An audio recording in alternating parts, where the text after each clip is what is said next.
Hello, everyone. Thank you for joining us. Today, we're remembering moments in the Rockefeller Foundation's first 110 years of promoting the well-being of humanity.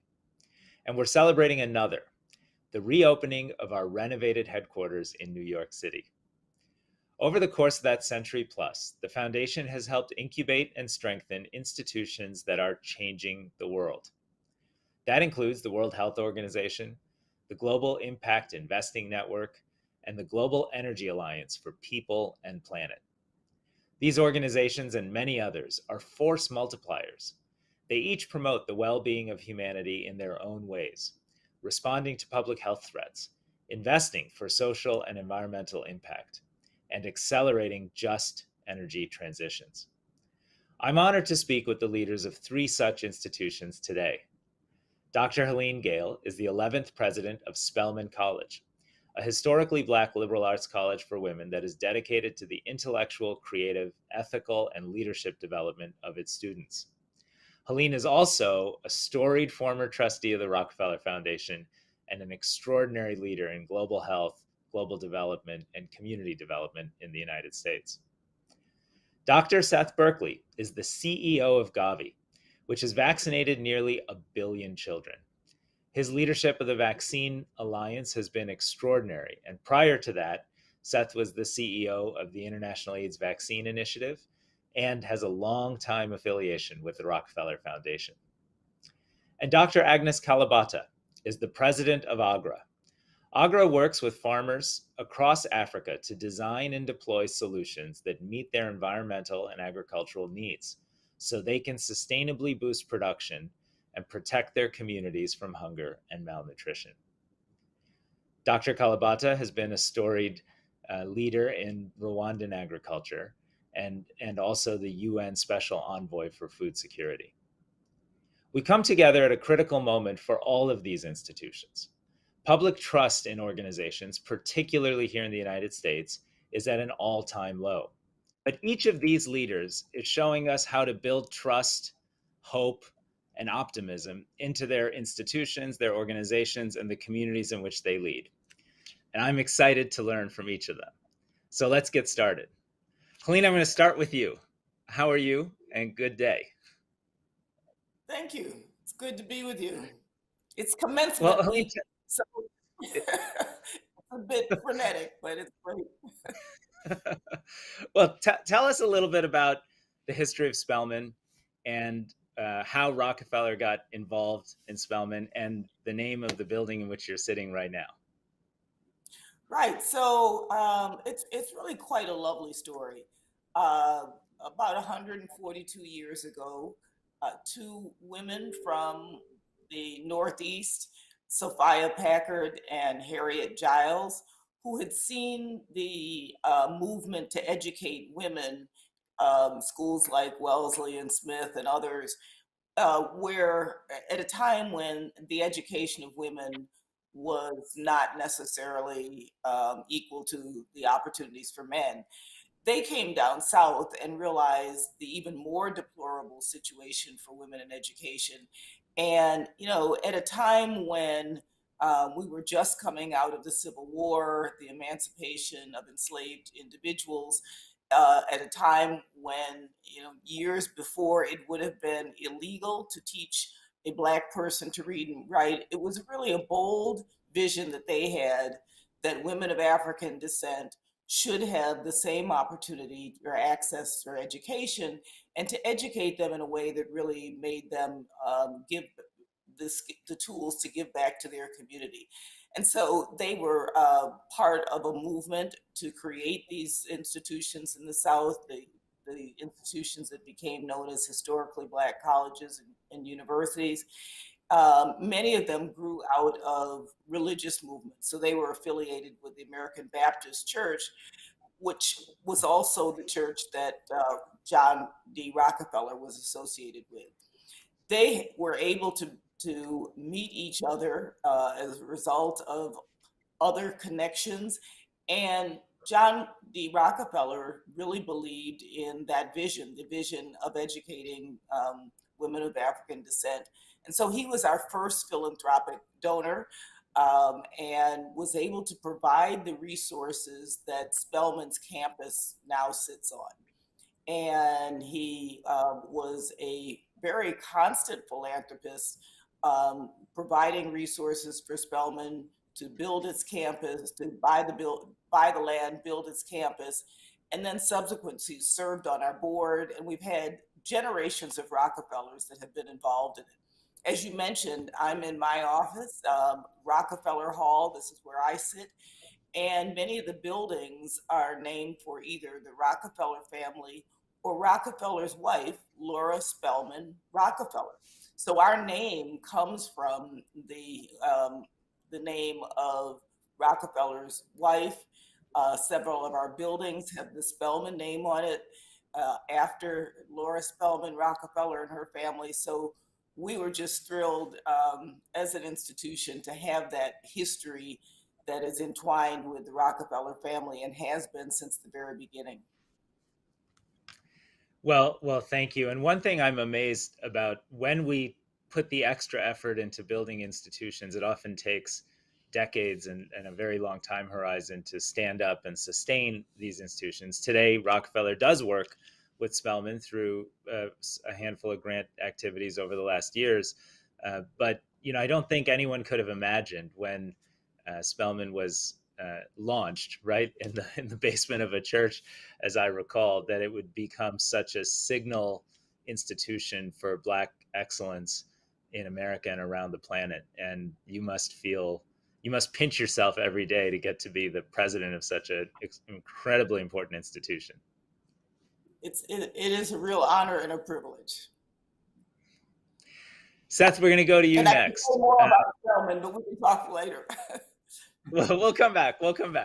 Seth, I'm going to go to you next, because you, in addition to leading Gavi, the Vaccine Alliance, and doing so, during an extraordinary global pandemic, you have just been a leader who really understands how to translate science into uplift for humanity, and you've been involved with Rockefeller in so many different ways. So I'm not sure where to start, but I will start with the Alliance. Could you tell us a little bit about the origin story of the Vaccine Alliance, and how over a few decades, turning that initial idea into an actual institution for the world adds kind of unique value to our capacity to make sure that, in fact, every child gets a shot at a healthy and productive life? So thank Raj, and great to listen to Helene tell that story. And the amazing thing is that story is repeated not just in the US, but around the world. And so many institutions today, thank their origins to engagement by the Rockefeller Foundation. So we're a much more modern institution, but we also have that history. And I'm just going to go back a little bit further because I think it's important for history. So in 1974, when the effort to immunize people in the developing world started, coverage rates was less than 5%. And what happened then was an effort to try to increase that. And Rockefeller helped pull together a group of leaders of UNICEF, of the World Bank, of WHO as the Task Force for Child Survival. And working along with the leaders led to universal childhood immunization in 1990. So that was a great success. And Rockefeller hosted the conferences around that and the measurement. But then the idea was, what do we do next? And the idea was to create something called the Children's Vaccine Initiative, which Rockefeller, again, was very involved in. And the problem that had was the working between industry and public sector really was quite complicated. And ultimately, it blew up because they just couldn't work together, trust each other. And so for a while, it looked as if this was not going to have the attention. And in 2000, a new experiment was attempted, and that was the creation of Gavi. And the important part of that was we knew at that moment in time that there were powerful new vaccines that wealthy countries had that weren't making it into the developing world. And so it started and very boldly said, we will bring public and private sectors together. We'll have them both on the board. People said, well, what about conflict? And we said, you can't do it without industry. So we'll manage the conflict, not try to avoid it completely. And what's happened with that is we've, as you did in your introduction, we've now exceeded 1 billion additional children vaccinated, 17 million future lives saved through that effort. But that's just through the routine. We've also provided 1.4 billion doses of vaccines for campaigns for epidemics. And then, of course, during COVID, another 2 billion additional doses. So this is a program really operating at scale. And Rockefeller has been involved in different ways, during the entire effort. And I think what's really important to say about that is the innovations that have been necessary are not just getting vaccines out. They're innovative financing mechanisms. They're innovations in technology, in manufacturing, in supply chain, in education. All of those things have been done. And the challenge there is how you bring philanthropic capital in to jumpstart those approaches, which later on, of course, we can get other funders to do. And the last thing I'd say that's amazing is, there is a whole effort of sustainability here. So there's no free lunch. Every country pays something for every dose. And they start off at a little bit. As they get richer, they spend more until eventually they transition out of Gavi support. We've had 19 countries transition out. And this year, we're talking about, so far, they've contributed $1.5 billion towards the vaccinations in the poorest countries of the world. So that's good allocative efficiency and really bodes well for the future sustainability of these efforts. Well, I'm amazed, Seth, when you describe that, to just think about the power of bold, fresh, innovative ideas, the basic idea that every child should and could be vaccinated around the world when coverage rates are 5%. What's the coverage rate today? So the other thing I didn't say was it was 5% with the 6 basic vaccines. Today, we have 19 different vaccines and over 50 different presentations that countries have access to. So the reach of the program got to be close to 90% for at least one dose of routine vaccine. So the most widely distributed health intervention. Of course, with COVID, we saw a drop in coverage, and now we're on a process of seeing the countries recover. But the most amazing part of that story is the resilience of the health sector, because these countries, some of the poorest and with the most difficult health sectors in the world, during COVID, they had a 5% drop over 20 and 21, but they delivered an additional more than 3 billion doses of vaccine.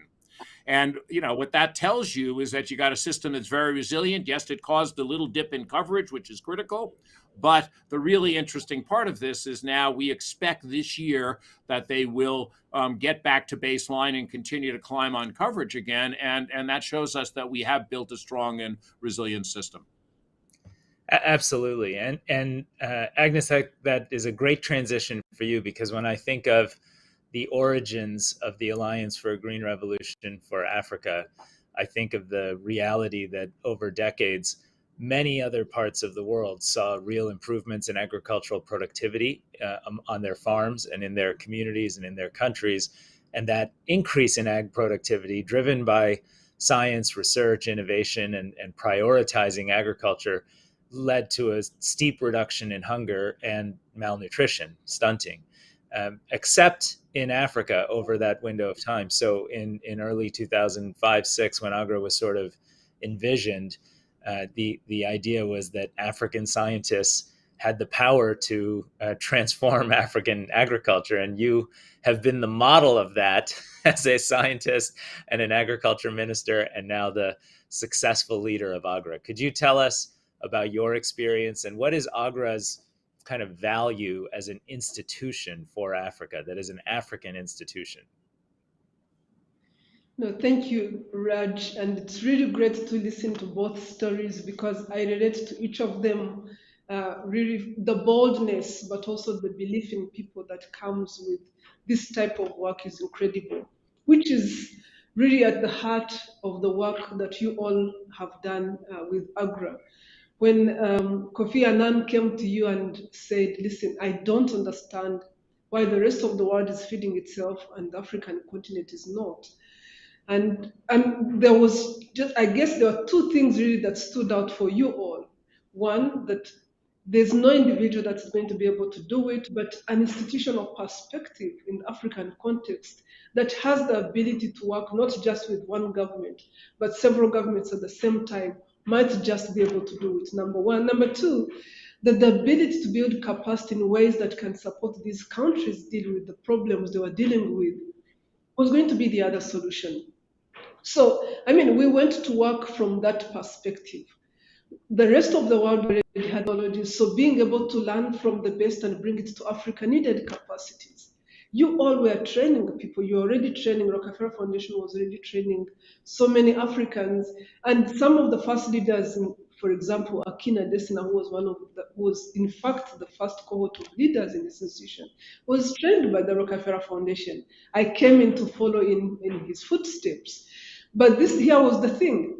We were able to move the training that was happening in the US and leaving a lot of Africans in the US from the US to African universities. Today we have 14 African universities that are offering PhD and MSc training in science and ensuring that that knowledge is not only here, but that knowledge is actually developing science every day and is being part of the drought tolerance that we are seeing that is being generated today. You know how many there are? Today there are about 900 PhDs and Wow.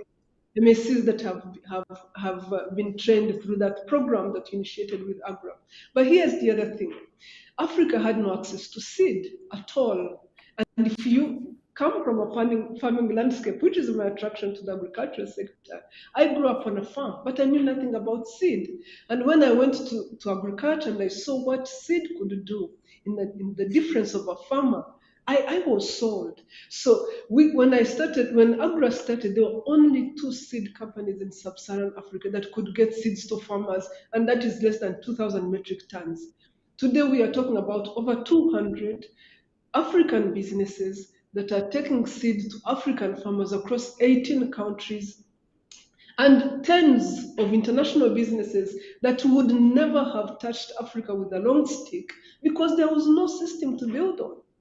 So that's the other thing. But then the real impact is with the farmers. Today we are reaching 33 million farmers with improved seed and fertilizers and other technologies that can change their lives and have created systems that work across 11 countries and now going on to 15 countries.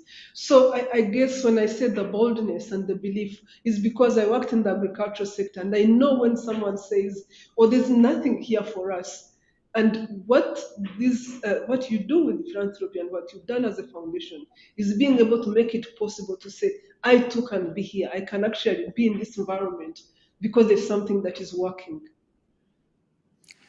Well, thank you so much, Agnes. And I'm eager to kind of take some lessons from these stories. You know, you've each described, I think, Helene, a path of commitment and institutional growth and development that spans perhaps 130 years. Seth, you went back to the 1970s to kind of articulate when some of the groundbreaking ideas that led to collaborations that led to the Vaccine Alliance took hold. And Agnes, you just described basically the green revolution that Rockefeller invested in all these rocky docks, and then that kind of materializing decades later into the institution of Agra, which now has been thriving for nearly 15, 16 years. Can you say something about, as leaders of these institutions, what does it take to sustain commitment, interest, and focus on your mission and your purpose really for such a long time? Because it seems like in modern society we're excited about something for a minute and then we move on to the next thing, and attention is hard to capture. So any of you can jump in. Maybe Helene will start with you, but feel free to just chime in. Yeah, I guess first of all, and one of the things that we've talked about in all three is having that bold vision.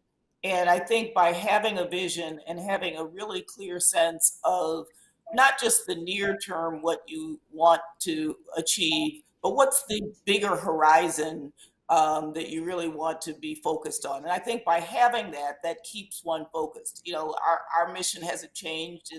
It is, you know, educating women of African descent, focusing on women who want to be leaders and change makers, and contribute to society. Our tagline is a choice to make a change, a choice to change the world. Sorry. So really that vision of how are we creating young women who really do make that choice to change the world, and keeping that front and center. But then it's thinking about, for each generation, what are the new ways in which you need to make that vision come alive. And so, over the 142 years, Spelman has evolved an incredible amount. It's evolved in terms of its pedagogy, it's evolved in terms of its global outreach.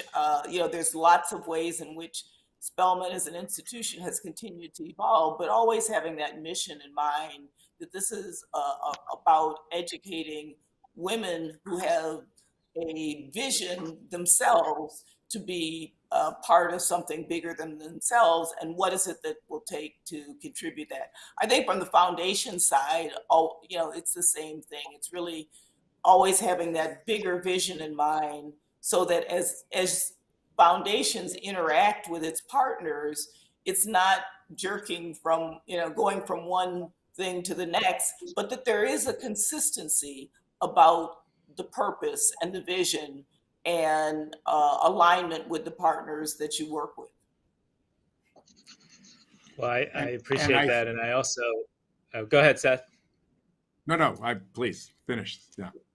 Well, I was just going to say, I had the chance to be at Helene's investiture, which was such a special moment, and the student choir saying, "I choose to change the world." And I hadn't appreciated that is the consistent vision that has persisted for more than a century, and the importance of staying true to that boldness through really tough moments and really good ones as well, is what makes you all stand out as leaders of really special institutions. Seth. Well, I was going to say, and building onto that, what's interesting is we've stayed focused on vaccines. But of course, science and technology have moved on. So when they're all of a sudden, today, the greatest killer of women normally in societies has been childbirth. Men died in war, women died in childbirth. And today, more women die of cervical cancer, 342,000 a year, than die in childbirth. So understanding that there was a new vaccine that worked on preventing cervical cancer, we had to then adapt and change. And all of a sudden, it wasn't about infants. It was about working with adolescent girls and dealing with the education and parents' concerns on what does this mean, why girls and not boys, and all of that.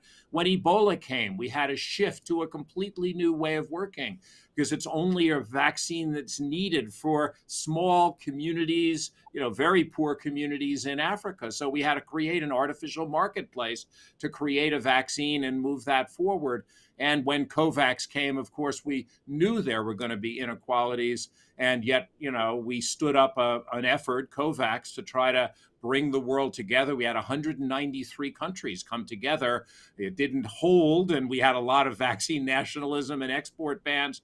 But at the end, we were able to deliver 2 billion doses. And today, coverage rates are, 55% of full vaccination in the 92 poorest countries versus about 65% globally. And so I think it shows the ability to adapt and change. But part of that is focusing in on a problem and not saying, we should be the people doing something completely different or changing, but being focused on that problem. And then the last thing I'd say is, it's adapting and changing to technology. So even in the last grant cycle, we worked with Rockefeller, who was helping us, on some of the training related issues. And all of a sudden a pandemic occurs and we have to shift over.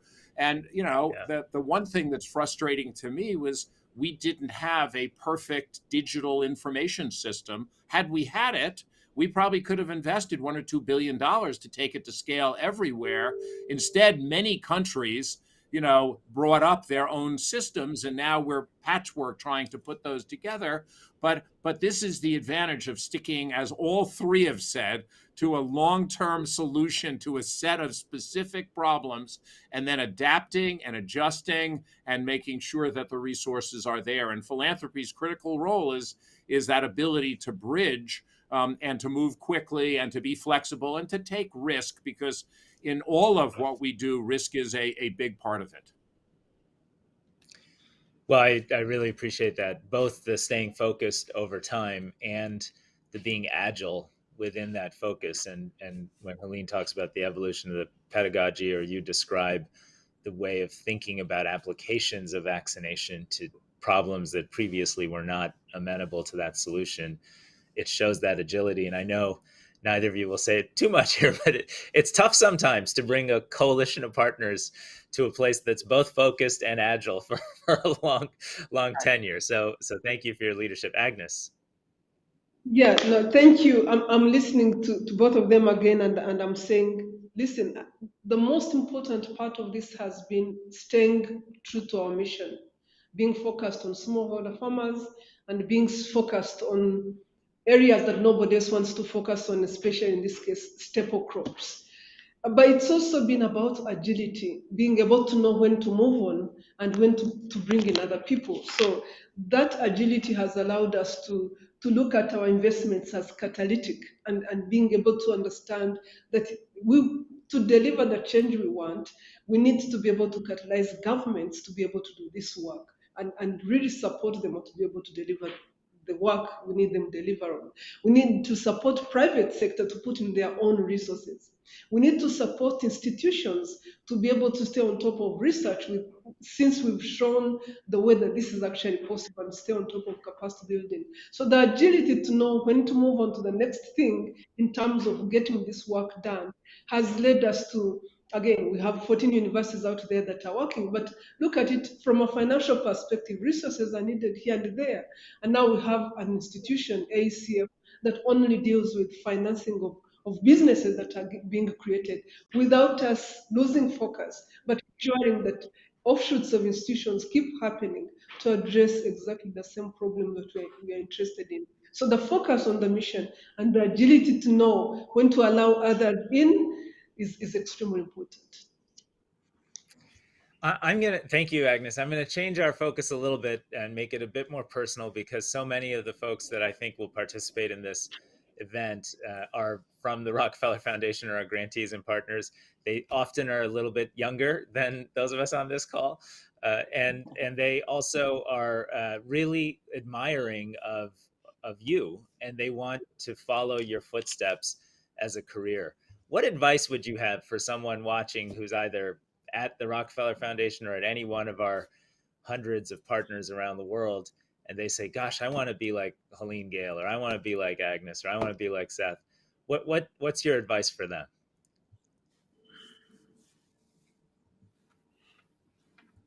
Don't all jump in at once.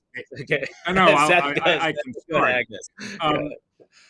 When I was a program officer at Rockefeller, I was one of the youngest ones, and I was accused sometimes of perhaps being too bold or thinking too big or trying to drive that forward. But I think that is part of the process. And I think the beauty of being a program officer is very different than many other jobs, very different than being an academic, for example, when you're really trying to, get to perfection and understand everything. It's really about implementation.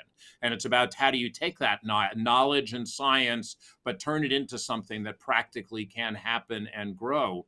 And I think focusing in on that skill set is a really critical priority. And what you've heard, I think, from all three leaders here today is about different institutions doing different things, but about how they're using their experience in making things happen in programming to adjust, adapt, and change, keeping the institution relevant, but chasing the next problem that is coming in that area to be able to solve it. And I think that, to me, is the issue. The other thing is, people say, well, it's hard because you have to raise all this money.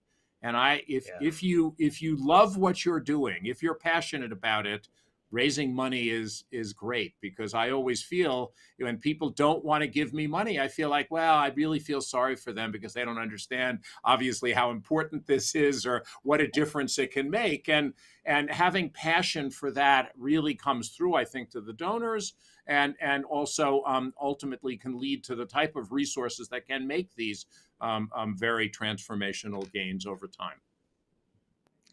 Thank you so much, Yeah, Agnes. Oh, Yeah. Helene, we'll go to you. Go ahead, Agnes. Go ahead, Agnes. Okay.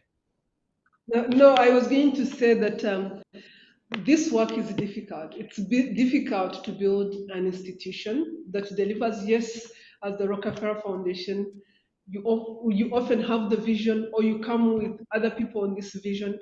Building an institution is challenging. So that's number one. You got to have the stomach for building an institution and have it stay the course. Getting the institution to do the to come through on the missions we say will come through is even more challenging. And again, you got to love this work to be able to do it.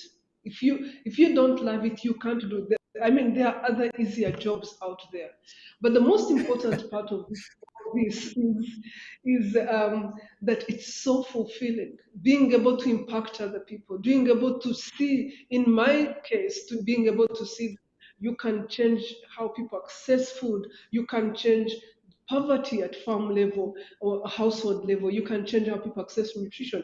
There's nothing that's more fulfilling in the world that you actually made other people's lives happen. That's great. That the passion comes through. Helene, what's your advice to a young, aspiring social impact leader that looks to you and says, "Gosh, it wouldn't be great someday to get to be like Helene Gale"? Well, there's a lot I could say. Like maybe you don't want to, but but no, I think in some ways I wouldn't say anything different than when we were talking about organizations. I think we all have our own sense of personal mission. And I think it is by holding fast to your own personal mission and at the same time being flexible about what the opportunities are that align with that is how I think we've all built our careers. Seth and I started at the same time at the Centers for Disease Control. I don't think either of us would have thought we would be doing what we're doing today. But I think we had some guiding principles about what we wanted to, what was our passion, as Agnes said. Mine was always around social justice and equity, and health was the vehicle by which I thought I could make an impact on that. But that then I pivoted to global development and then kind of pivoted to local development and now focusing on how education can be an enabler. So, I think all of us have our own personal missions. And if we stay true to that and also kind of keep, as I call it, a soft focus so that you're not so rigid about how that path, I think you will find opportunities that will continue to allow you to stay true to that personal mission and have great satisfaction along the way. And as everyone says, it's all about, that passion and what gets you up in the morning and what makes you feel alive. Well, that's just something we should all take away and keep reminding ourselves of, that personal mission statement almost as the driver of career choices and leadership commitment. As you lead these institutions into the future, we're in a moment where there is a lack of trust in institutions. We see it in the Edelman Trust Barometer. We see it in so many different indicators. And some of you, Seth and Agnes, lead fundamentally kind of global or regional institutions at a time when there's just a lot of populist politics that makes big global cooperation a lot more complicated than it was in the recent past. So, what is your strategy for navigating kind of a more do you think it's tougher now to lead the institutions you're leading? And if so, what's your sort of strategy forward and any advice, any way we can be helpful along that path? Helene, you want to start? You need a north. Or Seth, go ahead, Seth. No, Seth, we'll start with you and then we'll go to Helene.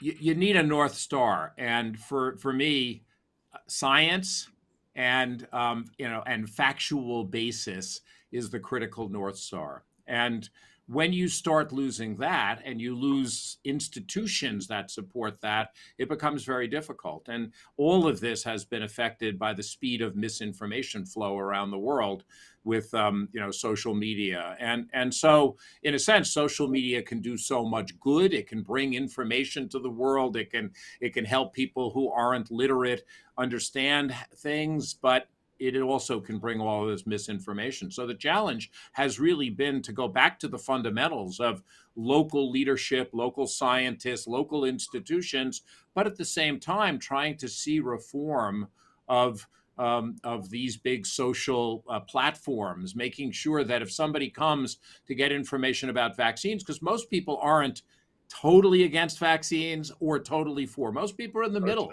and they have real concerns. And what they want is good quality information. And so that's what we should be providing them. So I And from think the from challenge right places and now people is they trust. right. I was saying Right. from Gavi, from places and people that they trust. Yes. And we have to get rid of the That's partisan nature that pulls apart different groups and uses as the way to do that is this misinformation, because that of course threatens all of us. Thank you, Seth. Helene, what's tough about the kind of trust environment and navigating your institution in the larger context of American society today, and how do you get through it? Yeah, so I think, today um, people are unconvinced on the value of higher education. Educational institutions have become unaffordable to many. They have not always served the mission of making sure that young people who graduate with a degree can graduate without mountains of debt, that they are able to get a job and to have a successful career in life. And so I think we have to work on that value proposition and make it clear why it is still important beyond just the value of getting an education so that you can get a job.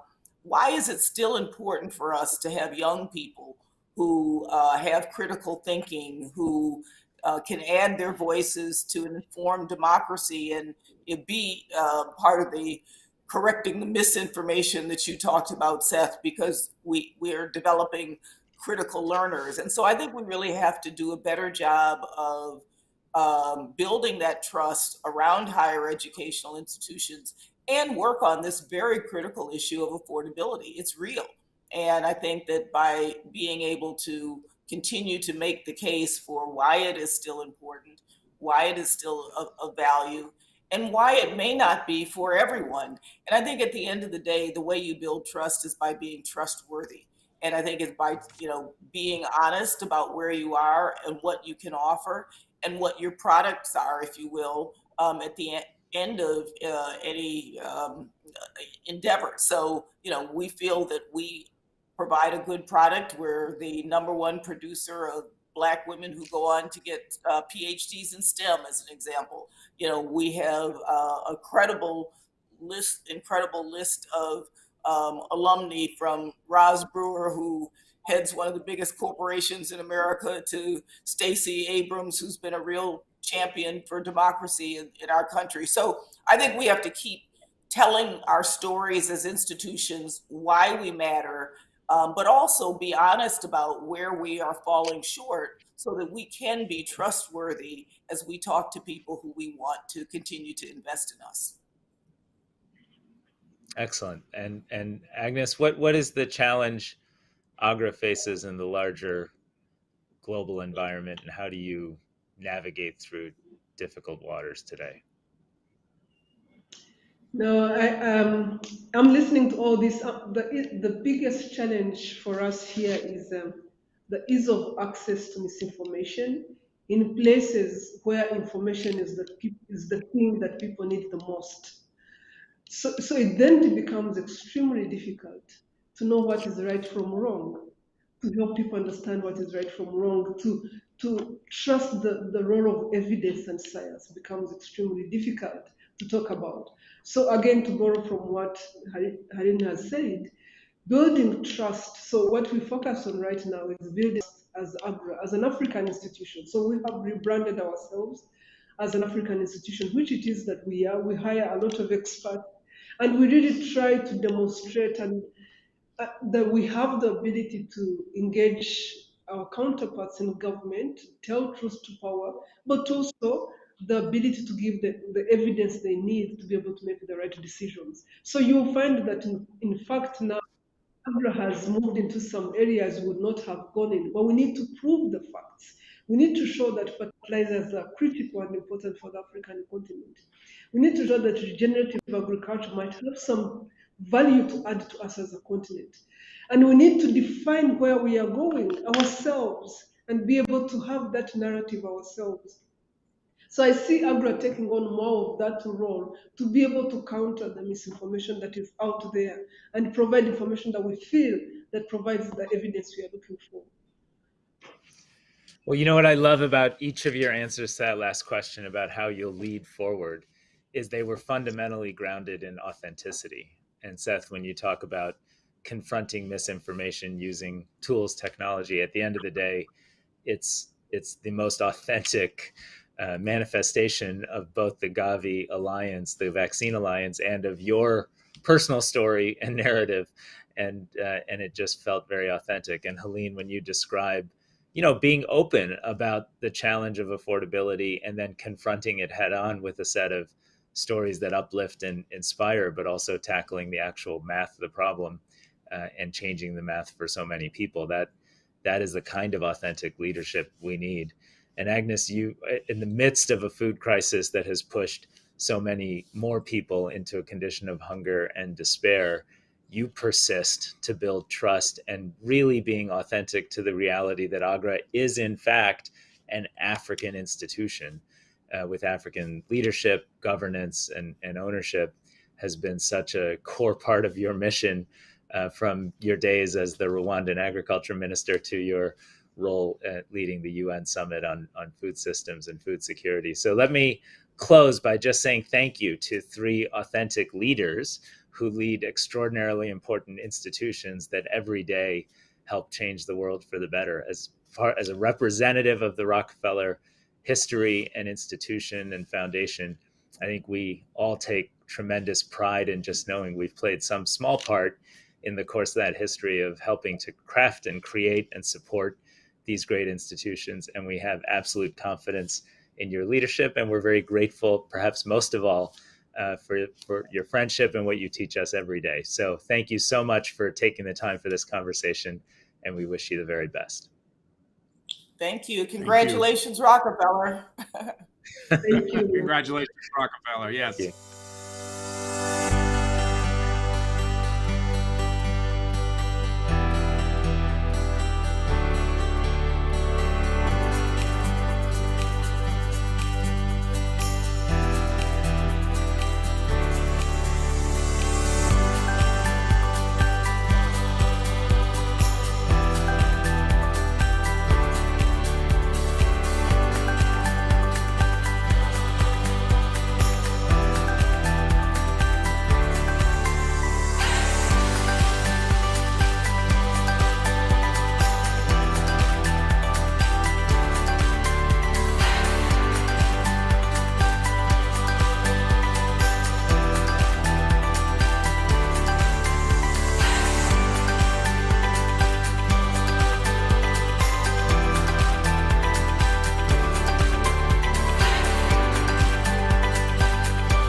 world has a way of changing, all the time, and often all at once. With temperatures rising, salt farmers in Gujarat can't work much past noon. The sun, the heat, is just too much. Here in Kenya, the latest catch comes with thanks not to fishermen, but to farmers. Men and women who changed their ways of life, forced to give up livelihoods built over generations, all because drought decimated their herds and flocks. Signs of the climate crisis are not hard to find. But there's another side to these stories, and they show something incredible. Strength, perseverance, ingenuity. Since 1913, the Rockefeller Foundation has dedicated billions of dollars supporting those stories, using innovation and science to find not only a solution, but hope. For 110 years, our mission to promote the well-being of humankind has never wavered. Today, more than ever, we need to keep making big bets for humanity. Big bets are bold, large-scale efforts to create change. They require us to understand the root cause of the problems we face and to find fresh, innovative solutions. They ask that we identify unlikely partners and bring them together in new alliances. And they demand that we measure results and stay focused until the job is done. This is how our foundation has sought to have impact in this world since 1913. And every day, we try to get better at using this approach to improve lives and expand opportunity. We're making a big bet to stop the next pandemic. It's in our DNA. Our big bet, fighting COVID in Africa, supporting testing and vaccines, has saved countless lives. We've done this before. We helped eradicate hookworm and control yellow fever. We also helped establish the Peking Union Medical College and Hospital, which is known for bringing modern medicine into China and the rest of Asia. The foundation worked to create the CG system and Agra, who for decades have worked to help communities feed themselves. And we're still doing that. We're making big bets on food systems that are nourishing, equitable, and regenerative. A big bet is what we need to get a third of the world reliable and clean energy.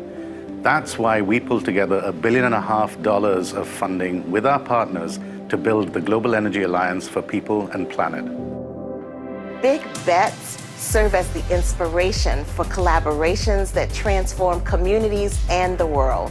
We helped form the WHO, the Vaccine Alliance, and establish Spelman College, each building momentum dedicated to the progress of humanity. More than a century of philanthropy, working to resolve the root causes of suffering in our world, making opportunity universal and sustainable. The Rockefeller Foundation, 110 years of making big bets for humanity.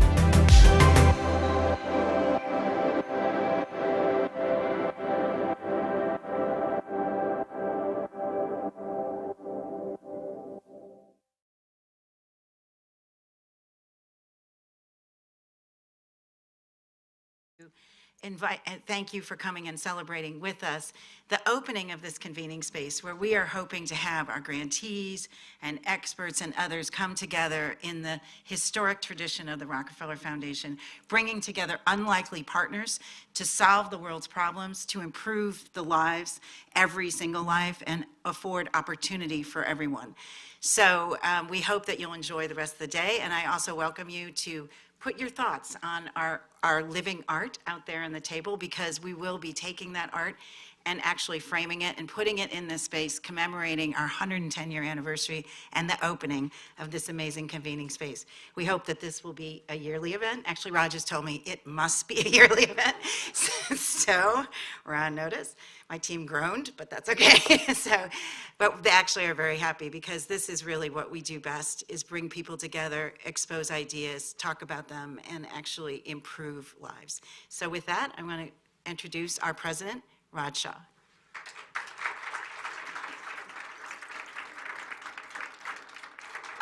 Thank you, Eileen, and good morning, everybody.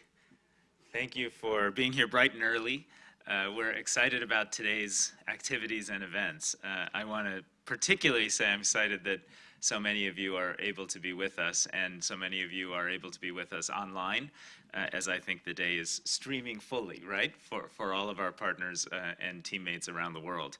It is so exciting to be a part of an institution that turns 110 years old and has such a storied global history of impact and change. And you're going to learn partly about that impact and change through the course of today. I just want to take a moment to say that thank you to our partners and the people that power those partnerships. You've already heard this morning about the history of helping to create institutions like Spelman College, the Vaccine Alliance, the Alliance for a Green Revolution for Africa, and hundreds of others.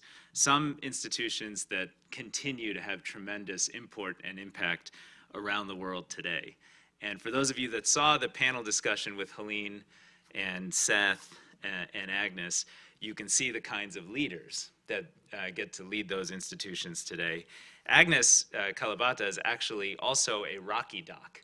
And for those of you that don't know what a Rocky Doc is, we have helped invest in training and support and for people around the world to get PhDs and other types of degrees through doctoral support programs.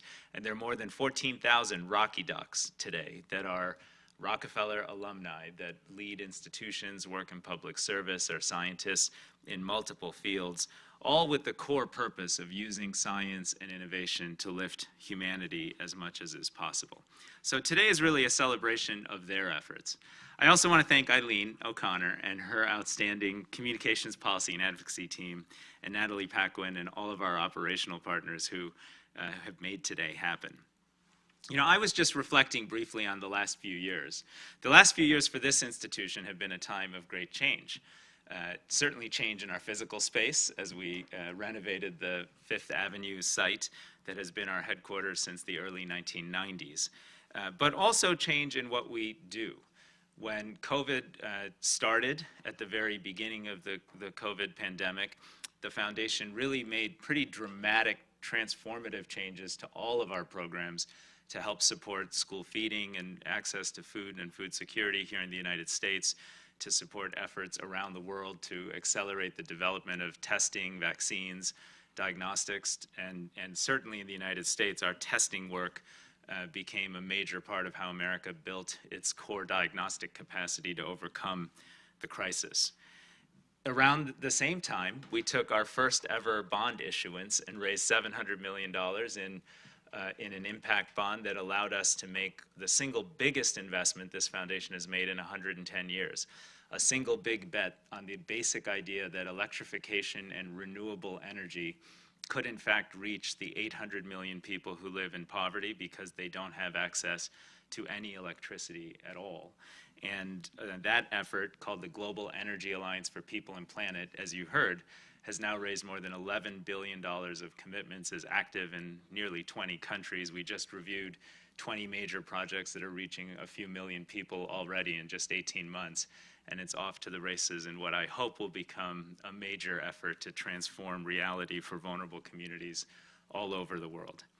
And we're really excited about coming big bets, particularly those that take our core areas of work and excellence in subject matters like food, energy and health and economic opportunity, and apply them to a world that is rapidly changing through climate and technology. And as we pursue that mission, we will be looking to you for your ideas and looking to you for the next round of partnerships that will define our future. So thank you for being with us today. I'm really excited about all of the activities we have planned this afternoon and this evening, and I want to thank you for being here once again. Now, it's my job to pass the mic back to Eileen, but first I'd like to introduce our special guest, Masha Gessen. Masha, welcome. For those of you that don't know, Masha is a Russian-American journalist, author, and activist. Their writing on autocracy, LGBTQ+, and culture in Russia and the United States has earned numerous awards, including a National Book Award. Born in Moscow, Masha moved to the United States as a teenager. In the early 90s, they moved back to Russia on assignment as a young journalist. Eileen was a young journalist in Moscow as well, as you probably all know. Today, Masha is a staff writer at The New Yorker, a distinguished writer in residence at Bard College, and the recipient of a Guggenheim Fellowship, to name just a few of the things that keep them busy. Their latest book is Surviving Autocracy. It draws from their childhood in the Soviet Union and 2 decades of reporting on the resurgence of totalitarianism in Russia. And it also reflects on the erosion of democratic institutions and cultural norms, both in Russia and here in the United States. Masha has long been a brave and outspoken critic of Vladimir Putin, even before Russia's unjust invasion of Ukraine created a new significant humanitarian crisis in that region and around the world. Voices like Masha's are needed now more than ever, and so I will introduce Masha and Eileen to have their conversation with each other. Welcome.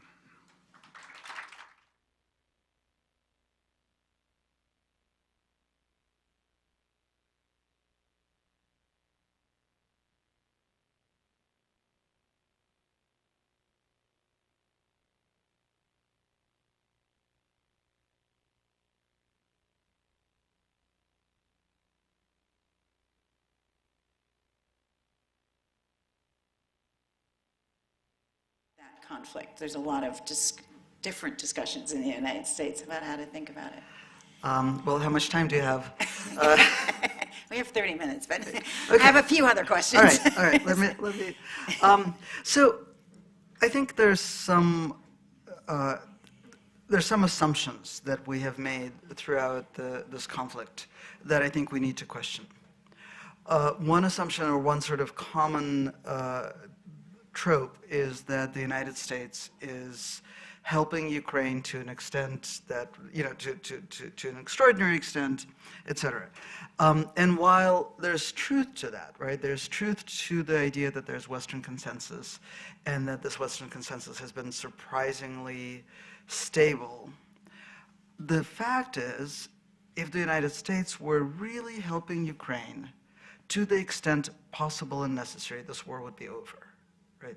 The U.S. has the military power and the financial power and the political power to end this conflict, right?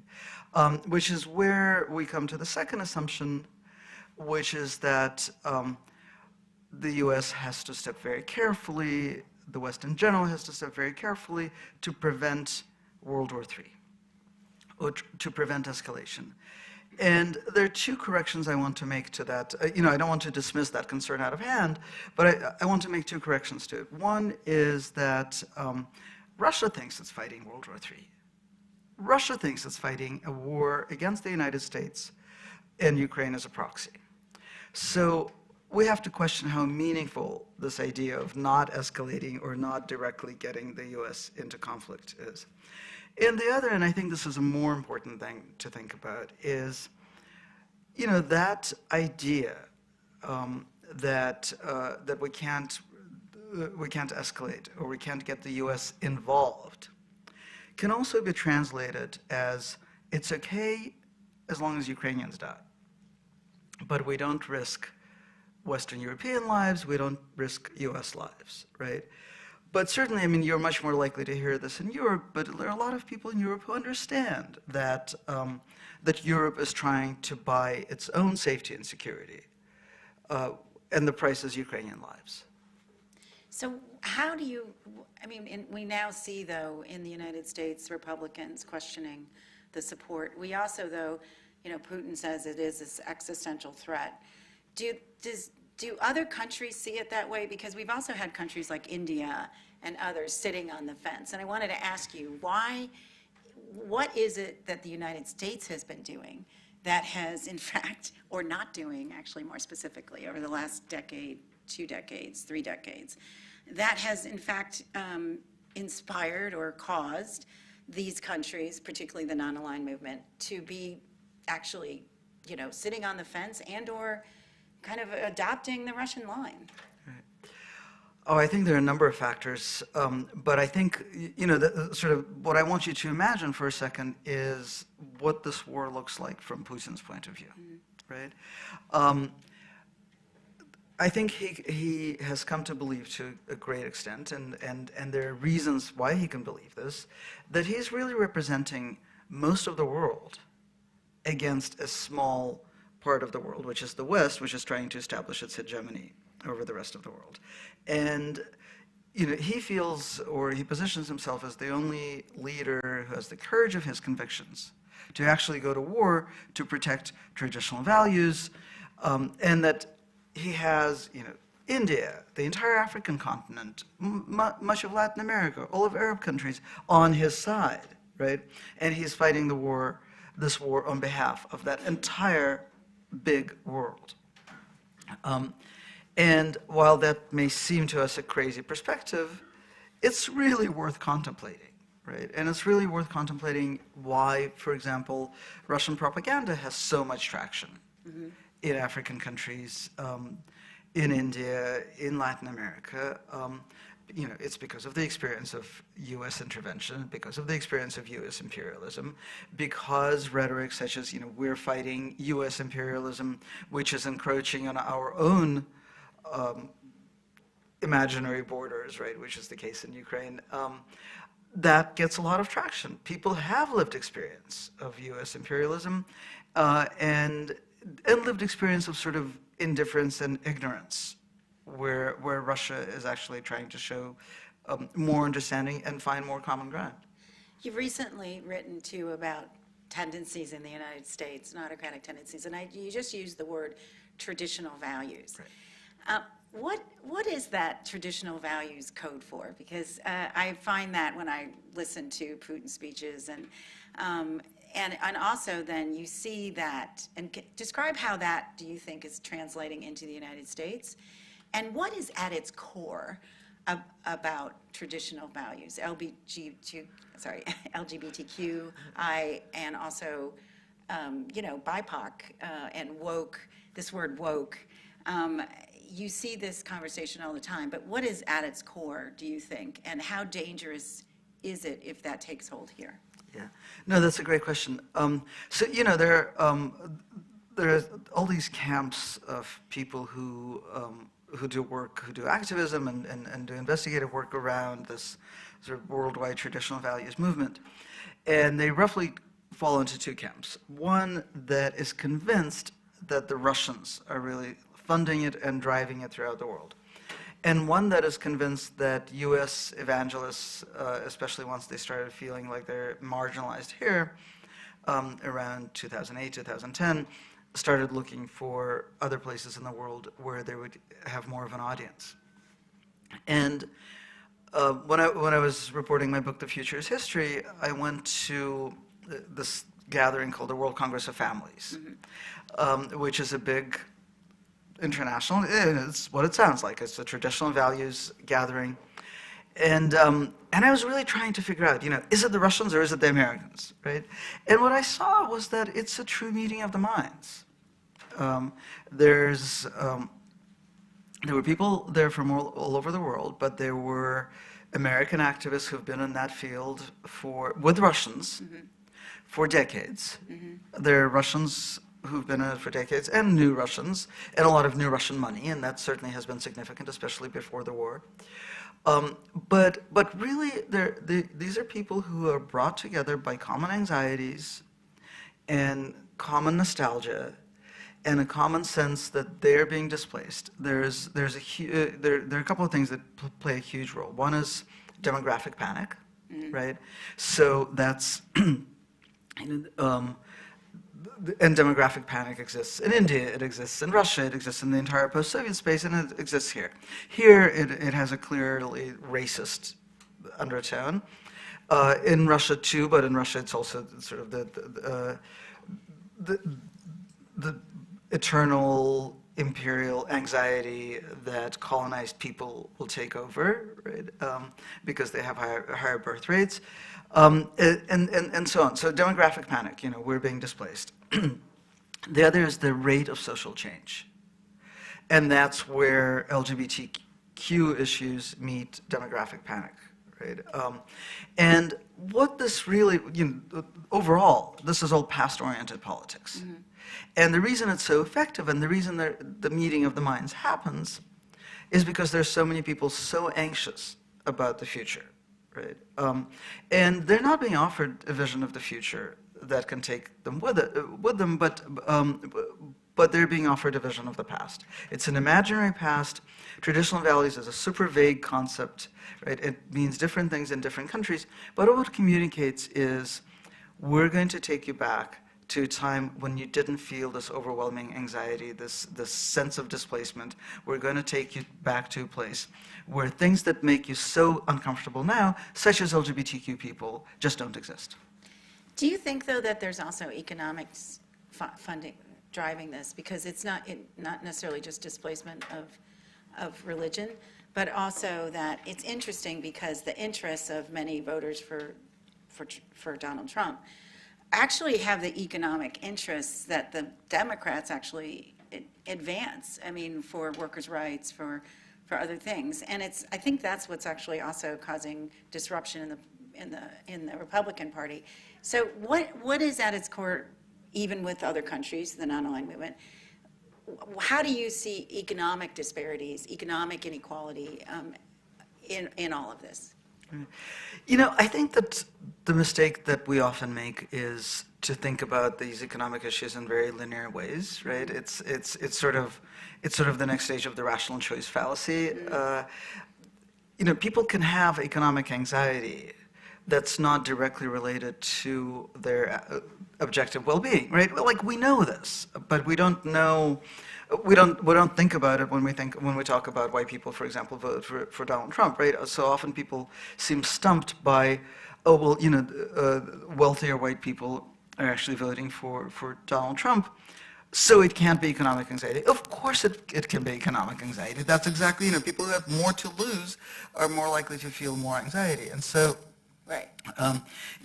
So that's not directly answering your question about workers' rights, but I'm just saying, let's think about economics not in terms of dollar figures, but in terms of feeling, right? In terms of how anxious people feel. And I think, for sort of direct economic interests, Democrats have a huge communications problem, right? Donald Trump and people like him are much more effective at communicating that they hear the anxiety, that they understand the fear, that they will do something about it. Whereas Democrats, you often get the sense that they just expect you to count the money in your wallet and make rational decisions based on that. And that's not how politics works. So let's talk about the truth wars. I mean, I was in Russia in 2004 at actually a tea with Putin right after the Beslan school attack. Wow. And he spoke for 3 hours. And at the time he talked about terrorism and Basayev and, had the United States meeting with him and Osama bin Laden was still loose. But one of the things he said at the time, when I asked him why he was cracking down on independent media, he said, there is no independent media. Whoever owns the media owns the truth. And there is no truth. And that should have been the lead. Oh, yeah. What has happened to truth and the rule of law and so much at the core of our democracies and the core of really, I think, the ability for people to be free? Well, I mean, that idea, that's a huge question, right? That's a bunch of questions. So let me take the Putin and truth part of it, because I think it can help us move this conversation. So, it's so telling, right? And we often don't listen to these autocratic leaders or to other leaders when they tell us exactly what they mean, right? The core of totalitarian propaganda, and this is actually interesting because it's also the core of Trumpian propaganda and the core of Trumpian lies, is not to convince you that something that's not the case is the case. It's to convince you that nothing is true, right? It's the very old Arendtian saying, nothing is true and everything is possible, right? That in a totalitarian state, it then has the consequences of basically nothing being known and knowable unless the leader or the regime tells you exactly what to think and to say, right? You don't know what things are until you turn on the television and they tell you. Because observable reality, or stating observable reality, can get you in trouble, can land you in prison. But the baseline of that, the foundation on which that's built is there's no truth. Right? And I think we really need to pay attention to that when we're dealing with Donald Trump. Nowadays, we're going to be dealing with so much more of him with the presidential race, right? Fact-checking doesn't work against that. Right? Checking his lies or counting his lies doesn't work against that. Finding ways to assert the value of truth as such, that's what works against that. So one of the other things I wanted to ask you is there's this big assumption, I see it in the Western media with pundits on TV, and I'm getting a much different viewpoint from Russian friends who were at the forefront of the democracy movement in the 80s and the early 90s when I was there, and they are now very pro-Putin. And it's shocking. And I think there's this perception in the United States that, if people were free to speak their minds in Russia, there would be this huge uprising, just like we saw with Glasnost and Perestroika, and that Putin would be overthrown and we would have a democratic Russia again. And even at the time when I was covering the sort of fall of communism, I always tried to point out that our revolution was it was still a little top-down, but it was much more of an organic thing, and from the bottom up. The words, we the people, allow the government only so much power, is completely different from Mikhail Gorbachev saying, you're now allowed to speak, you're now allowed to restructure. So is there a misperception in the United States about what happens, what can possibly happen to Putin, and what happens after Putin? Yeah, I think there are a bunch of misperceptions. There are a bunch of questions. No, there are a bunch of misperceptions. So one is, I think there's this very well-intentioned idea that this is Putin's war and not Russia's war. There's actually a terrific book that's either just come out or is about to come out by Jade McLean, who is a British scholar who did, I think, 12 years of research on Russian public opinion. And it's really in-depth, and it's a short book, but it's just so smart. And it's called Russia's War. Mm-hmm. And it's exactly what the headline says, right? And it's not that she's claiming that Russians overwhelmingly support the war, right? Mm-hmm. It's that she really sort of takes a deep dive into people's core beliefs, but also into the nature of totalitarian society, where you can't meaningfully talk about public opinion when there's no public and there's no opinion, right? And again, to cite Arendt, what she wrote about the difference between totalitarianism and sort of your garden variety tyranny is that tyranny demands certain behaviors, certain statements, but totalitarianism deprives people of the very ability to form opinions, right? So, unfortunately, I'm afraid that that's true of that heady time that we both remember so well and with such affection, right, of the late 80s and early 90s, when it really felt like it was a country that was reinventing itself. I think so many of the people who are now Putin supporters who seem to be pro-democracy are those people who are extremely sensitive to signals from above. Mm. And it will follow a strong leader, and probably did some great work and some great writing, but in the end, right, these are just people who, they're totalitarian subjects, mm-hmm. right? So that's part of what we need to understand about Russia. The other part, and this has huge consequences. It's not just how do we think about Russia, it's also how do we make policy, right? We continue to base sanctions on these I think really insane ideas about how if there's enough economic pressure on ordinary people are going to rise up. Yeah, right? I mean, you're seeing people going to jail for 10 years for a Facebook post. They're going to rise up because of economic pressure. I mean, not to mention everything else, like economic hardship is actually very good for totalitarianism. It makes people preoccupied and anxious, and they don't think about politics, they think about how they're going to feed their children, right? So it's a fantasy, but it's a very cruel fantasy. It's cruel toward ordinary Russians. But then there's the other extreme, which is this idea that after Putin, somebody even worse may come along. And I'm not saying that that's not true, but what I'm saying is that the regime that's so dangerous, not just to Russians, but now we see to the entire world, is Putinism. Right? There's no one else waiting in the wings, as despicable as some of those people are, for whom this is personal. Mm-hmm. There's no one else whose war it is. It's Putin's war, right? In this sense, it's not Russia's war. It's Putin's war.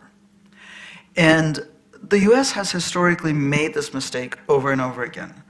The US was afraid, if you read Joshua Rubinstein's terrific book, Last Days of Stalin, he looks at how Eisenhower's advisors were telling him that someone, after Stalin, someone even more hardcore might come along, so they should prop up Stalin. And because of that, because of not realizing that all bets were off after Stalin died, the US missed a lot of strategic and policy opportunities, like the opportunity to end the Korean War much earlier than it ended. And the US really tried to prop up the Soviet Union for fear of a violent collapse and for fear of a hardline regime. Also, I think in retrospect, a huge mistake. Right? And so, we should just be really weary of this idea that someone worse than Putin can come along. I'm not saying that it's not that it's impossible, but I'm saying that there are huge opportunities for when Putinism ends. So, and I want to actually, I don't know if we have mics, but I'd love to open it up to questions from the audience at some point. But I want to ask you another question. You talked about, that this war is personal. Let's talk about personal relationships and Z. Xi, we're very fearful, except I think we also need to be realistic about China in the sense of a security. They have one security arrangement, which is with North Korea, and they don't actually like North Korea that much. And then second, and we have 59. They only have 1 or 2 overseas bases, and we have hundreds that are welcomed by many countries. Are we overplaying China, but are we underplaying the relationship between Xi and Putin? Because as I understand it, Xi's not a sort of huggy guy, but is very close to Putin and says that he really appreciates him. Is that a danger for us? Because is that a China adopting Putinism? I'm not, it's not really my area of expertise. So, I'm afraid I don't. I may be off base here. I think that at this point, China is probably the greatest obstacle on the way to Putin using nuclear weapons. Mm-hmm. I think that China certainly sees Russia not as an ally, but as an opportunity, as very much a junior partner, a weak partner, and if anybody can play Putin, it's Xi. So. Yeah. It's always a very dangerous game to try to hope that a bad actor will moderate a worse actor, but I think that may be what we're looking at. Yeah. Let me open it up for questions for the audience. Oh. We have a few minutes. Hi, Trooper Sanders. So you spoke about this global reactionary axis uniting the far right in a number of regions. How does one organize the opposite? So, there are disparate groups who are under threat, be it people of color in the US, Ukraine, LGBT globally, et cetera. What's the opposite side of that to organize the reaction to that? Yeah, no, that's a great question. I think, we have to figure out ways to confront this past-oriented politics with future-oriented politics, and not just with defensive politics, right? I think, we've certainly seen times in history when progressive visionary politics could sweep people along and sort of say, you want to wake up in a different country in 5 or 10 years that makes you feel happy about living in this place with these people at this time, right? I don't think we've heard that kind of political message from anybody in a long, long time, right? We tend to see a lot of technocratic rhetoric on the left and a lot of ideological and sort of romantic but nostalgic rhetoric on the right that's about the past, but we need to be seeing that about the future. So, oh yeah. Hi, Zambi Sharf with Fuller Project, which is an investigative newsroom focused on women. I wanted to thank you, Masha, for your really vital work and also longtime defense of journalism, freedom of the press, freedom of expression. Can you give us a bit of insight as to journalism in and around Russia today, what people are facing, and if there are any forms of support that have been useful to journalists trying to get the stories out of Russia? All right, thank you. So, I think it's impossible to overestimate just how restrictive the information regime has become. In terms of how many foreign correspondents there are in Russia now, I mean, here we are both with these Evan buttons. We haven't seen anything like this actually ever, right? An American journalist jailed on espionage charges, and sort of a lack of any kind of community or cooperation on the ground among foreign correspondents, or between foreign correspondents and their sources.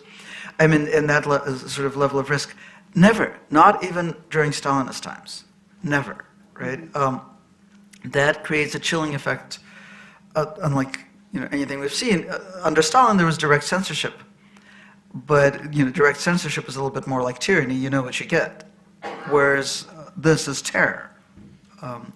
So I think that puts us in a very difficult position of not being able to even fully trust what foreign correspondents on the ground can report. There's no substitute for being on the ground, but on the ground, you're at huge risk. So that's as far as foreign correspondents are concerned. Russians, essentially all independent Russian media, such as there were, had to leave the country within the first week of the full-scale invasion. So now it's been over a year. They've been able to do absolutely extraordinary work, right? And we've seen this not just among Russian journalists, we've seen this among journalists from China, journalists from Afghanistan, the rise of journalism in exile, right? We hadn't seen this before. There's never been the technology to both report things from the place that you're in exile from, and for an audience that's back there.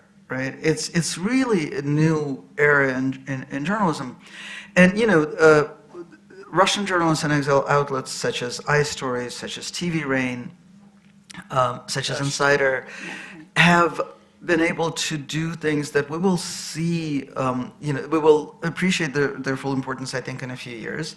But, for example, they've gotten Russian active military personnel to confess to war crimes on camera while reporting from abroad, right? It's amazing what they've been able to do. What allows them to survive is that they got a bunch of emergency grants when they first left the country. And those grants are not going to last forever.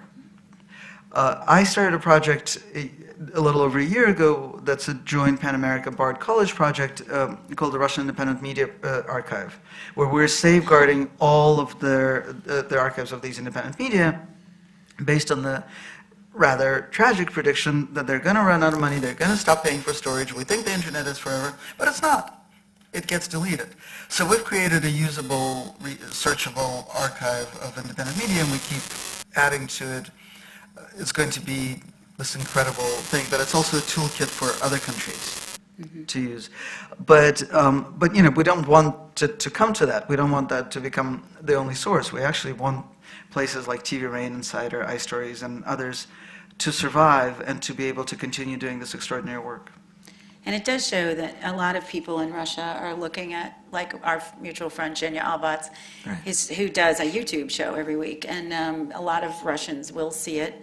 through a VPN. And I would also encourage everybody to see the documentary, which won the Academy Award this year, Navalny, and the group Bellingcat, which is an amazing investigative journalism group that does really great work. But going to just that reminded me of our own journalism in the United States. How troubled are you about the state of journalism? And really, I think also not just partisan, but also the economic models, because we're just seeing, I grew up in the salad days of journalism, I think, where it was not a profit center. And unfortunately, we have now monetized information. Most people get their news, especially internationally, from social media, from Facebook. And we know that the algorithms actually monetize fear and hate, which deprioritizes facts and rational argument. How worried are you, and what can be done to the information sort of system? I'm super worried, and I think that we didn't draw nearly enough lessons from the Trump presidency.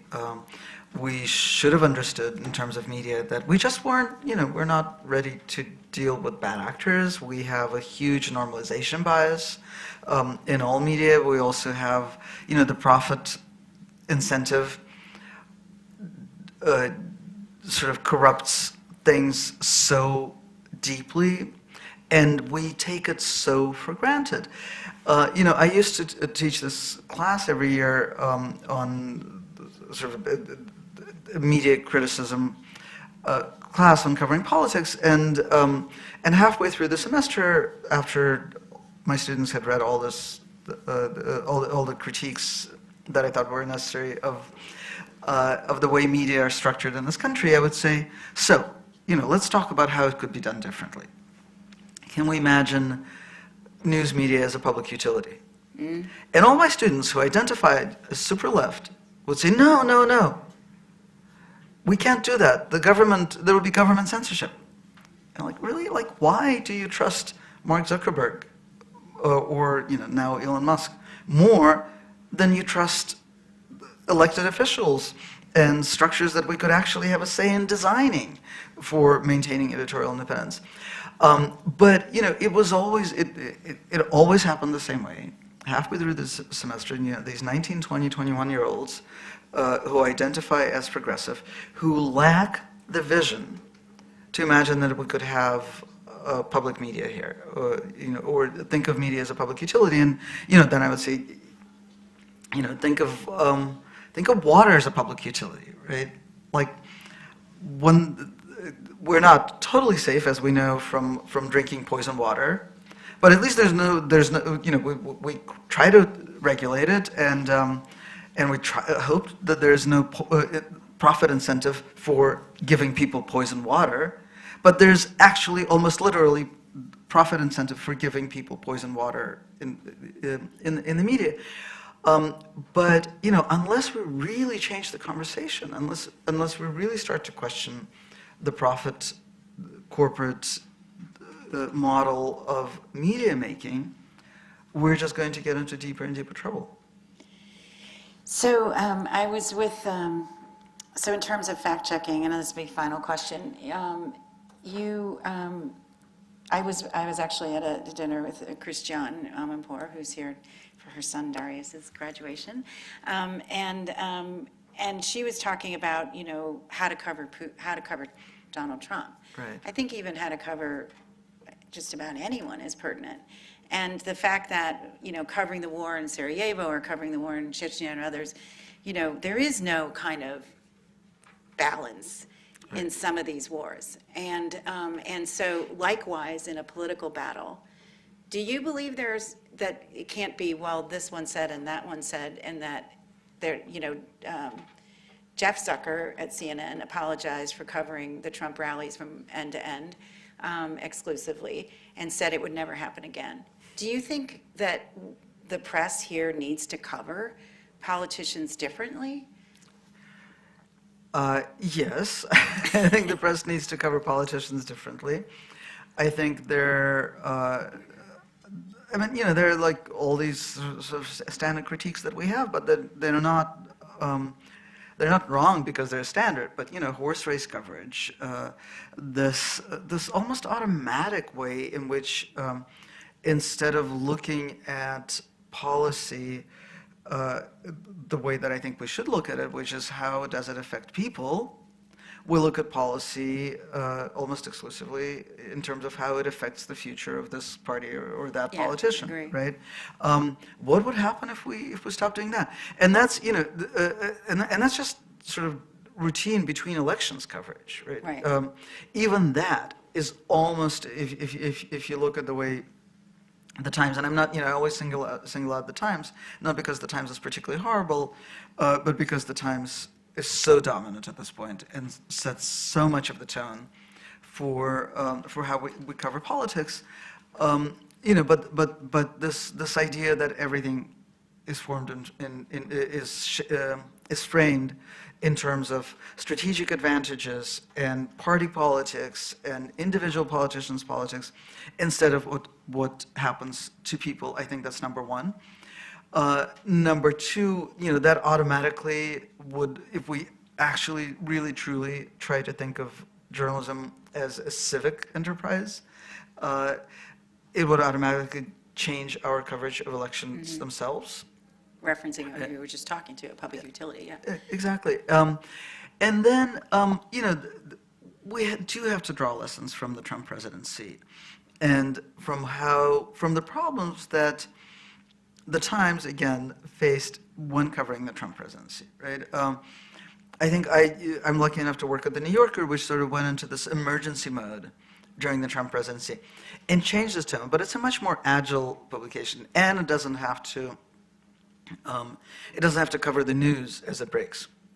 Whereas the Times really found itself in this vice of having to cover the news as though every day were a regular day, when no day was a regular day, right?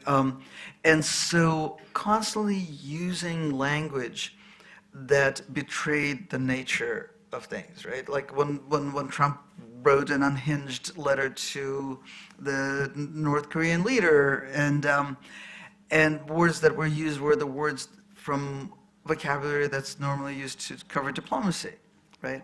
That frames it, that normalizes Trump, right? And that's just one example, but it happened every day.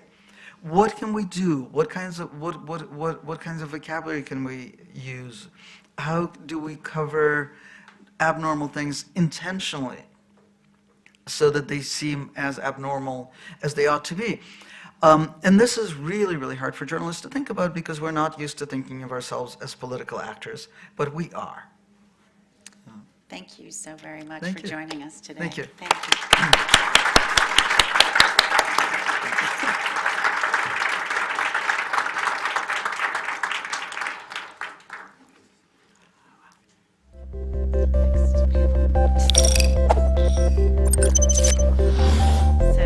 We are pleased to launch the Global Energy Alliance for People and Planet.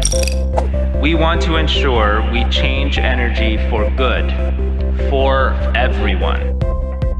We're not going to end poverty in the world if we don't actually end energy poverty.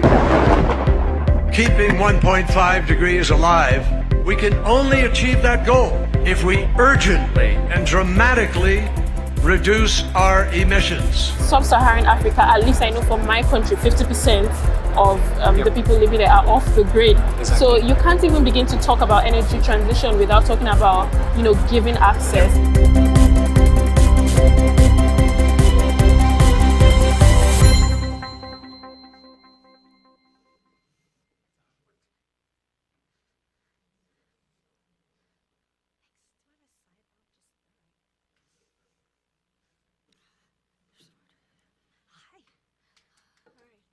Gosh, thanks, guys.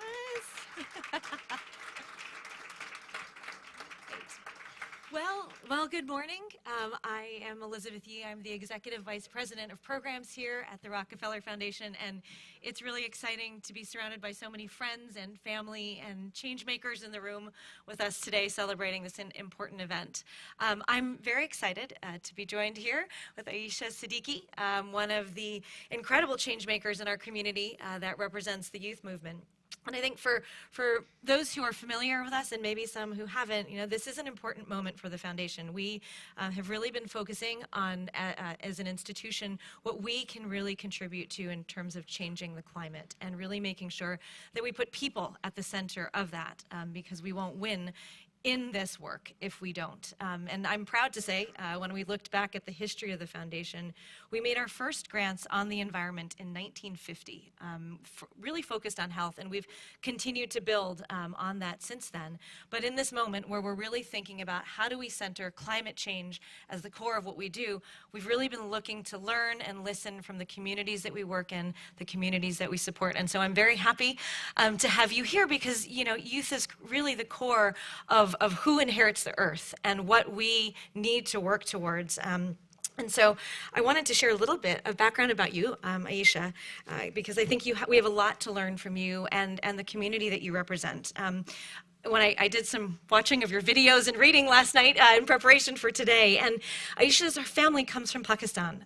They come from a town near Faisalabad, if I'm saying that correctly, and it was really, it was sad, but also important to understand the roots of your activism and the focus of your work and how it has affected your family in terms of the floods, in terms of just the challenges that the communities, that your community has been really facing in Pakistan. And so I was excited to see the work that you've been doing to rally the community, the work that you've been doing in college to really bring attention, awareness, and the youth community together around these important issues. And I saw that you created two organizations, the Fossil Free University and Polluters Out. And right now, Aisha is a research fellow for the Climate Litigation Accelerator Project at New York University's Center for Human Rights and Global Justice. And even more importantly, she was just named one of Time's Women of the Year in March. So that was really incredible. So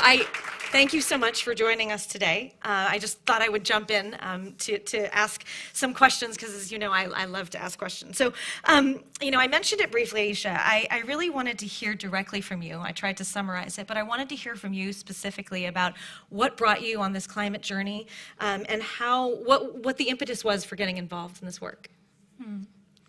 Thank you so much for asking. So, hello. I am called Aisha Siddiqa. Aisha means one who lives, and I like to introduce myself through my name first, because in my community, a child is given a name around 6 to 4 months after they are born, and they are given the name by the individual who is supposed to be their spiritual tether. We are introduced into life, or life with something sweet, and somebody willing to be the guardian of our soul more than our physical and commodifying needs or commodity needs. And it's this kind of tradition is as ancient as the people I come from.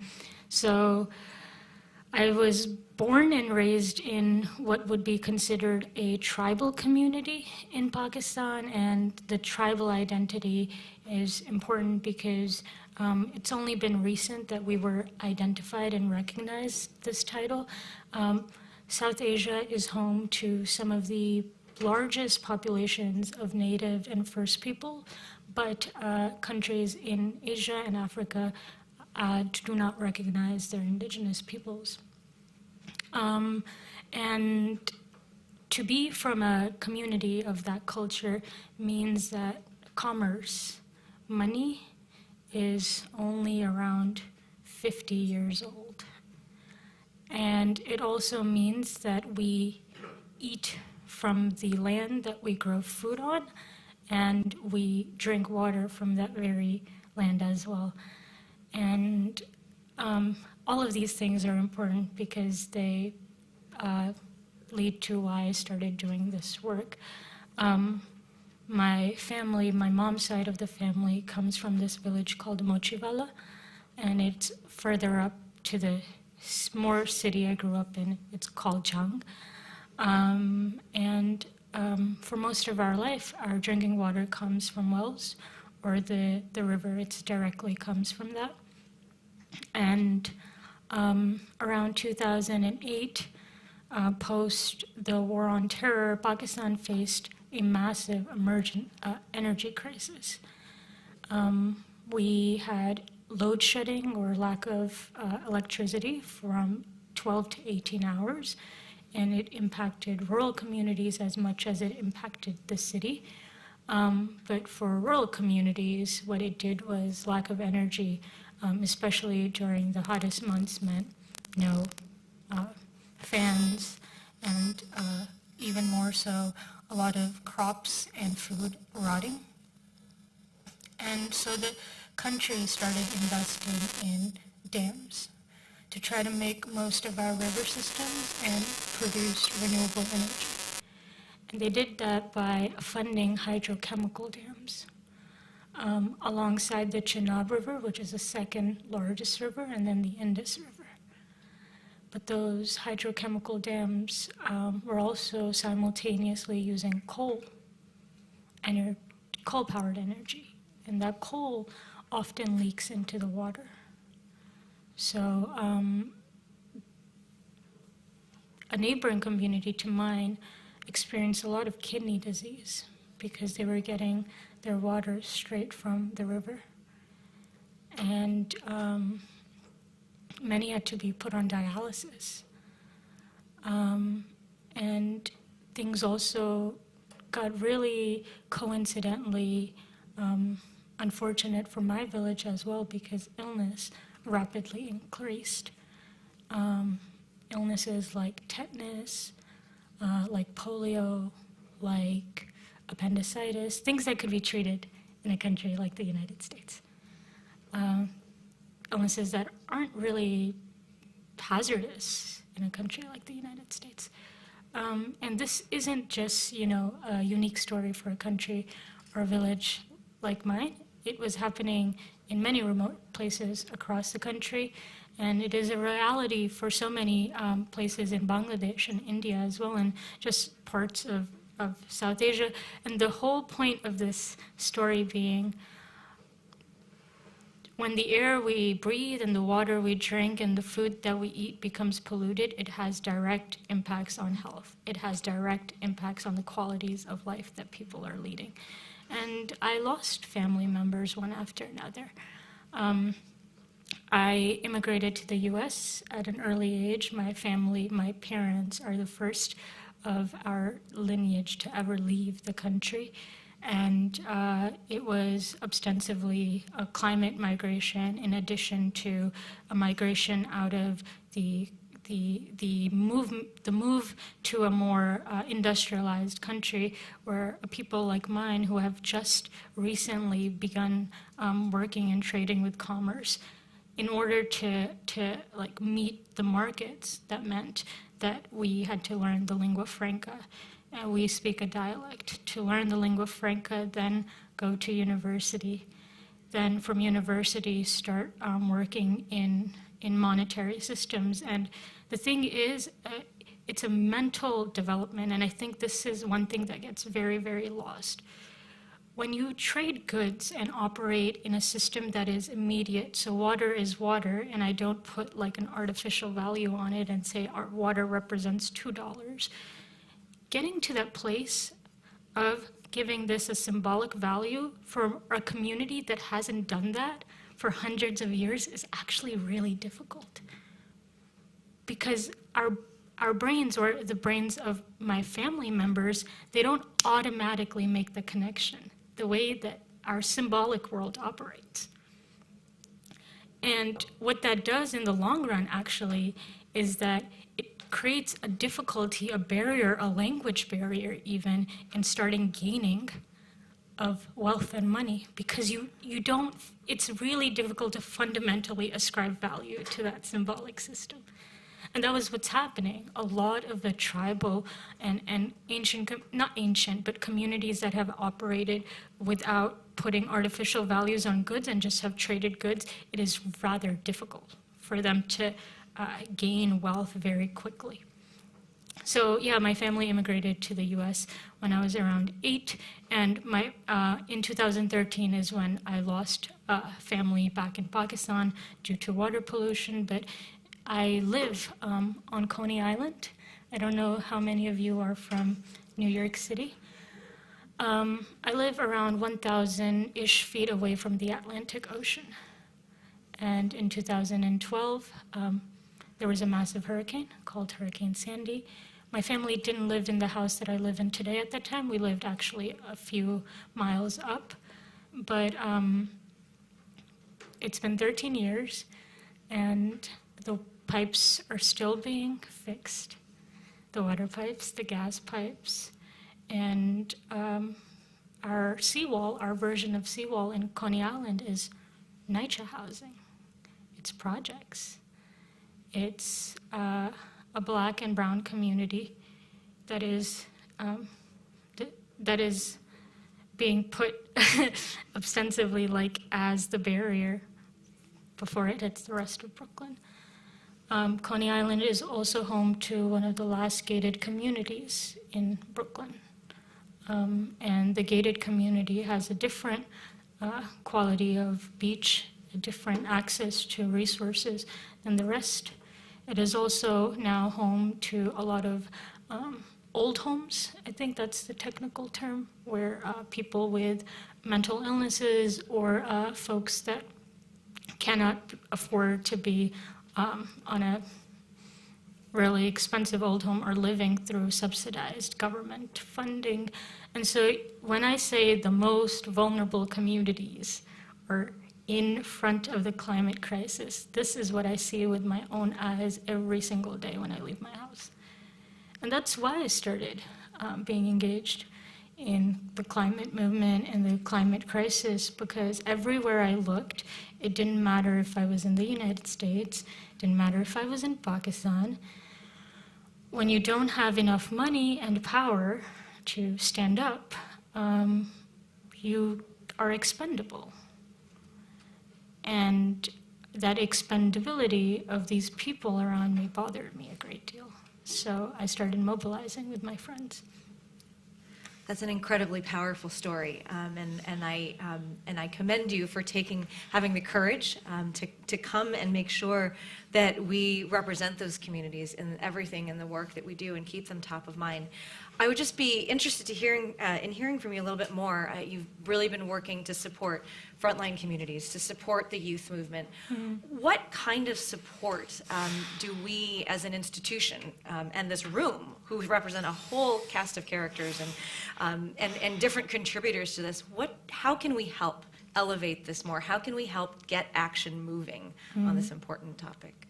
Yeah, so one of the questions that I'm often asked is like, why would supporting, funding the youth movement actually result in anything if all you guys are doing is protesting? And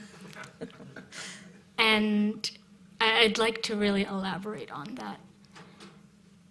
In 2015, when the Paris Climate Agreement was established, we were headed toward a world by 2030 that would be around 4 degrees of warming.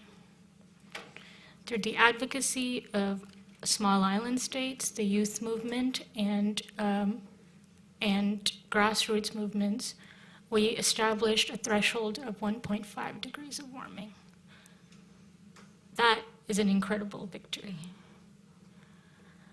Last year, again, because of the youth climate movement, who was lobbying in simultaneous with the fossil fuel industry at the COP, and working very closely in alliance with the states demanding a loss and damage fund, we helped achieve the victory of a loss and damage finance fund that was thought to be near impossible.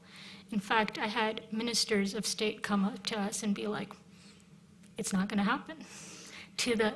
Until the very last day of negotiations, countries in the global north were saying it will not happen. But the island states, Pakistan, and the youth movement stood their ground, and we achieved a loss and damage fund.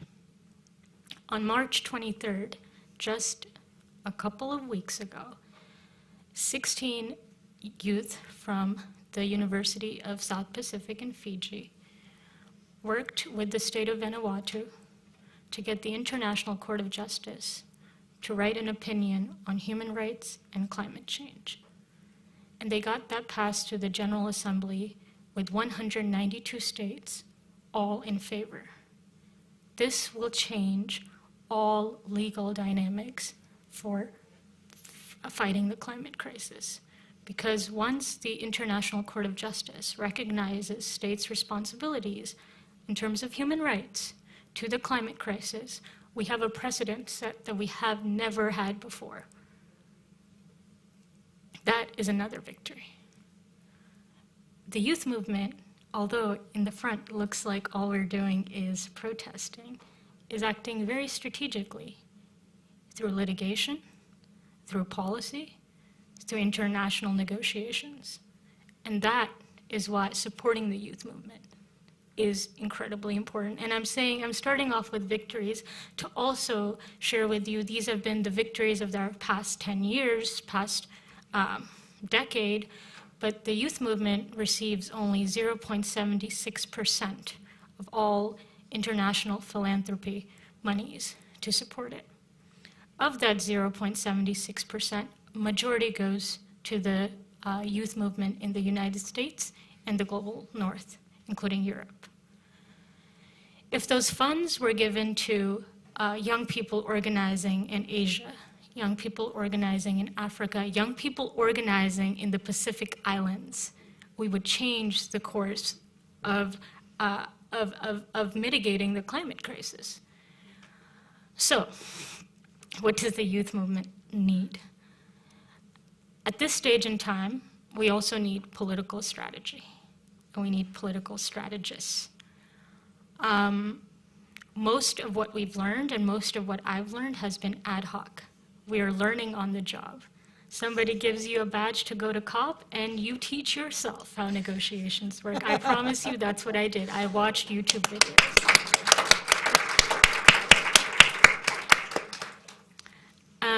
And then another thing that, it's been my ethos in every place I go, I bring a friend with me, always a plus one, so they can learn with us. But see, most of the leaders that you are looking at today, we are self-taught.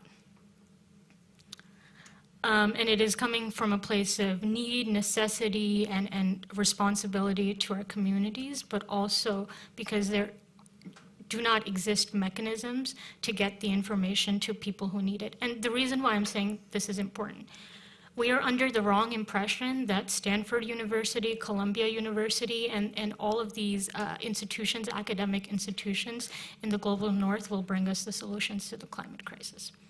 They might technically, in terms of technology and bioengineering, but the experts the world needs are those that are experiencing the climate crisis, which again is why I'm pointing to the 1.5, because that language came out of the Pacific Islands.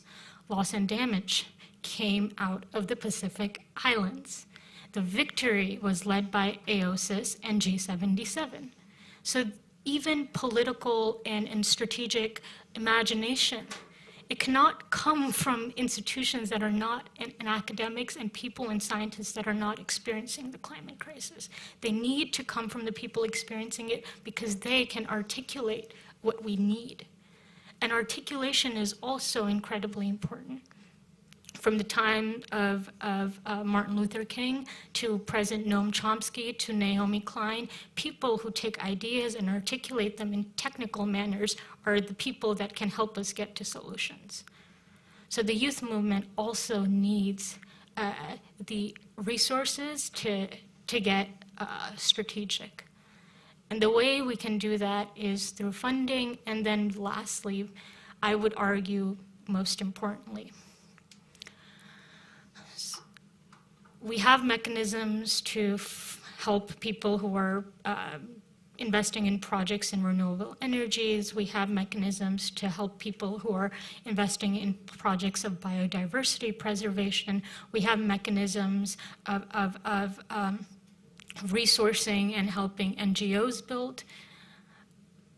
We do not have mechanisms, and this is a ask and also like a insight that I want to share with you, to help people stuck in emergency situations through activism. The climate activism that the youth who are doing in the Global South is a target on most of our backs. My friends, and by friends I mean people who I love and care deeply for, have been arrested for writing a tweet on the internet saying that a government should not kill farmers. Another friend of mine was stuck in Sudan just recently, and she served as a youth advisor to the UN Secretary General like I do today. And there was no mechanism of getting them out. So the very people in the front lines who are doing this work of helping the planet, standing up for the planet, there are no emergency systems of monetary aid for them. And the work we do, I think, on a very surface level looks more like it's on communications. It looks like it's about mobilizing people. I really want to articulate it is dangerous. And it's not because what we're doing is wrong or bad. It's because we're challenging power. And we really need to develop a system to help those people do their work better. Because no time in history has power not fought back. And all of the world leaders that we point to, that we love to quote, that we applaud, that we like memorialize, their work wasn't a road of just safety and without obstruction and danger. It was dangerous. I could ask you questions all day. I think it's really helpful for us all to get a deeper understanding of the work that you've been doing, of what the youth movement and the communities that you're bringing together. I'd be curious to know from your perspective, because this past 10 years, we've seen a lot of progress. There's still so much more to do. And I understand the resourcing that is needed. I'd love to know, what do the next 10 years look like? What's on your horizon? What's giving you hope? Where do you want to see opportunities be pushed forward in a more deliberate way? That's a wonderful question. In the next 10 years, from my understanding, the research I'm doing and the specific niche work, I'm working on human rights litigation and also on the rights of future generations. And I'd like to plant this seed in your head for all of you that are in the room. The law exists, and constitutionally, rights exist when they are written down and articulated. And one of the issues that we have come up again and again in the climate space is we are talking about a future. We're talking about things that haven't happened yet. And working in reverse is really difficult if things have not happened yet. But the very victims of this crisis are also children yet unborn. The whole issue is, what kind of world are we leaving for generations to come?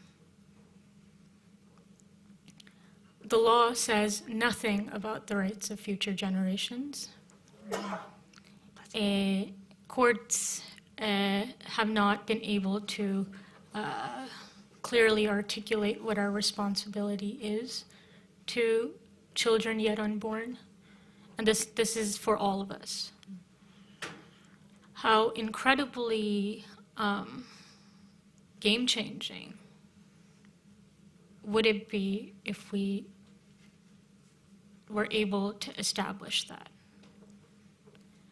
If we are able to establish that, then it opens many avenues of advocacy on A, phasing out of fossil fuel, B, on states' responsibility to these citizens, children, and children unborn, C, protecting and ensuring a healthy environment, and D, the human rights implications. In the United States, Constitutionally, the rights of Black people were not mentioned. Constitutionally, the rights of women were not mentioned. Constitutionally, the rights of children were not mentioned until advocacy came and protested and marched and demanded it. We as a species are coming to a world where we need to establish what the rights of our future generations are, and I think in the next 10 years, that is what we should be working towards. And that's what I'm working towards. I will hold on my, can I ask one more question? Is that okay? Okay. This work is really hard. I mean, that is the key takeaway I think all of us have in this room, and listening to you, it's even harder from where you are.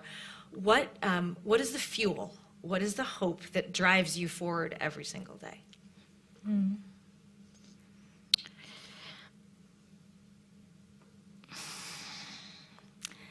It's a good question. I'm asked it, and sometimes I say a very hopeful response because I don't want to ruin the vibe in the room. And Go for it. Just be for real. I'm looking around, and I think this room can handle some honesty.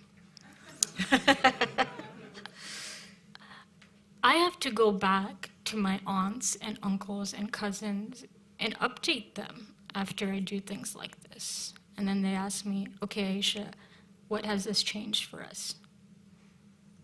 And seldom the answer is anything. And that's what keeps me going, because I have people I'm answerable to. At the same time, in doing all of this work with money and power and standing up to it, I suppose, I've also realized that most of what we really need is free. It's so simple. It's so utterly simple. In order to live a happy and I suppose, fulfilled life, really what you need is some food, shelter, and peace. And so many parts of the world don't have that. For me, fighting for a livable planet is the intersection of all of these issues. And each one of us, including myself, will love somebody born in the year 2100. I know this sounds very much like a soundbite, but when that time comes and when my time comes, I would like to look my children in the eye and tell them I did my absolute best. And I would like to tell my community I did my absolute best. We often look back at history and say, you know, if I was alive in the civil rights movement, I would have stood up. If I was alive during the AIDS movement, I would have stood up. If I was alive during the Salt March and during the apartheid movement, I would have stood up. Well, the biggest crisis of our time is here, and it's asking you what you will do and what you are doing, and postulating and articulating what you would have done in the past is not enough. What are you doing right now? How are you solving it? If not answerable to your community or to your children, how are you answerable to yourself? Thank you for those powerful messages. And thank you for all that you are doing. I really appreciate it. Thank you. Thanks for the few extra minutes.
Please welcome Tony-nominated actress Anika Larson, accompanied by Charlie Raw.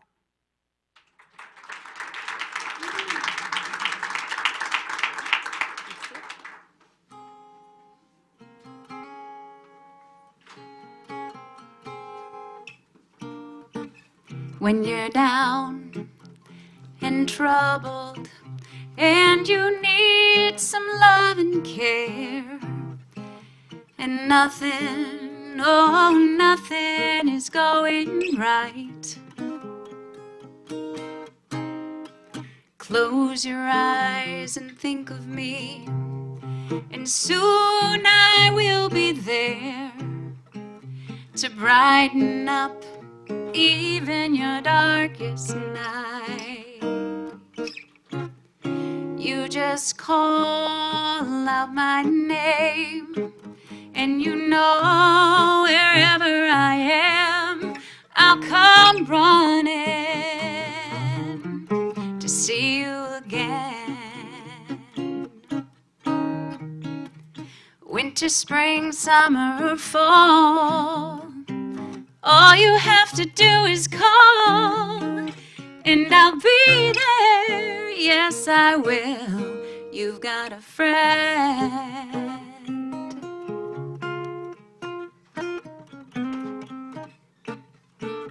If the skies above you should turn dark and full of clouds, and that old north wind begins to blow, keep your head together and call my name out loud, and soon you'll hear me knocking at your door. You just call out my name, and you know wherever I am, I'll come running to see you again. Winter, spring, summer, or fall, all you have to do is call, and I'll be there. Yes, I will. Now ain't it good to know that you've got a friend when people can be so cold? They'll hurt you and desert you. They'll take your soul if you let them. Oh, but don't you let them. You just call out my name, and you know wherever I am, I'll come running, running, yeah, yeah, to see you again. Oh, darling, winter, spring, summer, or fall, all you have to do is call, and I'll be there. Yes, I will. You've got a friend. You got a friend. Ain't it good to know you've got a friend?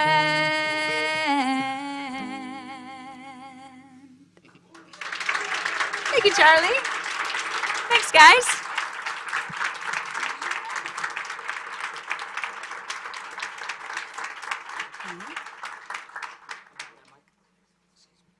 Oh, thank you. I'll need that again at the end.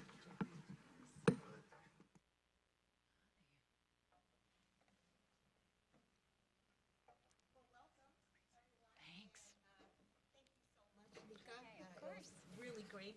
I'd like to change the energy a little bit. I think Anika deserves a standing ovation. I'm going to bring you with me everywhere.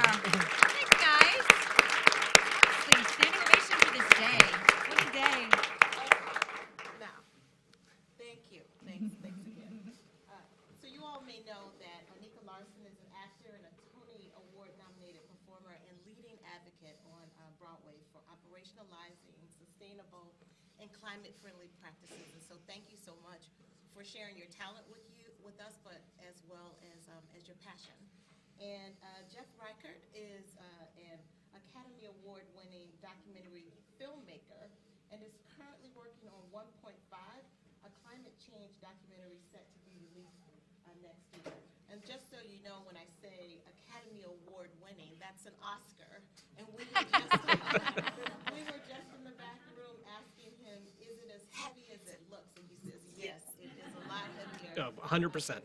Yeah. Than you expect. So thank you so much, Jeff, for joining us.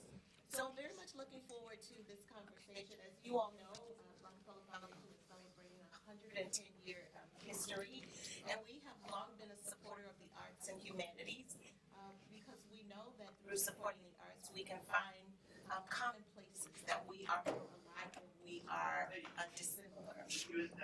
Last year, we decided that we were really going to focus our efforts through a climate change lens. And this conversation is really about our leaders here using their platform to actually educate us and move the needle forward with regards to climate change. Thank you. Is this better? Yes? A little? Mic check? Thank you.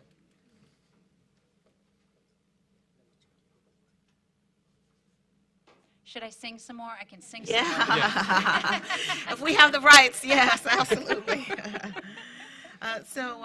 Well, why don't we get started? And I'll just speak up a little louder because we do also have folks joining us online. So both of you are in the arts, and Anika, and you're a star on Broadway, and Jeff, you are an accomplished documentarian. Can you both share with us and our audience a little bit about your passion and how you became interested in climate change and sustainability issues? So why don't we start with you, Jeff? Okay. Well, I guess I would probably say that climate change and sustainability found me. You speak up a little louder. Sorry. They found me as questions for films as opposed to me actually going and looking for them. In 2012, the place where I grew up, Long Beach Island, New Jersey, was hit really hard by Hurricane Sandy, and I felt like I had to get there. And so my team, we went down and we met people and we started filming what was happening in the wake of Hurricane Sandy and the rebuilding process there.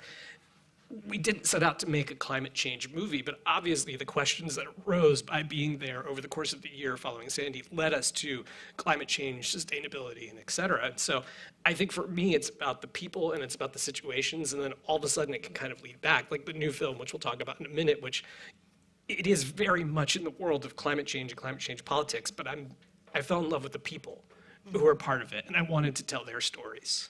Yeah, thank you. Anika, what about you? How, what was the inspiration for your passion? Yeah, I think like most of us, my whole life, we've been aware of this issue for decades, and so I've been concerned about it my whole life, but didn't really feel fired up to do more than the average person does until about a year ago. I read yet another terrifying article in the New York Times about the dire situation with the climate crisis, and I did what I think most of us do in a given day, which is I seized up with panic, and then I thought, but I recycle, I drive a Prius, I take short showers, I vote for people who would pass green legislation. I simply don't know what else to do. And then I went about my day and it faded into the background. And I think we do that over and over and over again. But this time it didn't feel good. I think it's because I have kids now. And seeing Aisha and how gorgeously articulate she was, how grateful I am for her and people like her on the planet. But I was thinking about my kids and about there's that old saying, we don't inherit the earth from our ancestors, we borrow it from our children, and really wanting to do for them, needing to do more. And lucky for me, I have a dear friend who is a professor of sustainability up at SUNY New Paltz. Her name is Andrea Varga, and she is very, very wise and smart about all these things. So I called her and I said, okay, I'm ready to do more, but I don't know what that looks like. And she said, all anybody can do is what they can do locally, where they are. But your local is Broadway, and Broadway gets attention. So I immediately called up Molly Braverman at the Broadway Green Alliance, and I said, what more can I do? I'm in. Put me in, coach. And I've been working with her sort of feverishly ever since then. And then I also, Andrea Varga, my professor of sustainability friend, she teaches all of her courses within the framework of the global goals, the UN Sustainable Development Goals, the global goals. And I said, okay, I've heard you talking about these things. Please explain. And I fell in love with them as much as she did. The sort of elegance of the framework for understanding this big, scary, massive problem for somebody who's mildly OCD like me to put it into categories with targets and goals to make it hashtag the world's to-do list. A to-do list is something we can do, right? It's a problem that is now fixable and manageable. And I thought, well, more people need to know about the global goals. And we are artists, we are storytellers. How can I tell the story of the global goals in a way that makes it entertaining, perhaps? And so I, along with thanks to the Broadway Podcast Network, I created the Broadway Vlog to Save the Planet, which is 17 9-minute episodes where I talk about each of the global goals with a different Broadway figure, and we talk about how Broadway, the theater community, is working to achieve that goal, and then we pull it back out macro and talk about the targets globally and what anybody out there can be doing. But so that was my project for Earth Month this year, and if anyone wants to check it out, please do, the Broadway Vlog to Save the Planet. I promise you'll be entertained. You'll have fun. That's great. Well, thank you. And we'll come back to learning a little bit more about what's happening on Broadway as well.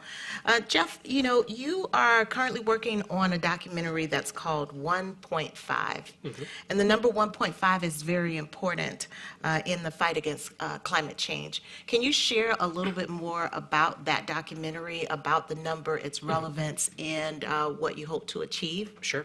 So there have been a lot of documentaries about climate change. I think we've seen some of those films, Inconvenient Truth, the sequel, The Island President, and more. But I think what we wanted to do with this film was something a little bit different. We are following the actual negotiators who go to the COPs and who try and hash out these deals. So we are in rooms that nobody has been in before. We are on the plenary floors. We are there in the small meeting rooms trying to see as 190-some nations come together to form some sort of consensus or not. So we started making this movie. My co-director is a filmmaker named Alexandra Kerry. She is the daughter of Secretary John Kerry, who you saw in one of the videos earlier today, and she had this idea, this work that her dad does around climate is so important and it's so unseen. Could we start there and build a big cast of negotiators and tell the story from COP26 to COP27 through COP28, and give people a little bit of a window into what these processes actually look like. We've now assembled I think we've got 5 or 6, maybe even 7, 8 great characters from all around the world, including some of the island nations that Aisha was talking about earlier today. We closely tracked the loss and damage fight at COP27, and I think we're trying to paint a really global portrait of what this work, this labor of diplomacy actually looks like. Great. And so when you think about the most important lessons that will come through the documentary, what do you think they would be? Mm-hmm, mm-hmm. Well, I was actually really struck by something Aisha said about how she's essentially self-taught. Most of the people of her generation are essentially self-taught as they try to penetrate this question of the climate fight at the UN level.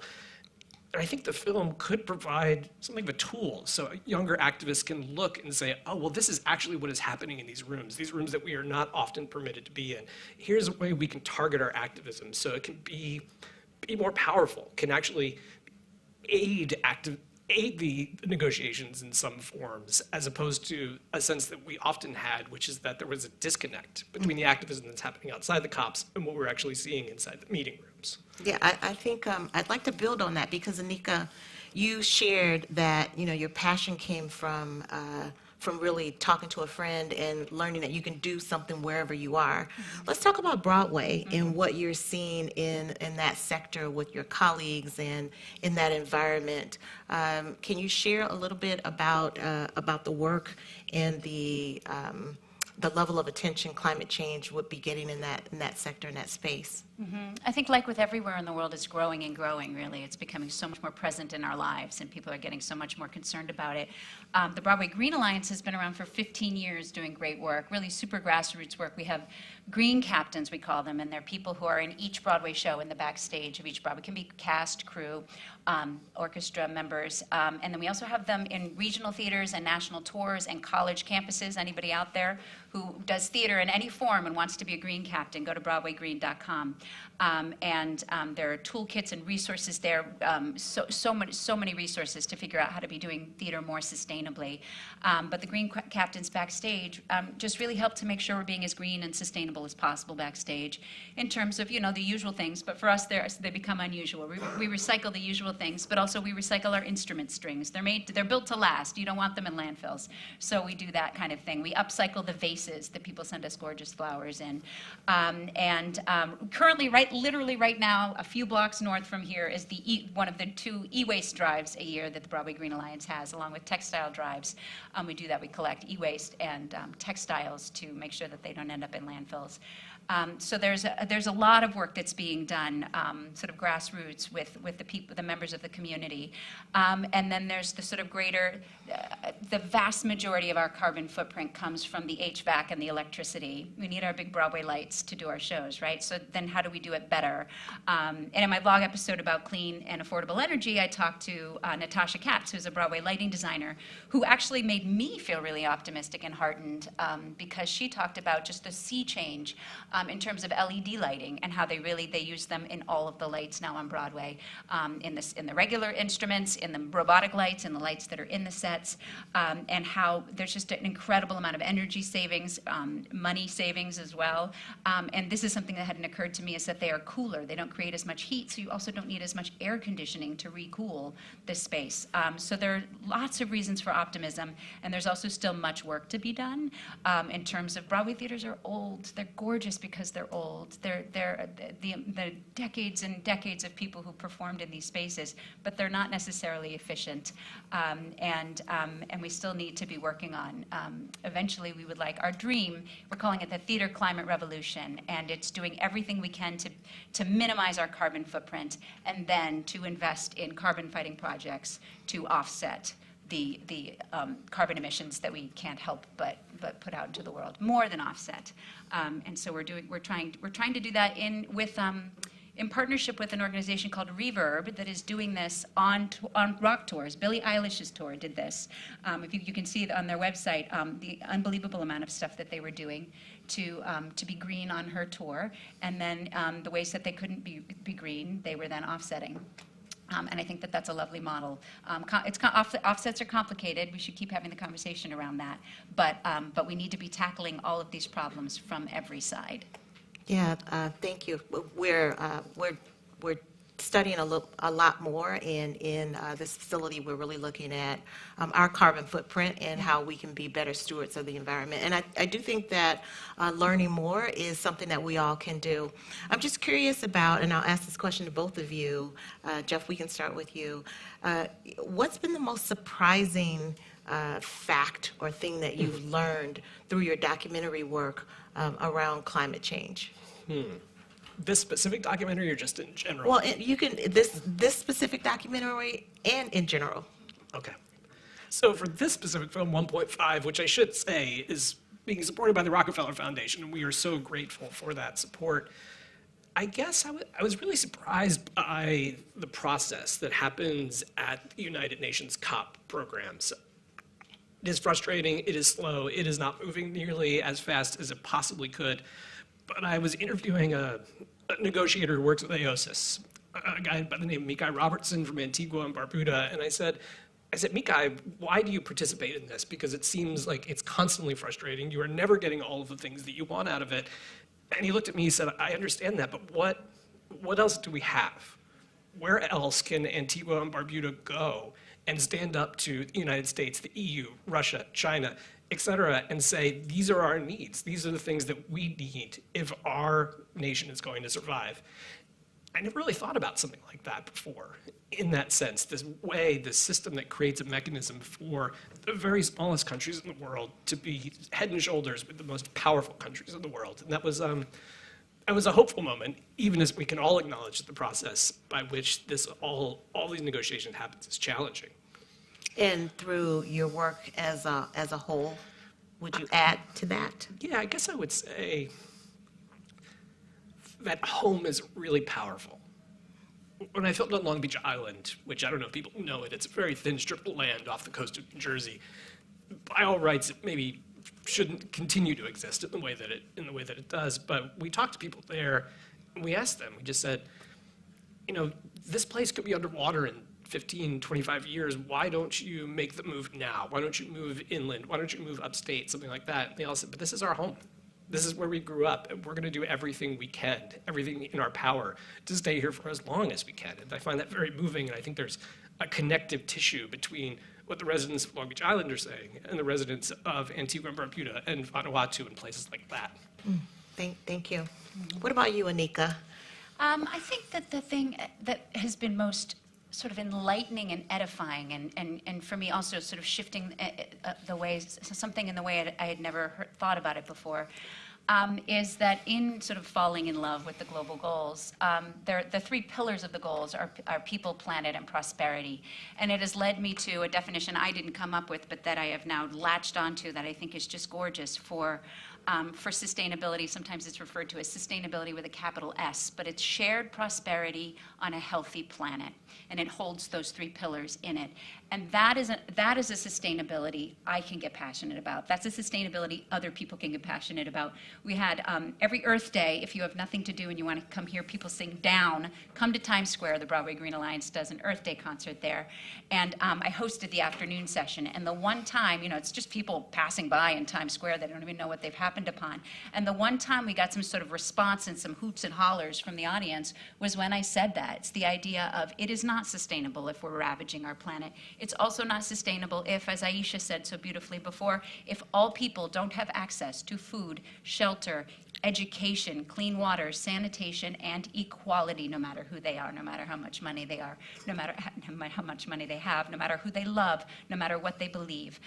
That is not sustainable, and that got people fired up. And that is a beautiful, at the end of the day, what I've come to realize is sustainability is an act of love. And when you think of it that way, that will every day fire you up to act. It's activating in a way that recycling is not so activating and firing up. All right. Thank you. Sustainability as an act of love. Thank you. I'll remember that quote because I love the word love. So thank you. Let's just talk about storytelling and why it's important. I actually am an arts patron and worked in the arts. I worked for the Kimmel Center for the Performing Arts in Philadelphia. We had 8 resident companies, the Academy of Music, a very old building, Verizon Hall, very new building. So have had a lot of time in spaces where people are telling stories. I'm curious about, and Anika, we'll stay with you and then we'll come back to you, Jeff. I'm curious about the power of storytelling and the sustainability goals and why they're not as popular here in the United States, why they aren't a part of pop culture. What do you think? Yeah. And what sure. can we do? What can we do? I know, yeah. Well, certainly we storytellers need to be telling stories more in the ways that we are doing. That's the thing that's gotten me excited over my time and sort of falling down this rabbit hole is how much I'm seeing people out there who are in their lane attacking this problem, the scientists and the storytellers and the innovators and the people who are making good trouble out there. All of the ways that people are problem solving for this, that's what gives me hope. I really do think that there's reason for hope, and I think that framing it in a way that is hopeful, I say at the beginning of each of my vlogs, I want to help you go from feeling helpless and hopeless to helpful and hopeful, which is what the goals did for me. So I think that is a way that storytellers can tell the story in a way that, yes, shines light on it, but makes it hopeful, because that begets action in a way that helplessness does not. I called up my friend Gregory Trico, who, when you all watch the vlogs later, I'm sure it's the first thing you'll do when you go home. I called him up because I wanted him to sing throughout the episode, because it's the Broadway vlog to save the planet, and also sometimes this stuff gets dense when we're talking about it. And when it gets dense, I say, "Sing it, Gregory," and we cut to Gregory, and he sings it. And so I was trying to explain what this is, what the goals are, what any of this means, and bless him, we've been friends for 20 years, and he just trusted me and went with it. But he said, the thing about the sustainability stuff is it's either overwhelming or it's boring. And I said, yeah, no, I absolutely agree. And so that's our challenge. And I said, I'm going to try and make it not overwhelming, and you are definitely going to help me make it less boring. And let's go. Let's just do it. And so we did it. And so who knows where it will lead. I never thought I'd end up talking here. But we've just got to keep talking. We've got to, at the top of our lungs, at least I have to keep singing and dancing about it. Yeah, great. Thank you. Jeff, what about you? the power of storytelling, and I'm curious about the sustainability goals. What your thoughts on their popularity? Yeah, I think something Anika said is really important. It seems so monumental. Like, how do you wrap your head around this stuff? We're making the last film I worked on, a film called American Factory. We were really interested in this one factory in Ohio that had been purchased by a Chinese company. Through that lens, we tried to take on huge global economic shifts. We didn't talk to experts. We didn't show statistics. We didn't do any kind of fancy graphics. We just met people where they were and told their stories. And that proved to be something that sparked more conversations than I think the movie would have if we'd sat down and said, there is this big economic realignment that's happening, and had people talk in a certain kind of way. And that's the hope for this film too. It's not about presenting information, it's presenting people. And it's presenting their stories. We want you to meet these people where they are, where they work, learn what they do, fall in love with them, and through the lens of following them, you're opened up into this whole world that has been opaque for so long, which are these climate change negotiations. And it allows us, through their work, to access so many different kinds of ideas. And we think that's the way that you actually create real engagement with major topics. Not by presenting a fact sheet, by presenting actual people in the world doing the work. Yeah. And what have you learned from your outreach and from the people that you're engaging with? Well, I've learned that there's a lot of room for optimism, which going into this project, I would say I was not hugely optimistic about the United Nations processes, not hugely optimistic about our possibilities of sort of staving off ultimate climate collapse. But seeing the folks that we've been filming, getting on planes, leaving their families, traveling around the world for kind of half a year to go to these negotiations again and again and again, which are so frustrating and so challenging, and they seem so impossible, but still actually winning real concessions like a loss and damage fund, that gives me hope that we can, as a planet, get there. Yeah. And what about you? I mean, Anika, you are, with your vlogs, what are you learning from your outreach, from people? Yeah, it is really that there's so much reason to be heartened, that there is that everyone everywhere. I end each of the vlogs with the Arthur Ashe quote: "Start where you are, use what you have, do what you can." And just there are so many people out there who are, and that if we all just keep continuing to do that. I don't know how many of you have seen the movie Frozen 2, but I have. And the character Anna is at the lowest point in her journey, and she's devastated. She doesn't know how to solve her massive problem. And Kristen and Bobby Lopez, some Broadway's own, wrote a beautiful song for her called The Next Right Thing, where she just keeps singing over and over again, do the next right thing. And if we all just every day wake up attempting to do the next right thing, whatever that is, often as we scream in the vlog over and over again, often that's vote. It's stay informed. It's consume less in all of the ways that you can consume less: gas, energy, meat, plastics. But what's the next right thing? And then the next right thing beyond that. If we all made that our goal every day, to be doing the next right thing for us, and right also means, it means for others, but it also means for yourself, if it's manageable in your life. Because if it's not manageable, it's not sustainable. You won't keep doing it. It's just do the next right thing. That's a framework I think we can all get behind. Wow, thank you for that note. It reminds me of a saying that every action matters and no act is too small, and systems are reinforced or dismantled one decision at a time. So do the next right thing, and your voice is probably better. One of the things we say at the BGA is hashtag it all adds up. It wasn't one big awful thing that got us here. It was millions of little things. And yes, there are powers that be that can make larger, more pronounced change. But all of the little things we do matter every day, all day. So we're going to open it up for questions from the audience, but I do have two more questions. One is just about, and Jeff, maybe you can share your thoughts on this, audience fatigue. Mm-hmm. What are your thoughts? How do we avoid that? Anika talked about creating more hope and, framing conversations where they're not so complicated. What do you think about audience fatigue and how we might be able to push through? Yeah, well, and I think the idea of audience fatigue is real, especially in the streaming era. There is just so much stuff out there. How do you find your way to a piece of art that is meaningful to you, especially a piece of moving image art. And I think, part of it is incumbent on the artist to push themselves to try to make better art. And I don't mean better art in terms of what I necessarily think is good art, but I think making things that are personal and idiosyncratic, that are focused on people, that are trying to do things that are a little bit different than the audience might have seen before. I think that kind of approach is shown time and again that people can be receptive to it. And then there's the question, once you have created the work, you have to fight for it to get out into the world. When we put American Factory on Netflix, we didn't just stop. We went out, we did screening tours, we created conversations with labor unions and business owners to try and continue the ideas in the film out in the real world, because, putting a movie onto a Netflix or in a theater doesn't mean that it is going to achieve the impacts that you hope to have. You have to continue to work. You think you premiered at a film festival, you're not done. You've got 2 more years of your life ahead of you, going out there and actually sort of supporting the film itself. Well, okay, so I think I have it. Do the next right thing and fight for it. Yes. Some great advice.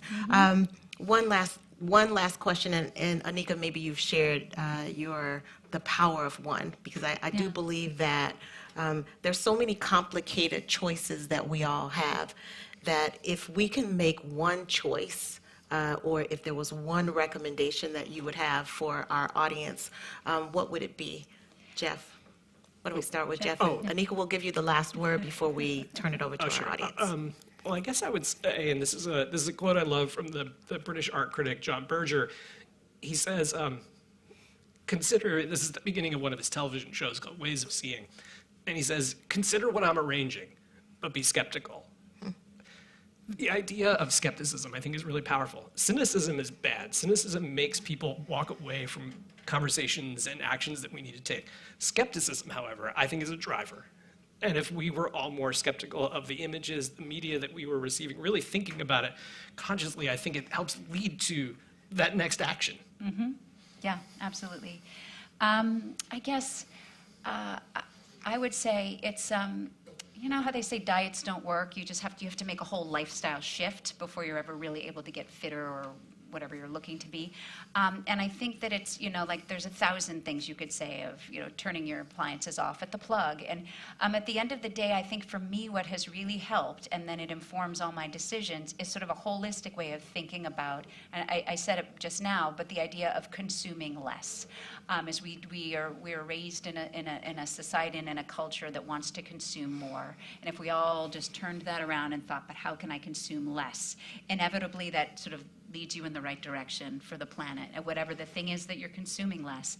I was using my plastic scrub brush the other day, and I thought, I didn't think through, this was before, I bought it a long time ago, but why I would have ever bought a plastic scrub brush when I am sure there is a comparably priced wooden scrub brush out there that I can buy now, because I think now about consuming less plastic. And so it's just sort of become a holistic part of my life and the choices I make. And then, of course, if it's grounded in this idea of sustainability as an act of love, then that's the way that really sort of motivates you to keep doing it, instead of it feels like this homework that you have to do or this burden that you have to bear. If it comes from a place of positivity, then it's much more easy to act on. Perfect, great, thank you. Thank you very much. So let's open it up to our audience and see whether or not we have a couple of questions for our guests. We have a few more minutes. Yes, Christine Shoppy. Hi, Anika, this is for you. You mentioned what you as theater professionals and artists are doing, but thinking about as an audience member, I'm a passionate audience member, and reflecting on the binders of playbills I have in my apartment, and thinking about the thousands of audience members 8 times a week that are receiving the paper. How are y'all thinking about audience and changing the consumer base of Broadway? Absolutely. Well, very specifically to that question, I do think that the next generation is growing up really used to QR codes, and so there's lots of talk about digital programs. But they are souvenirs for people, and so that's a sort of tougher call, as they really do matter to people. To me, I like to keep the playbills of the shows I'm in. And so I think that, first of all, anytime you go see a Broadway show, you don't need a program for everybody who comes. Consume less. If there are 4 of you, maybe share and have 2 or 1. Also, if you keep it in pristine condition, they will reuse it. If you ruffle it up or throw it under your chair and somebody steps on it, they won't reuse it. But yes, and also I do think that in terms of hazards for the planet, the paper industry has gotten better. That was sort of the 20-year ago problem. But paper is more sort of responsibly produced, and most of the paper that we use now is recycled.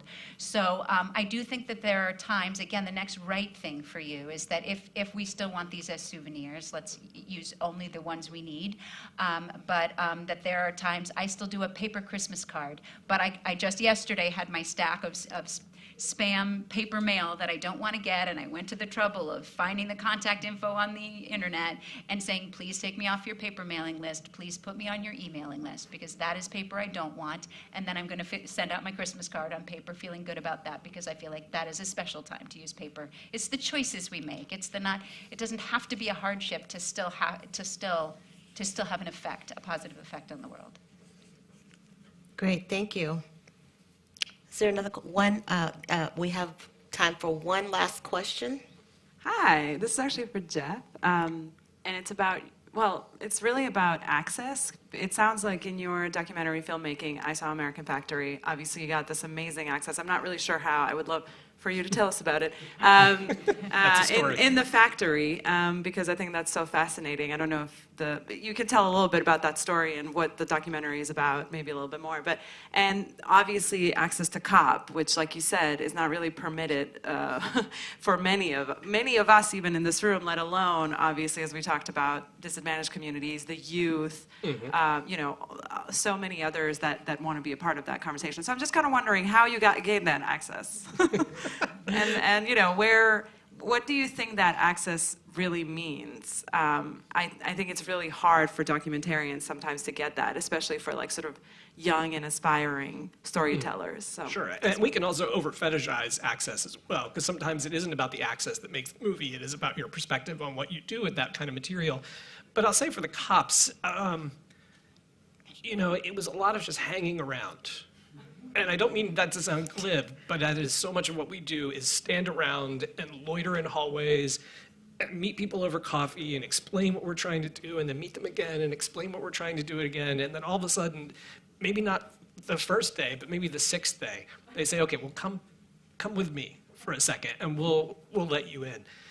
It was hard at COP26, to be honest, because we were new to the scene. People said, what are these cameras around? What are they doing? They're following John Kerry. What is this? Is this a John Kerry movie? There were all these questions swirling, but by the time we got to COP27, everybody knew us, because we'd been with them on the road through the entire year. We went to the SBS in Bonn. We went to the pre-COP in Kinshasa.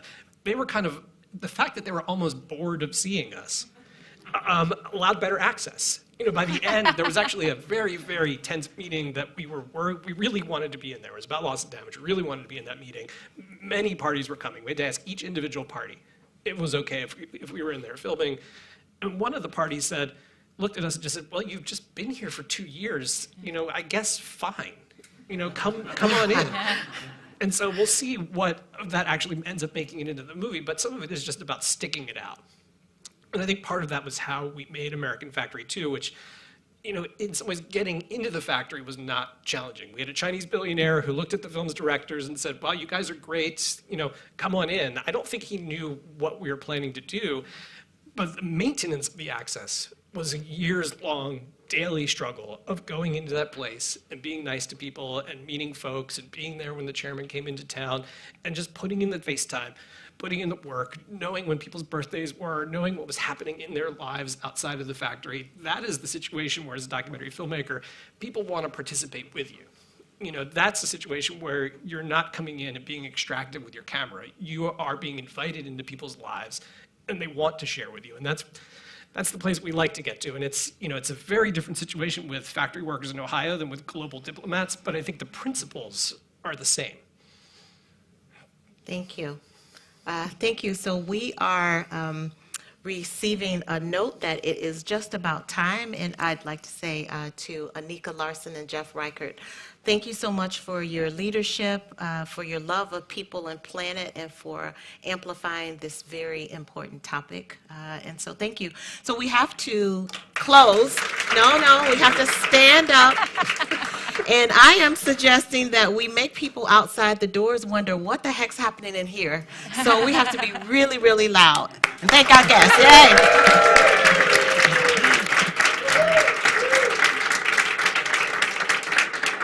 Okay, thank you. So I think we have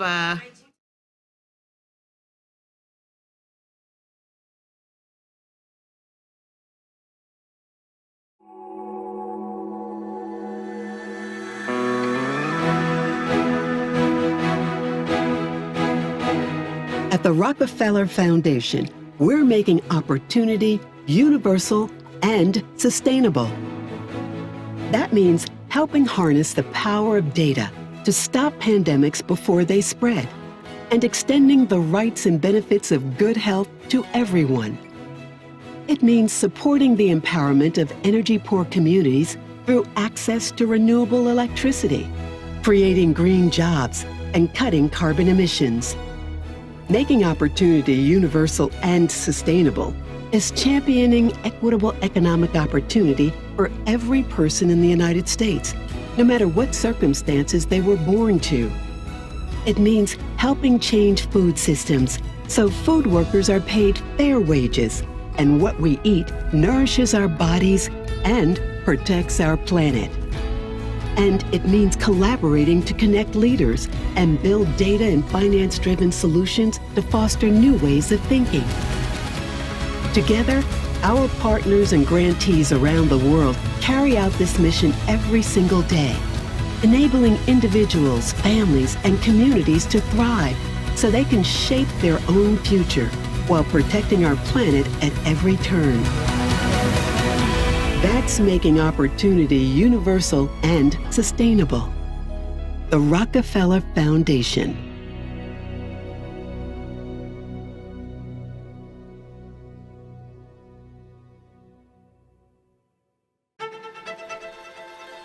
I was never more sure than I am now that we in the field of private philanthropy have a role of key importance. We know that problems are not solved by money alone. Problems are solved by people, trained people, experienced people, dedicated people, working together for the well-being of mankind.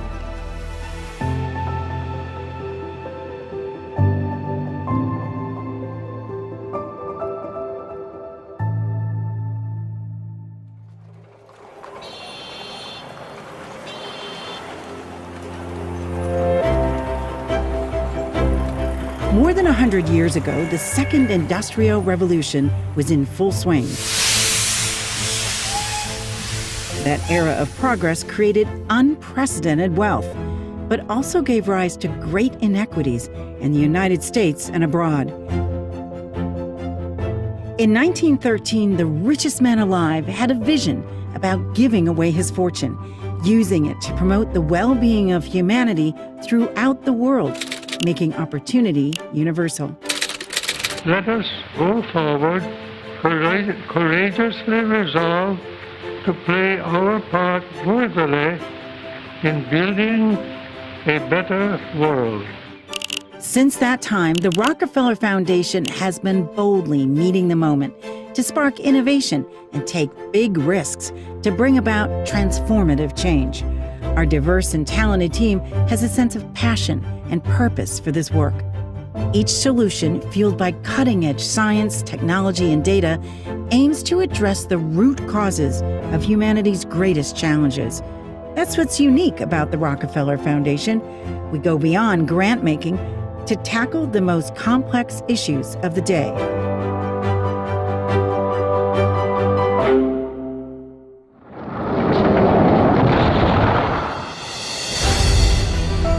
It began in part by giving critical assistance to the American Red Cross during World War I. We funded food, clothing, and medicine for refugees and helped treat the wounded. From then on, our unique approach to philanthropy has focused on equitable access to the very basics of a dignified life, health, education, economic opportunity, and changed the world for over a century.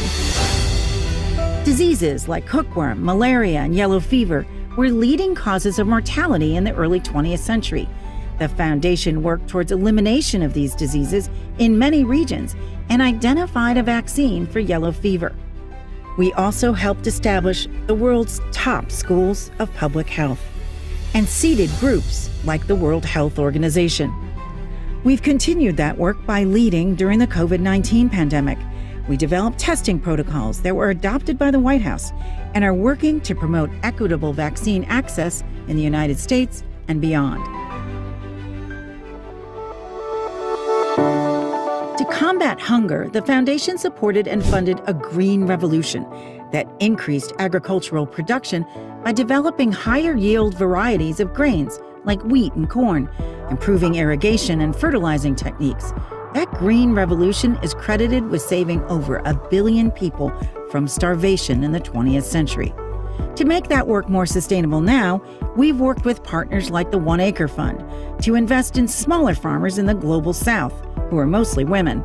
Their small regional farms ensure a more sustainable, nourishing food supply is available. The foundation's early focus on equity meant supporting advanced education for Black Americans in the South in the early and mid-20th century by helping establish Spelman College, one of the leading historically Black colleges in the country. We supported those rebuilding after Hurricane Katrina devastated New Orleans and the Gulf Coast.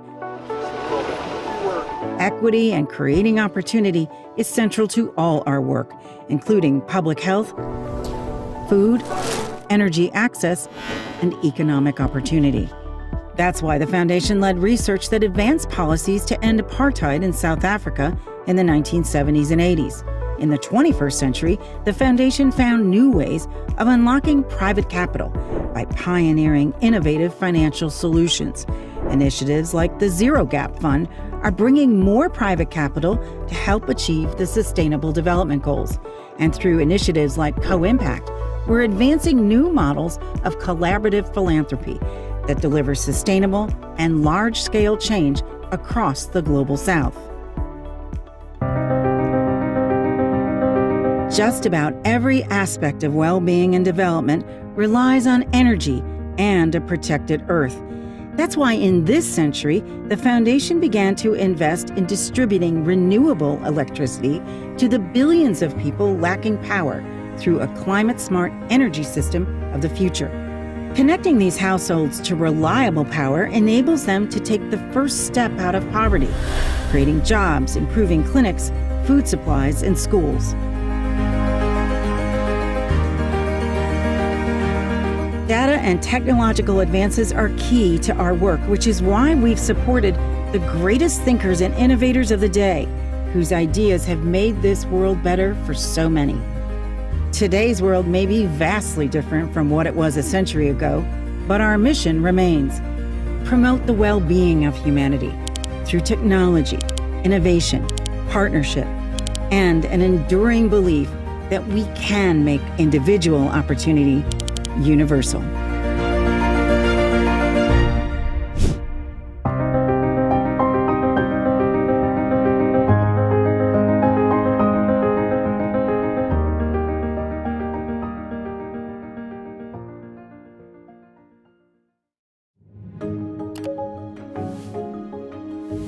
At the Rockefeller Foundation, we strive to deliver the biggest possible impact aligned with our key focus areas, but recognize that the capital markets can bring scale for impact far beyond the resources of philanthropy alone. We bring deep expertise and experience in sourcing, structuring, and executing transactions that leverage flexible, risk-tolerant, catalytic capital to unlock private investment at scale for critical development challenges, from the climate crisis to strengthening global health systems. And our unique impact investment management platform aggregates and deploys these investments from like-minded investors and partners for maximum impact.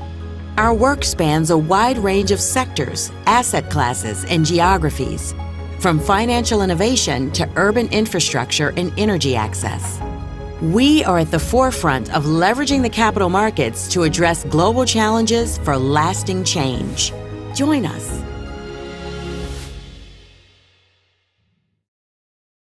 Food heals.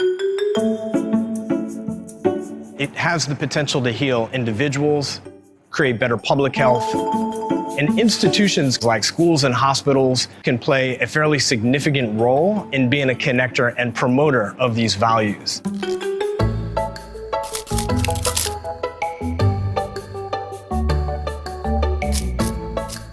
I'm Hailey Johnston. I'm a co-founder and co-director of The Common Market. We're a nonprofit distributor and aggregator of locally sourced, sustainably grown foods.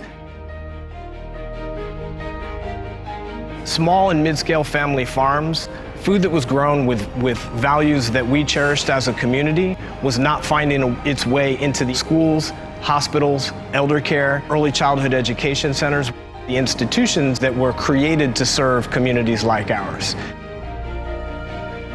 When schools and hospitals choose to use their procurement dollars for good, there are tremendous benefits to society. The folks that are eating the food get better nutrition.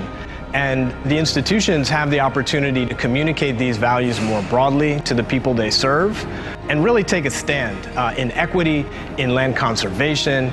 We were creating a system of trade that would be more nurturing, focusing on the well-being and sustainability of the family farm in our region to create a more holistic regional food economy.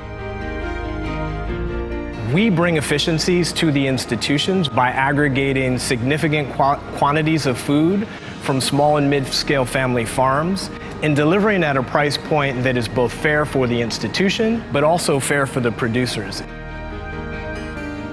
We're creating demand for food that is grown on farms in proximity to where it's consumed, keeping that farmland active and productive. Regenerative, organic, and other forms of agriculture that hold the potential of healing the environment. We're excited about this work because we think there's potential to normalize values-aligned procurement and regional food systems throughout this country. And we're working to do our part in the places where we are, but also to create inspiration for others to do the same.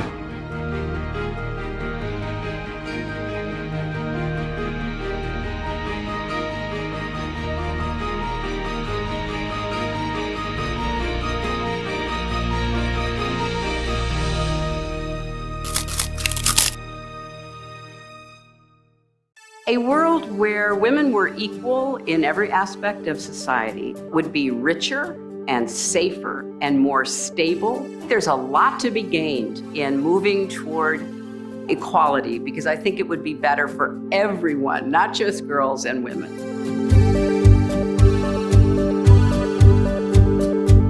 Ready?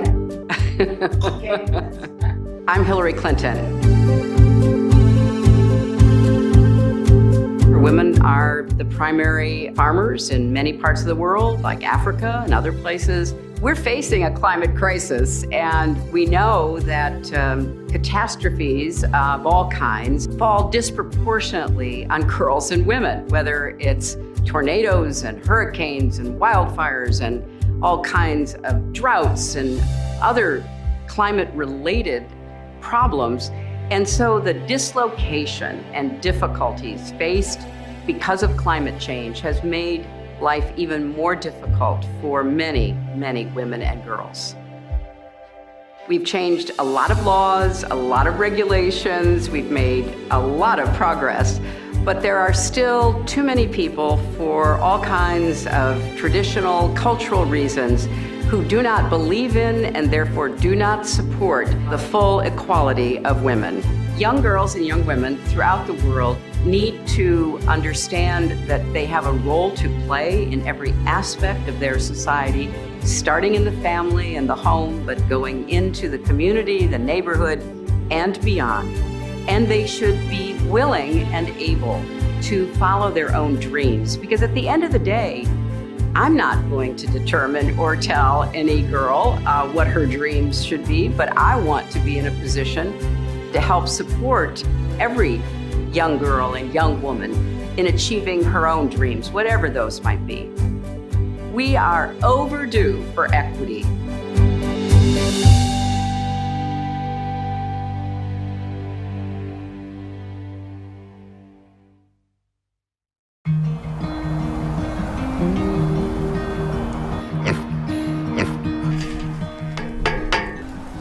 All right, let's go, girls. Every day I go out on this farm and I see something that I've never seen before. And just loving the natural world that you're a part of and help to create. I'm Jonathan Lundgren. I'm the Executive Director of Ecdysis Foundation and the owner and operator of Blue Dasher Farm. All right, brace yourself.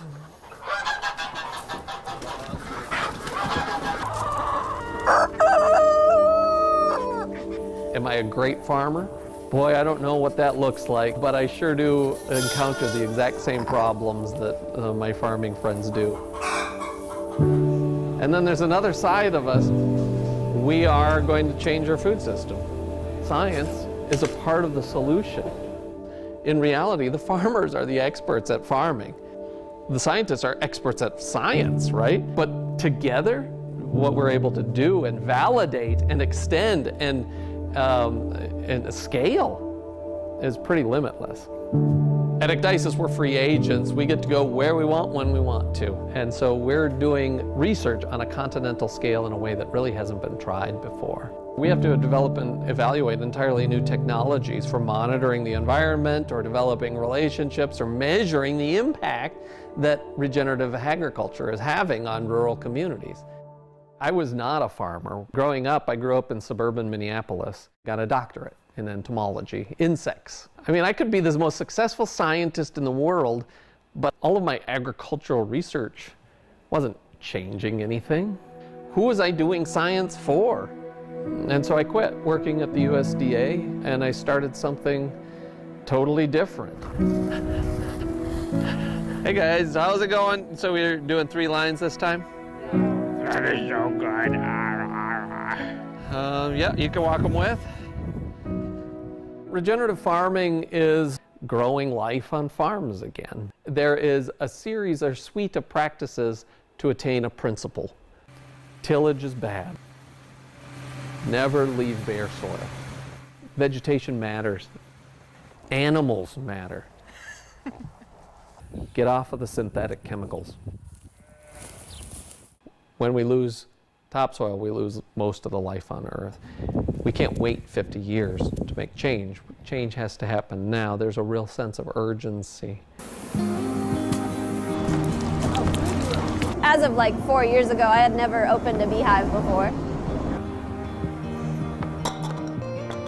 We have to develop and evaluate entirely new technologies for monitoring the environment or developing relationships or measuring the impact that regenerative agriculture is having on rural communities.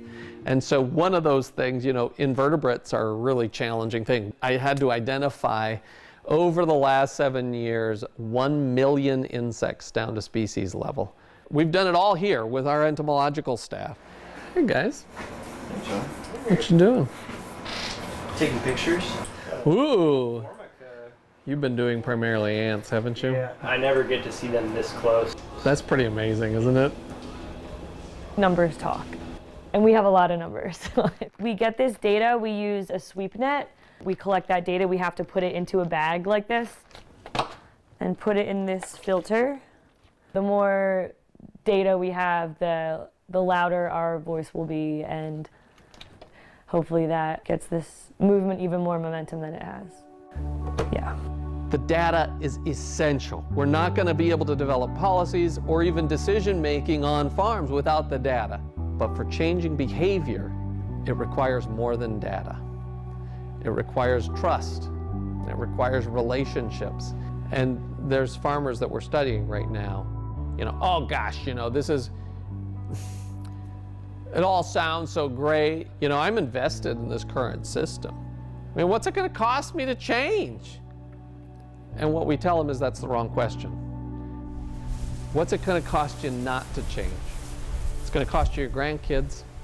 It's going to cost you your farm. Is that worth it?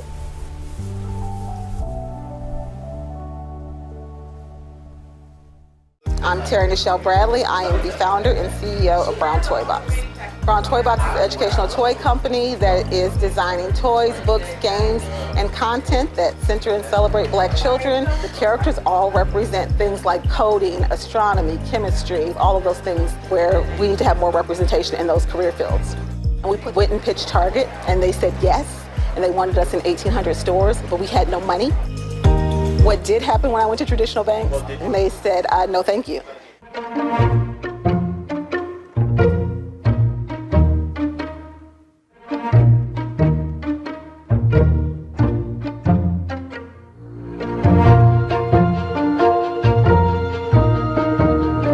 Is a community development finance institution focused on giving folks a chance when others can't or won't. The goal is to not just give you the capital and then send you on your way and say, hey, next month you have to pay us back, on your debt schedule. We're actually saying we're with you, we're your trusted partner, we're a trusted advisor. And then if there's something that we can't help you with, we have an ecosystem that we've built. We focus on individuals who are trying to realize their dreams. He said, we will bet on you.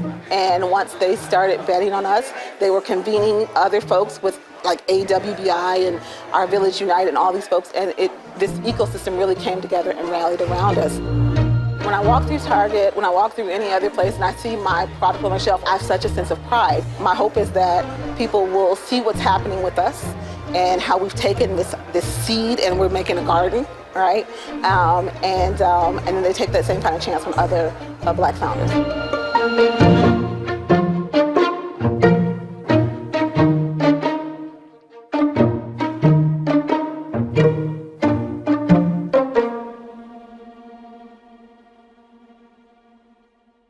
Solidarity is not about words, solidarity is about action. And what we need to do is individual but collective action to make sure that women are there to be at the table. I'm Binta Diop, the African Union Special Envoy on Women, Peace and Security. We really need to make sure that women come with the right message at the table and rectify what is wrong. We have seen how social media is portraying women leadership, and we need to remove those negative barriers that we have seen and make sure that our collective voice will combat what is happening in the media. And there are success stories, but we don't show those success stories. And we need here as a platform to say, hey, somebody have done this in Africa. Let's show it how resilient they are. As women, we need to make sure that their voice are heard, their face are seen, and these are the heroines that are combating violence and that are the survivors that are helping their community to resist. We represent more than 50% of the population. And if you take the youth, the young women together, we will be, more than 80%. Without women at the table, I think this humanity will not move forward. So the whole world is overdue for equity.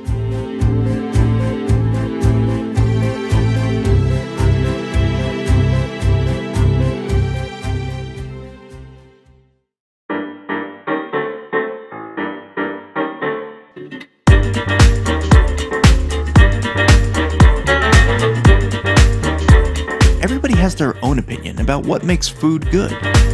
For some, it's the sweet. For others, it's the spice. Savory, crusty, creamy, you get the idea. But the truth is, it's not just how the food tastes that makes it good, but what that food does. What is good food? Good food. Good food. Good food. Good food is culture. Good food is love. Helps us to achieve our full potential. Adequate amounts of nutrients required for good health. It nourishes healthy bodies and healthy communities. It recognizes our interdependence, both economically and socially, and our interconnectedness with the planet we inhabit. Good food nourishes people. Good food regenerates the environment. And good food creates economic opportunity. The food system, as it is now, is not good. Unhealthy diets cause 1 in 5 deaths worldwide. Food systems generate up to 1/3 of all greenhouse gas emissions. And agricultural workers make up 2/3 of all people in the world living in extreme poverty. The world is hungry for change. But what does that recipe look like? dig into this. By 2030, the Rockefeller Foundation wants to improve the diets of 500 million people through an equitable and regenerative food system. To achieve this, we're investing in 3 key areas: data and science, policy changes, and leveraging the power of procurement. Data and science innovation can grow our limited understanding of food. Even in the 21st century, there's so much about food that we don't know. Take this example. Only a fraction of the tens of thousands of biochemicals that are the building blocks of food have ever been measured or tracked.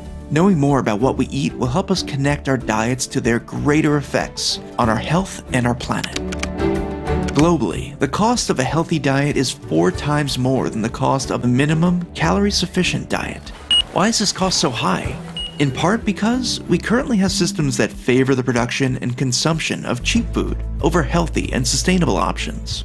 Putting policies in place will help make good food more affordable and accessible, a benefit for people and planet. If public institutions like schools and hospitals buy good food, this can improve both public health and the environment, all while building economic opportunity for small and mid-sized producers. Doing this will help close the equity gap and make sure workers in the food system can afford to feed themselves and their families good food.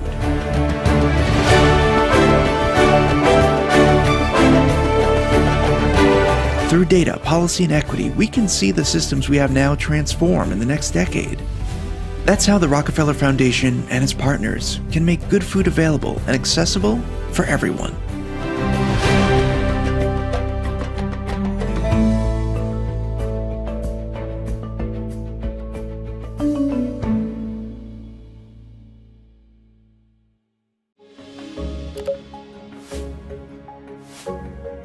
In the United States today, improving economic equity and opportunity are at the forefront of the national conversation. However, 44 million working households, representing 90 million people, struggle to pay their bills each month. And when it's tough to get by, it's even tougher to get ahead. At the Rockefeller Foundation, we believe we can lift up nearly 5 million low-wage workers by 2025, reducing economic inequality for those that need it most. We're transforming the economic stability and mobility of America's workers by utilizing the levers of public policy and private enterprise. We're also making visible investments in people and places that address the changing needs of the U.S. workforce, while helping to bring investment to low-income communities.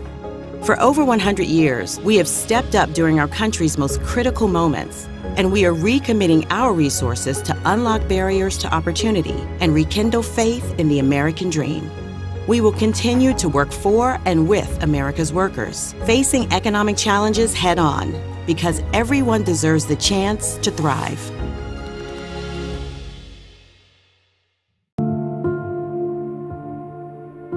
Her name was Mahsa Jina Amini. She had come to Tehran at the end of summer with her family. As she came out of a subway station with her brother, so-called morality police, decided her hijab was improper and violently took her away. The night she died, people were already holding a vigil outside the hospital. The next thing we know, her funeral was held in her hometown of Saqqez, where it looked like the entire town showed up. And it gave the inspiration to the rest of the country to protest publicly. My name is Hadi Gaemi, and I'm the founder and executive director of Center for Human Rights in Iran. The goals of the organization in the beginning was to build a bridge and a voice for Iranian human rights activists and community abroad and influence foreign policy.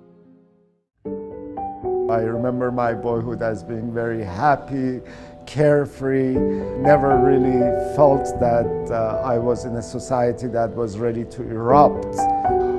The 4 years I stayed there from 1979 to 83, I witnessed worsening of the situation in a way that no one could have ever imagined.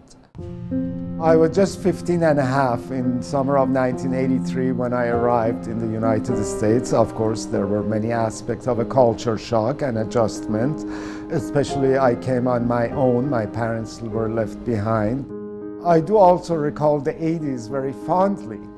of arriving as a young exiled immigrant and being able to actually pursue what we may call the American dream of making it on your own from scratch. I was able to go back after 18 years and get a much more tangible feel for the country and talking to people and feeling an affinity for them that I felt like this is the community I want to be engaged with. They were constantly searching for a bridge to the outside world and a way to get their voices to the international stage. And I realized I could fill that void.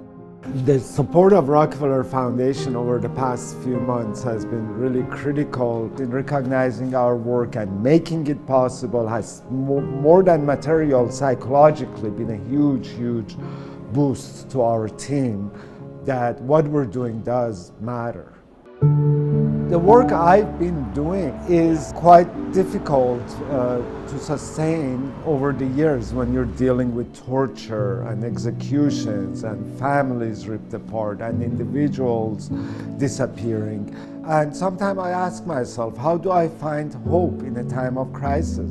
I don't look at the big picture and say everything falling apart or this government is so cruel that nothing will change.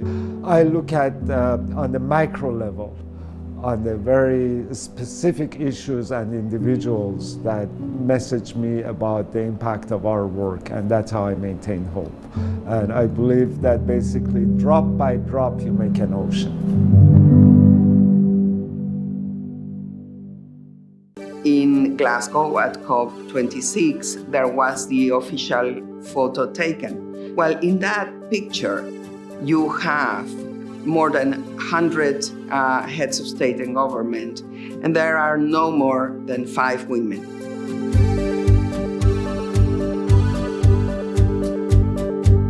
Okay. Patricia Espinosa. I am the Executive Secretary of the United Nations Framework Convention on Climate Change. Unfortunately, we're still very far from where we need to be. If we think that women in the area of climate change are not only victims of climate change like everybody else in society, but are also providers of solutions, then the point about making women also part of decision-making is even more important. It not only enriches society as a whole, but it also creates very important economic benefits for everyone. If you have decisions that are made with the participation of women, it is for sure going to be a much effective decision than if you have a decision that is made by half of humanity, but is supposed to be applied to all of humanity. We are overdue for equity.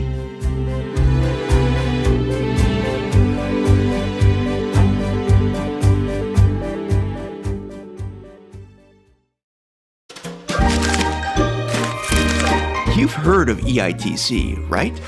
It's money on the table. And now more than ever, families need that cash. But what is EITC? Elephants in taco costumes? I don't think so. EITC is the Earned Income Tax Credit. Since 1975, the bipartisan program has helped low-income workers, putting cash back into their pockets. Those bucks are often spent at local businesses, and that helps the entire community. And because families on EITC worry just a little bit less about money, kids do better in school. And believe it or not, less stress means people stay healthier. So now you know what EITC is, and what it isn't. Today, federal EITC is available to all, and additional help on the local level is available in 28 states and the District of Columbia. But the program can do more. Click here to find out what services are available in your area.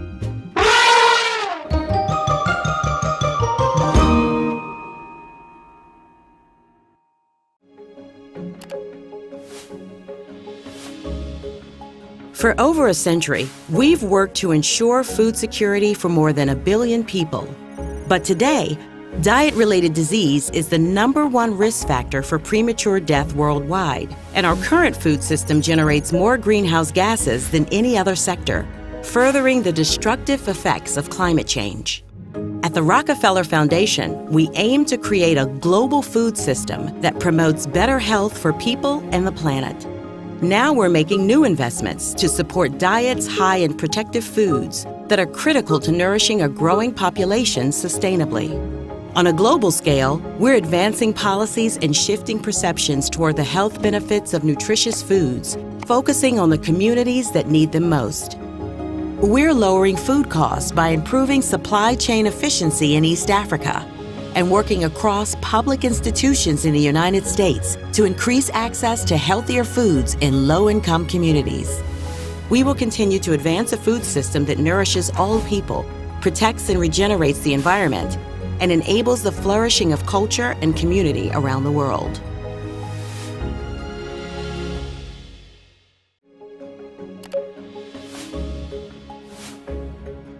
Data and data science are increasingly reshaping nearly all aspects of our lives, including health. However, these innovations are not reaching the poorest communities that need them most. Because of this, the health equity gap will continue to widen unless concerted efforts are made to close it. For over 100 years, we have worked to advance medicine and public health globally. Now we're creating a 21st century model for public health by demonstrating impact through our innovation labs and scaling successful programs through global partnerships. At the Rockefeller Foundation, we envision a world where community health systems everywhere are able to use data to make informed decisions in delivering the right health interventions to the right people at the right time. We will continue to promote data-driven health systems, helping to end millions of preventable deaths across the globe.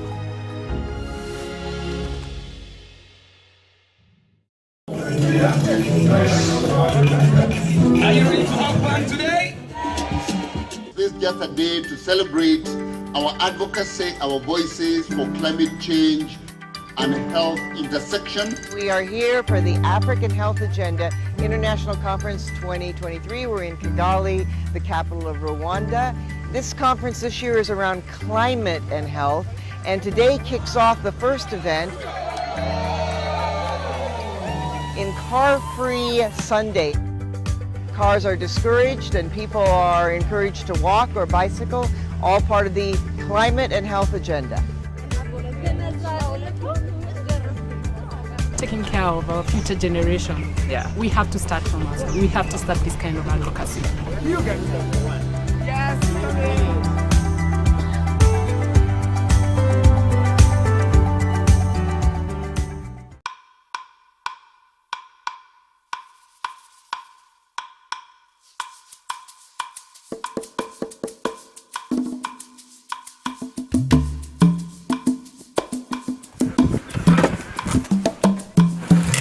Soy la licenciada Marisa Carrasquillo, soy farmacéutica de profesión y propietaria de la farmacia Yomari desde hace 24 años. Mi nombre es Francisco Valentín y soy el dueño de Valentín Service Station. Nilsa López Rivera es mi nombre. Trabajo en IBI de Puerto Rico porque lo fundé en 1985. Así que comencé con los niños con impedimentos, dándole tutoría, dándole las clases. Al día de hoy tenemos 24 programas de servicio. Servimos alrededor de 15.000 personas al año. Aparte de los servicios de receta, ¿verdad?, que son los principales en una farmacia, contamos con servicios de sistema de computadora, un servicio completo de equipo médico para pacientes que están convaleciendo en el hogar. Tenemos un área de colmado pequeña. Tenemos actualmente alrededor de 4.000 o 5.000 pacientes en el pueblo de Patillas. Una estación que lleva desde 1970, la fundó mi papá como estación de gasolina y un pequeño supermercado que daba servicio a toda la comunidad. Pero tratamos de diversificar nuestro ofrecimiento a la comunidad para ser más empáticos con las necesidades. No lo digo por decirlo, somos la alternativa, la única gasolinera a más de 25 o 30 kilómetros alrededor de todo esto. Así que es compromiso, es lealtad al cliente y es sobre todo compromiso, compromiso y compromiso.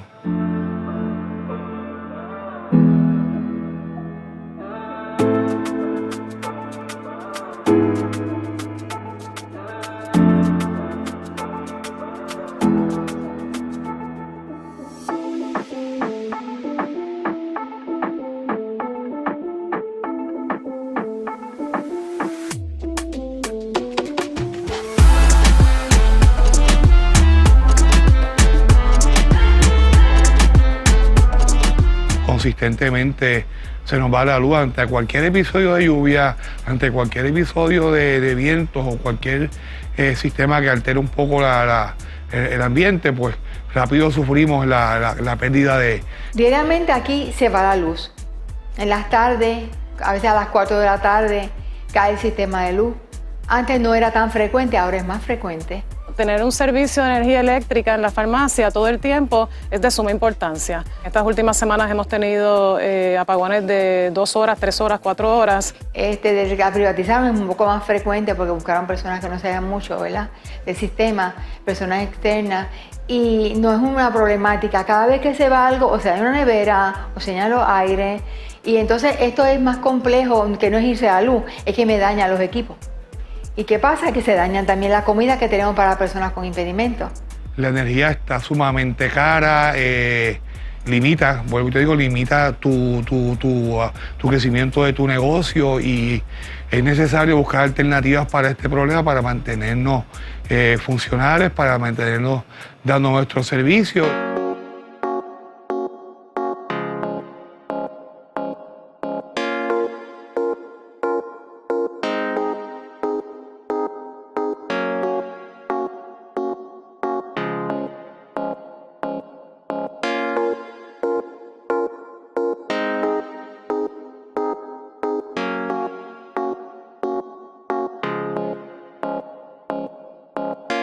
Yo doy gracias a Dios, a la Fundación Comunitaria que me ha unido a Rocky Mountain. ¿Por qué? Porque ellos me dan la esperanza de poder tener luz continuamente, de no afectar servicios, de poder ser más eficiente, de dar servicios más comunitarios, sin tener que decir el miedo que mira, se me va a ir la luz.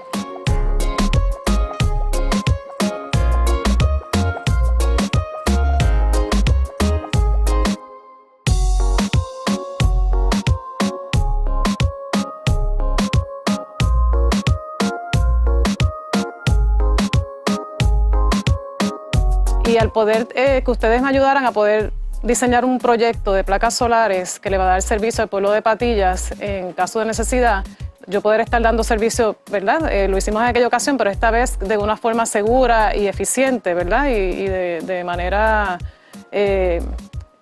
ecoamigable, ¿verdad? Para todos. Pues encontré que era una iniciativa que la tenía que aceptar, o sea, que era importante hacerlo. La ayuda que estoy recibiendo del Community Energy Resilience Program para mí es, primero que nada, una bendición. Me están ayudando a acceder a un sistema solar que me va a convertir a hacer mi deseo y mi realidad de prestar mejor calidad de servicio, de atender a mi gente cuando lo necesiten. Poder ayudar a otras personas que no tengan el servicio en un momento dado, pues le da seguridad a los pacientes. Saber que en la farmacia Yomari va a tener un servicio disponible siempre para ayudarlos es importante. Somos más resilientes ahora mismo, estamos más fuertes, estamos más preparados. Yo creo que las personas deben crear conciencia para ver una equidad, que todo el mundo tenga sus placas solares. Yo quiero ser parte de ese cambio, yo quiero ser parte del nuevo Puerto Rico y que mi comunidad sea comunidad de vanguardia.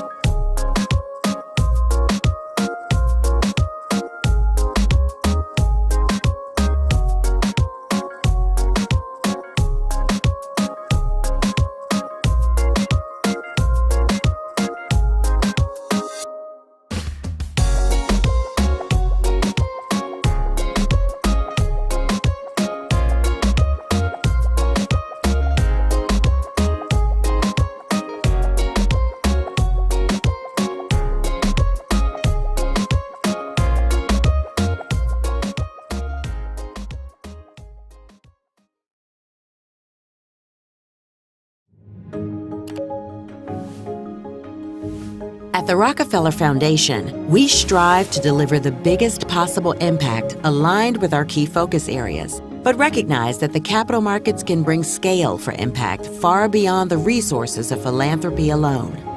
We bring deep expertise and experience in sourcing, structuring, and executing transactions that leverage flexible, risk-tolerant, catalytic capital to unlock private investment at scale for critical development challenges, from the climate crisis to strengthening global health systems. And our unique impact investment management platform aggregates and deploys these investments from like-minded investors and partners for maximum impact. Our work spans a wide range of sectors, asset classes, and geographies, from financial innovation to urban infrastructure and energy access. We are at the forefront of leveraging the capital markets to address global challenges for lasting change. Join us.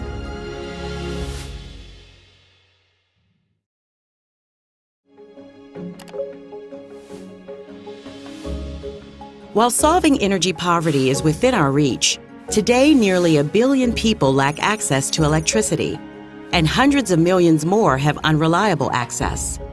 If current trends continue, more than 500 million people will still lack access to electricity in 2030, the majority in sub-Saharan Africa. At the Rockefeller Foundation, we are using data and technology to bring affordable, reliable, and clean power to all, faster and cheaper than ever before. Distributed renewable energy solutions, including mini-grids, are already empowering rural communities worldwide. The World Bank estimates that as many as 490 million people would be best served by off-grid electrification, requiring 210,000 mini-grids to reach the UN's Sustainable Development Goals by 2030. Working together with our global partners, we can dramatically speed up electrification by unleashing the full potential of decentralized renewable energy, improving the lives and livelihoods of hundreds of millions of people, and creating an avenue for rapid economic and social development. We will continue to build partnerships across sectors, investing in scalable solutions that empower communities around the world.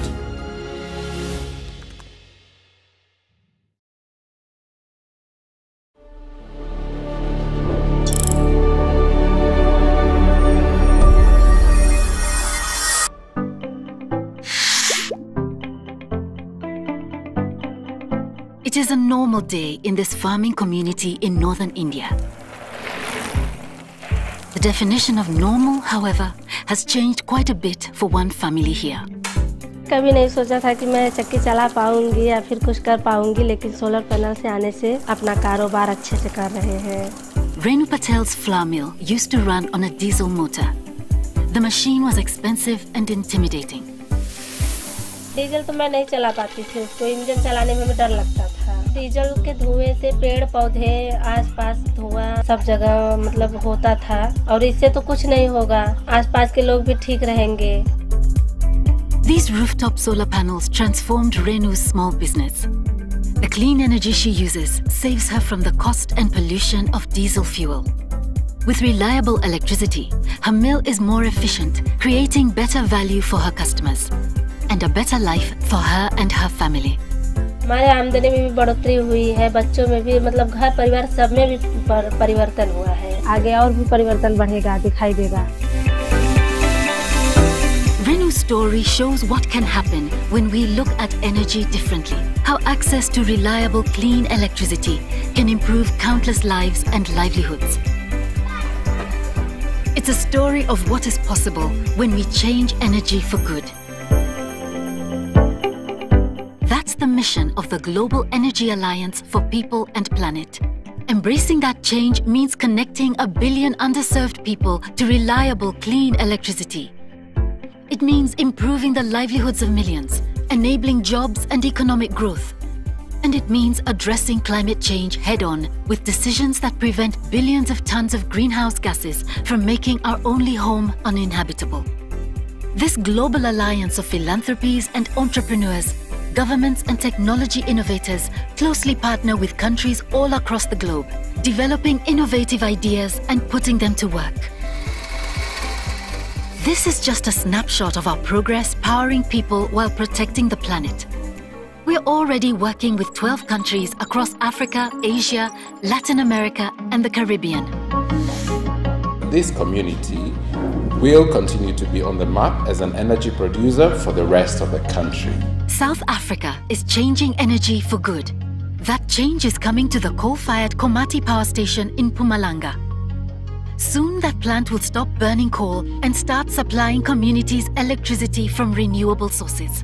Together with alliance partners Exxon and Saratec, we are at work training people for careers in clean energy technologies. By 2030, this one project in South Africa is estimated to create 30,000 new jobs. It will also help avert 50 million tons of carbon emissions.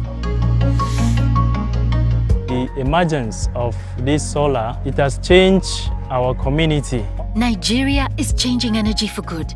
In the Shimanka community, a solar mini-grid is helping local businesses grow and prosper. Shopkeepers, carpenters and tailors are retiring polluting diesel generators and connecting to the town's new reliable energy source. Mini-grids like this are part of Nigeria's new energy transition plan and energizing agriculture program. In the future, the Alliance will enable 10,000 mini-grids here, creating 150,000 new jobs and reducing millions of tons of CO2 every year. Une société qui n'a pas accès à l'électricité, énergie, c'est quand une société bloquée dans le cadre progrès. Haiti is changing energy for good. Here, the Alliance is collaborating with Fonkoze to supply entrepreneurs with refrigerators and machinery. Getting the right equipment to people helps them better utilize the community's solar mini-grid. Business income grows, along with opportunity for people in the town. The Alliance will continue to work with partners in Haiti and countries across the region to expand energy access and develop a green workforce. Ethiopia is changing energy for good. The DREAM initiative will create a new solar mini-grid powered irrigation system. It's the first project of its scale and kind in Africa. With DREAM, farmers will have dependable irrigation for their crops.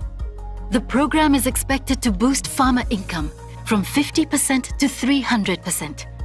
Over the next 10 years, Alliance partners will support the government of Ethiopia to connect millions of people to reliable energy sources.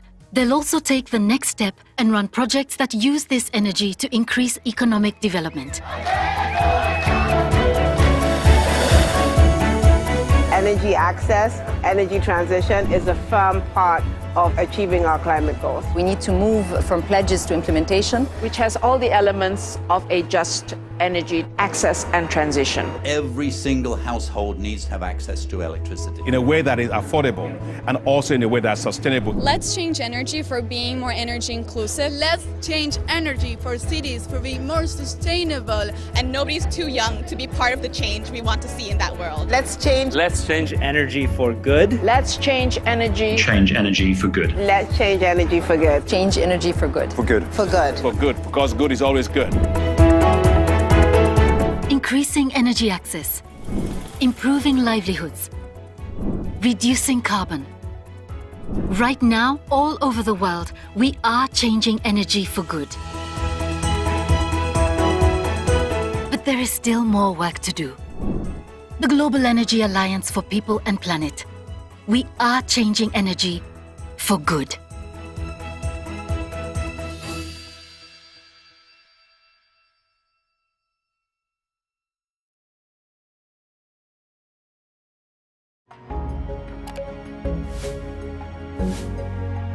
Today, data has transformed the world, but the social sector is lagging behind.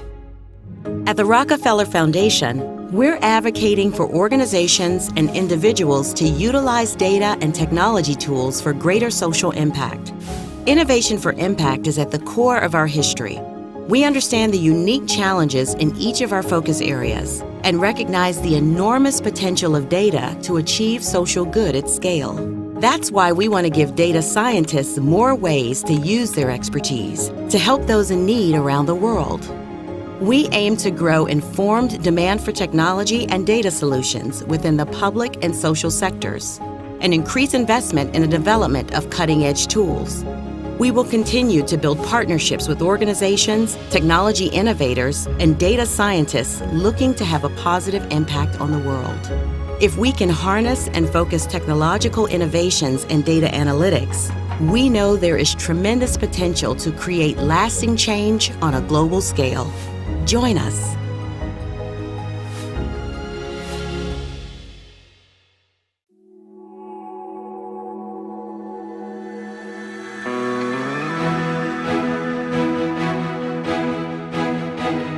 At the Rockefeller Foundation, we're making opportunity universal and sustainable.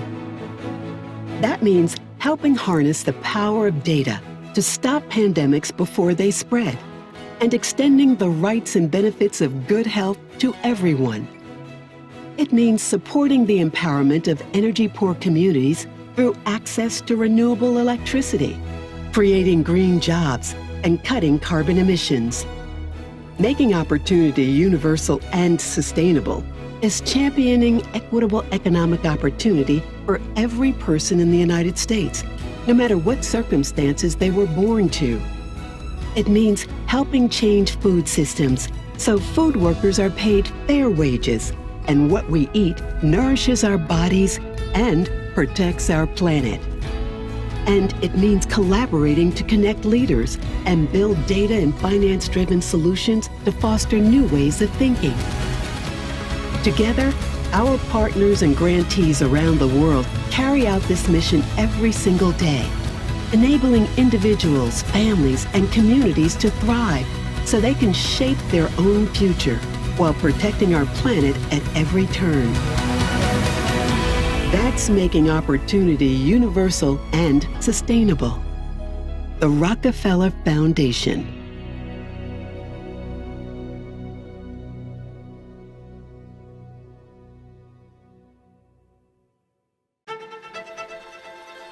I was never more sure than I am now that we in the field of private philanthropy have a role of key importance. We know that problems are not solved by money alone. Problems are solved by people, trained people, experienced people, dedicated people, working together for the well-being of mankind.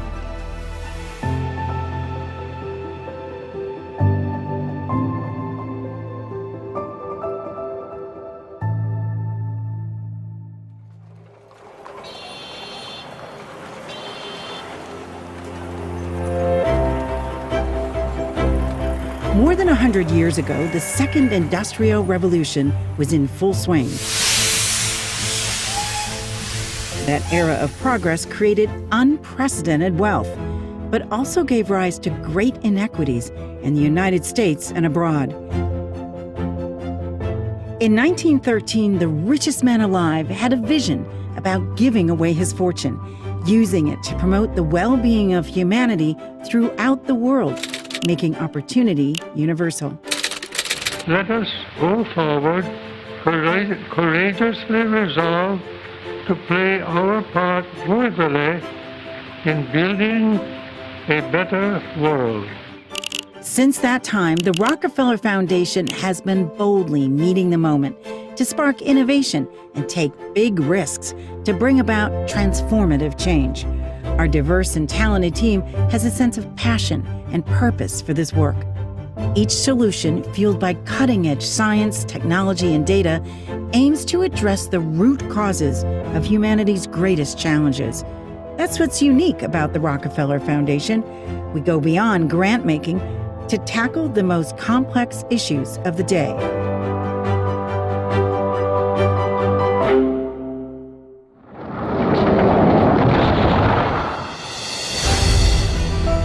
It began in part by giving critical assistance to the American Red Cross during World War I.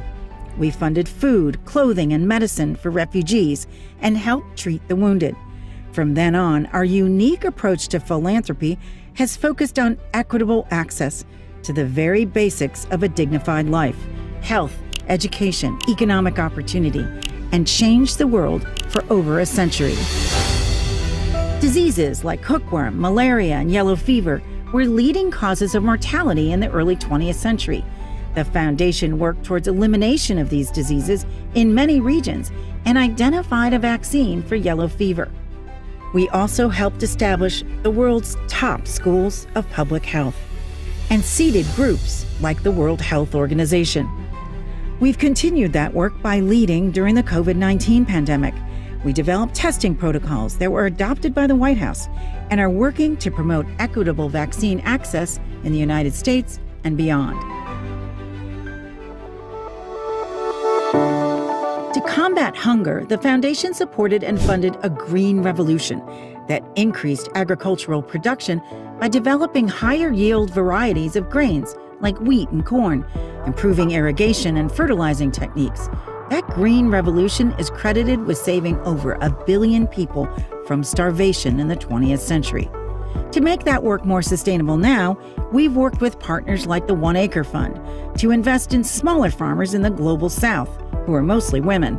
Their small regional farms ensure a more sustainable, nourishing food supply is available. The Foundation's early focus on equity meant supporting advanced education for Black Americans in the South in the early and mid-20th century by helping establish Spelman College, one of the leading historically Black colleges in the country. We supported those rebuilding after Hurricane Katrina devastated New Orleans and the Gulf Coast. Equity and creating opportunity is central to all our work, including public health, food, energy access, and economic opportunity. That's why the Foundation led research that advanced policies to end apartheid in South Africa in the 1970s and 80s. In the 21st century, the Foundation found new ways of unlocking private capital by pioneering innovative financial solutions. Initiatives like the Zero Gap Fund are bringing more private capital to help achieve the Sustainable Development Goals. And through initiatives like Co-Impact, we're advancing new models of collaborative philanthropy that deliver sustainable and large-scale change across the Global South. Just about every aspect of well-being and development relies on energy and a protected Earth. That's why in this century, the Foundation began to invest in distributing renewable electricity to the billions of people lacking power through a climate-smart energy system of the future. Connecting these households to reliable power enables them to take the first step out of poverty, creating jobs, improving clinics, food supplies, and schools. Data and technological advances are key to our work, which is why we've supported the greatest thinkers and innovators of the day, whose ideas have made this world better for so many. Today's world may be vastly different from what it was a century ago, but our mission remains: promote the well-being of humanity through technology, innovation, partnership, and an enduring belief that we can make individual opportunity universal.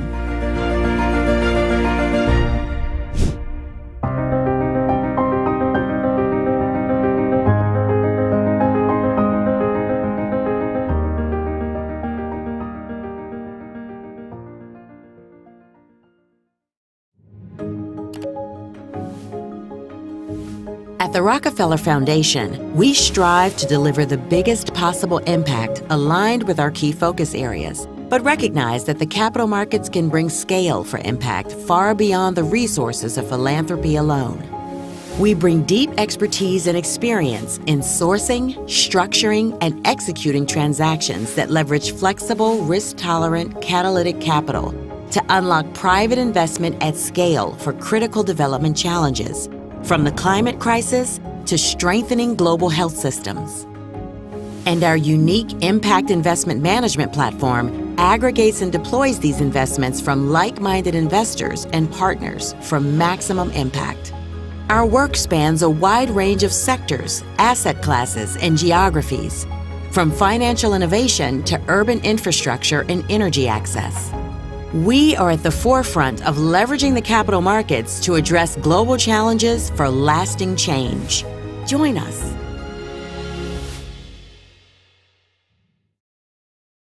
Food heals. It has the potential to heal individuals, create better public health, and institutions like schools and hospitals can play a fairly significant role in being a connector and promoter of these values.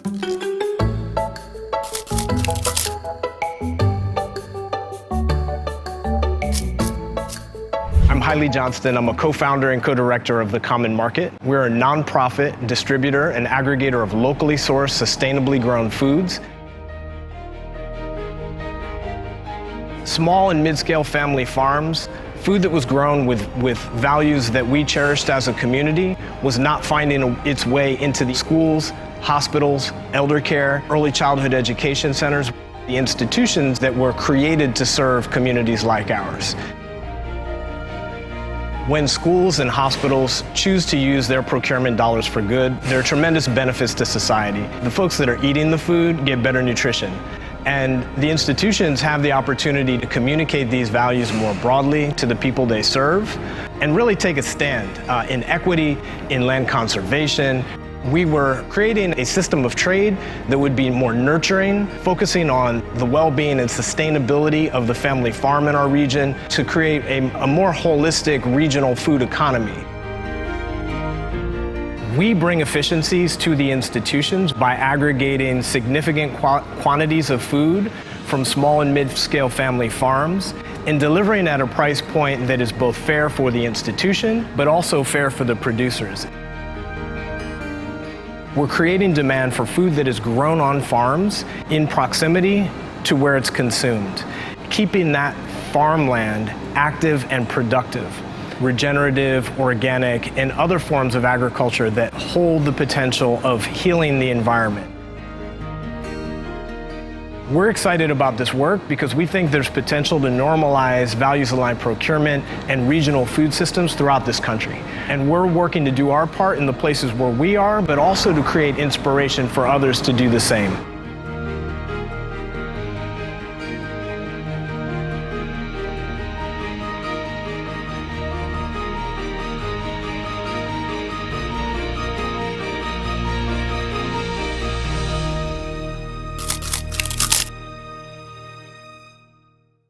A world where women were equal in every aspect of society would be richer and safer and more stable. There's a lot to be gained in moving toward equality because I think it would be better for everyone, not just girls and women.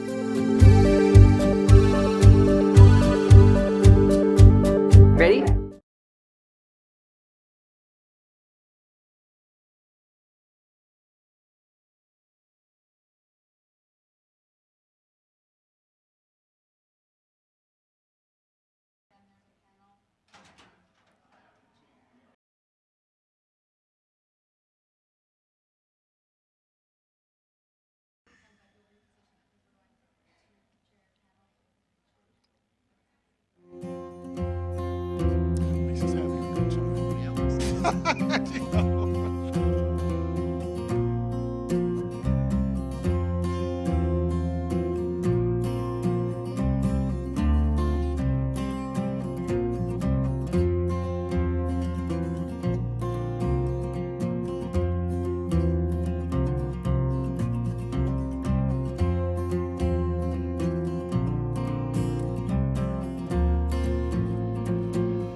Prize nominee, Cornelius Eady.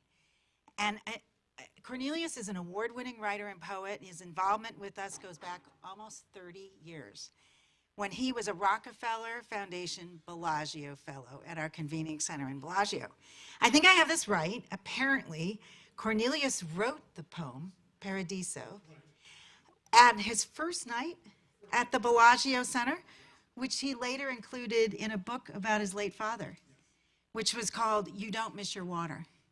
So Cornelius is also a teacher, and currently he is the chair of excellence in poetry at the English department at Cornell. Right? Wait a minute. No, wait a minute. Sorry, I just realized my notes went on. But it's also... Oh, University of Tennessee, okay. My notes just went off lines. Thought I'd remembered that correctly. But it's very talented and is going to give us a poem, but it's also musically talented. So, and will give us a song as well. And we really appreciate kicking off this afternoon session, because one of the things we want to do at this convening center is this is the first time the foundation is actually opening up as well in a public way to New York City. So one of the things that we're doing is trying to bring the New York City arts into our center and artists into our center to have some really profound discussions about art in the city and all of the amazing community leaders that we have here and teachers and others. So thank you very much, and take it away. Okay, thank you. Well, thanks for inviting me. Yeah, I do have a real history here with the Rockefeller Foundation. First of all, I want to readjust my mic just a little bit. Yep. And first of all, apologize for the sort of like the untruth in advertising, right? I mean, I see the picture, my perfect picture of me behind me, right? Right? That was taken at a reading maybe 30 years ago. And so you probably walked into the room thinking, oh my God, he's gorgeous. What a hunk. God, my God, I'll stand in the front row, and then I show up. So really, that will haunt me till my grave, but really, it is a pleasure to be here. Again, the connection with the Rockefeller Foundation has been really abundantly rich one for me. That poem that she said in the introduction actually became part of the play, You Don't Miss Your Water, that led to the other play, Brutal Imagination, and it was just only because I had a moment to write. Having moments to write is really an important thing. Having the space and the encouragement to write is really an important thing. And I just want to tell, and this here is evidence of that gesture. So I'm so happy that the Rockefeller Foundation is trying to embrace the New York City arts in such a great way. We're talking, you guys are about to have a long talk about health and pandemic and things like that. So I'm going to do things that, two pieces that touch upon that. The first one is a poem called A Corona Diary. And it came about by a request by a poet friend of mine, Alice Quinn, who was the poetry editor for The New Yorker for many, many, many years. She did an anthology for Corona poems while we were all in lockdown. And there's two things about the poem that you need to know. One is that I'm going to mention a singer, and the singer is the folk singer John Prime, who is a fantastic singer and songwriter who died during the pandemic. Second thing you're going to hear is me reference to a relative. The relative is my late sister Gloria. The phone call was when I realized the pandemic was really serious. My sister and I were slightly estranged at that point, and she called me from Rochester to see how I was doing, and I knew by the tone of the phone call and calling that it was really bad, really, really bad. So, first of all, my phone is deceived me. First of all, the poem, Corona Diary. These days, you want the poem to be a mask, soft veil between what floats invisible but known in the air. You've just read that there's a singer you love who might be breathing their last, and wish the poem could travel, unintrusive, as poems do, from the page to the brain, a fan's medicine. Those of us who are lucky enough to stay indoors with a salary count the days by press conferences. For others, there's always the dog and the park and the dog. A relative calls. How you doing? Are you a ghost? The buds emerged on time for their brief duty. The poem longs to be a filter, but in floats spring's insistence. We wait.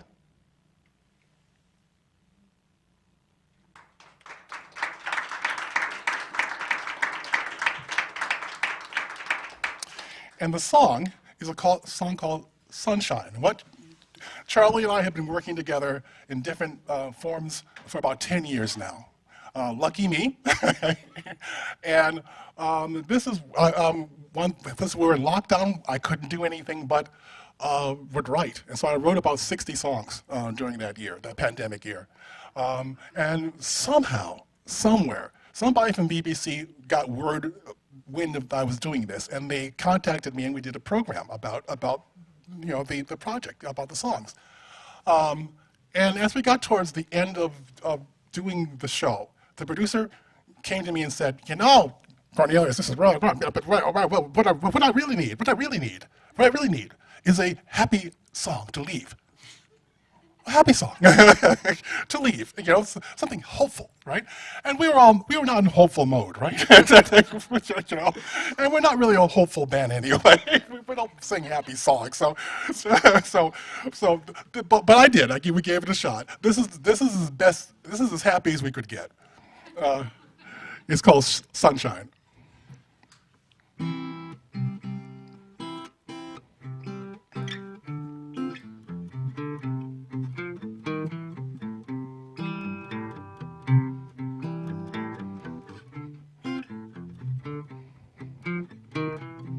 Me and my baby sitting in the rain, waiting on the sun to shine.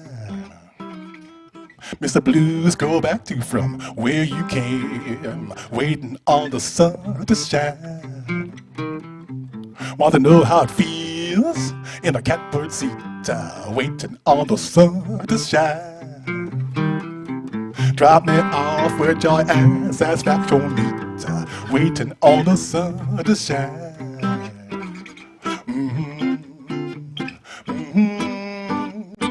Sad old moon hanging in the sky, waiting on the sun to shine.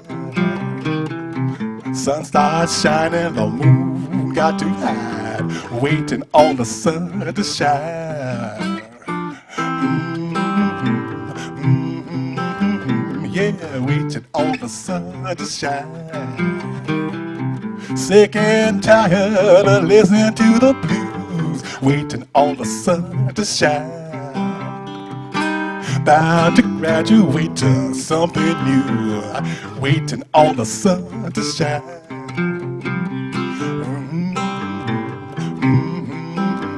Yeah, waiting on the sun to shine. Me and my baby at the end of the world, waiting on the sun to shine. Dance over the cracks, give it a whirl, waiting on the sun to shine. Mr. Blues, you done had your fun, waiting on the sun to shine. Ain't playing like that, we'll miss your son, waiting on the sun to shine. Yeah, waiting on the sun to shine.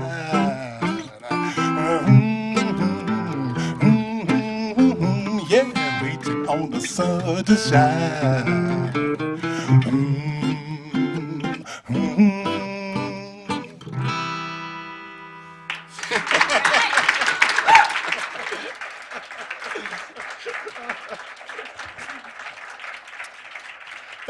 Thank you. Charlie Rao.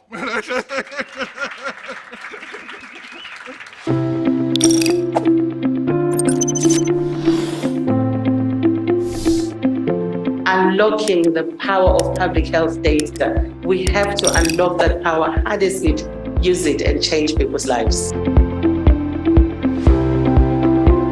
If we want to get to universal health coverage, we got to start with primary health care because that's where 70% of the response is going to be.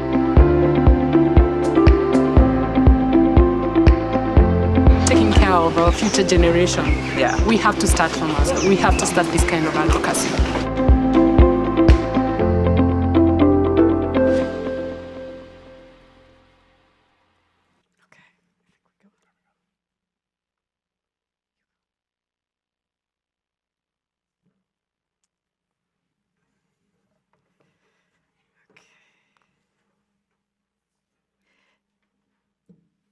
Hello and welcome. My name is Betsy McKay. I am a senior writer for the Wall Street Journal, covering public health and medicine. And I'm speaking with Ashish Jha, who probably needs no introduction, but we'll introduce him anyway.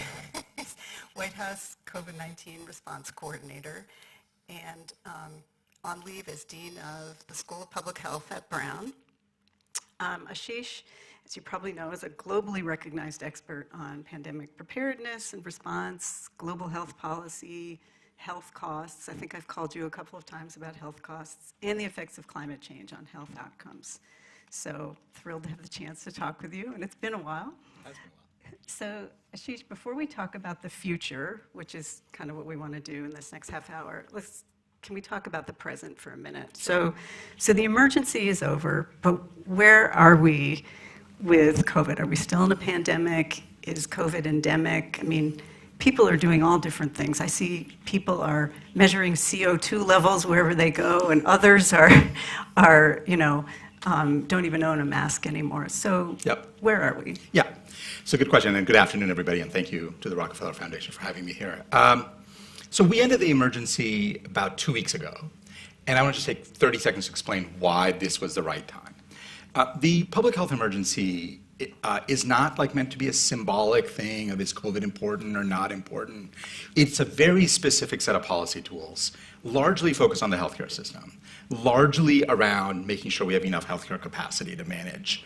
And basically 3 months ago, the health secretary decided that we were at a point, especially after the experience of this past winter, that we were at a point where those emergency tools were no longer needed. And so he made a decision, and the public health emergency came to an end.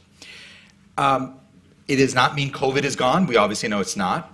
Obviously, we are in a better place. 90 to 95% of Americans have either been infected or gotten vaccinated. It's probably closer to 95%, so most people have some immunity to this virus. The challenge, and this really gets to kind of how we think about this moment, is while right now, today, we're at some of the lowest levels of infection, certainly some of the lowest levels of hospitalization and deaths we've seen in the entire 3 years, there is nothing about this virus that should give us confidence that we will not see another resurgence.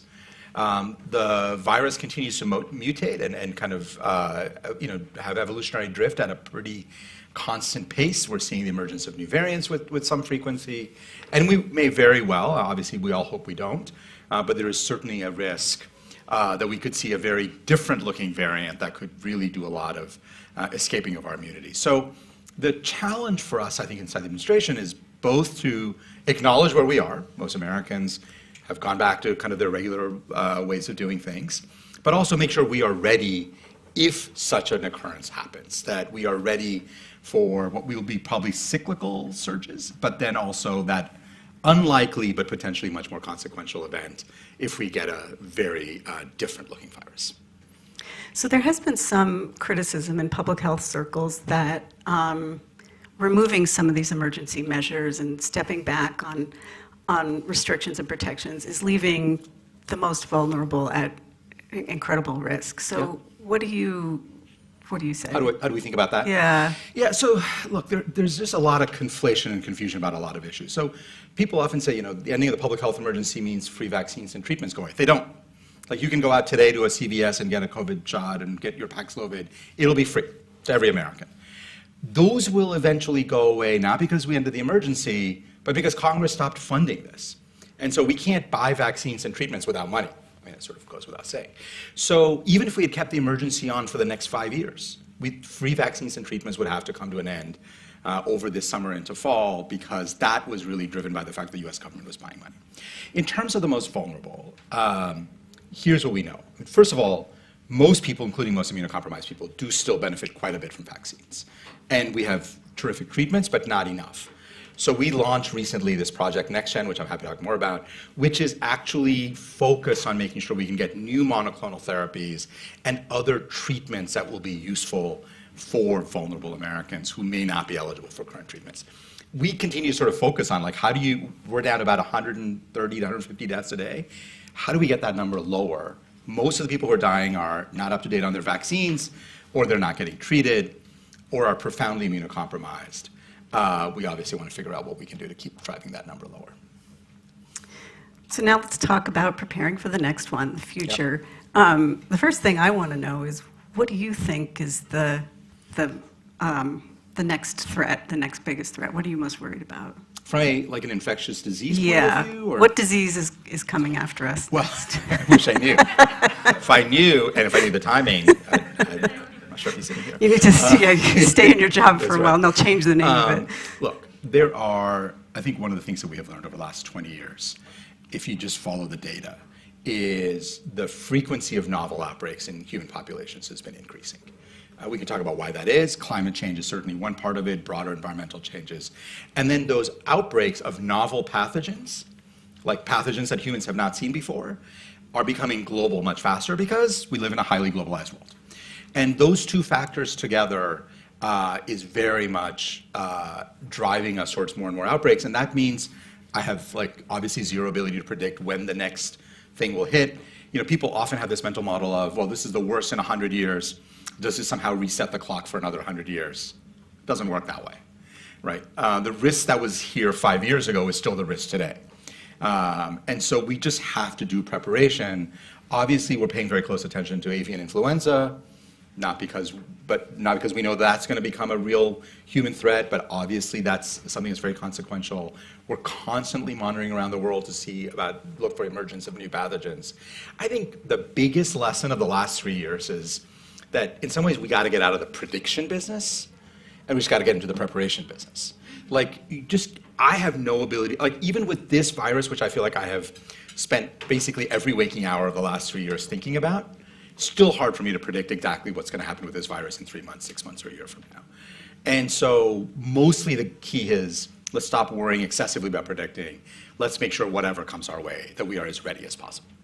So let's not put any money in prediction, or are you saying just not rely on it so much? I think not rely on it so much. I mean, it's fine to do predictions, and there are people who will do predictions, and there are people who are predicting what will happen with SARS-CoV-2, and I talk to those people, and I hear their views. But I guess the point is, there is enough uncertainty around the predictions, and the consequences of being underprepared are so substantial that the right answer is just be prepared for a whole variety of scenarios, and you'll be better off.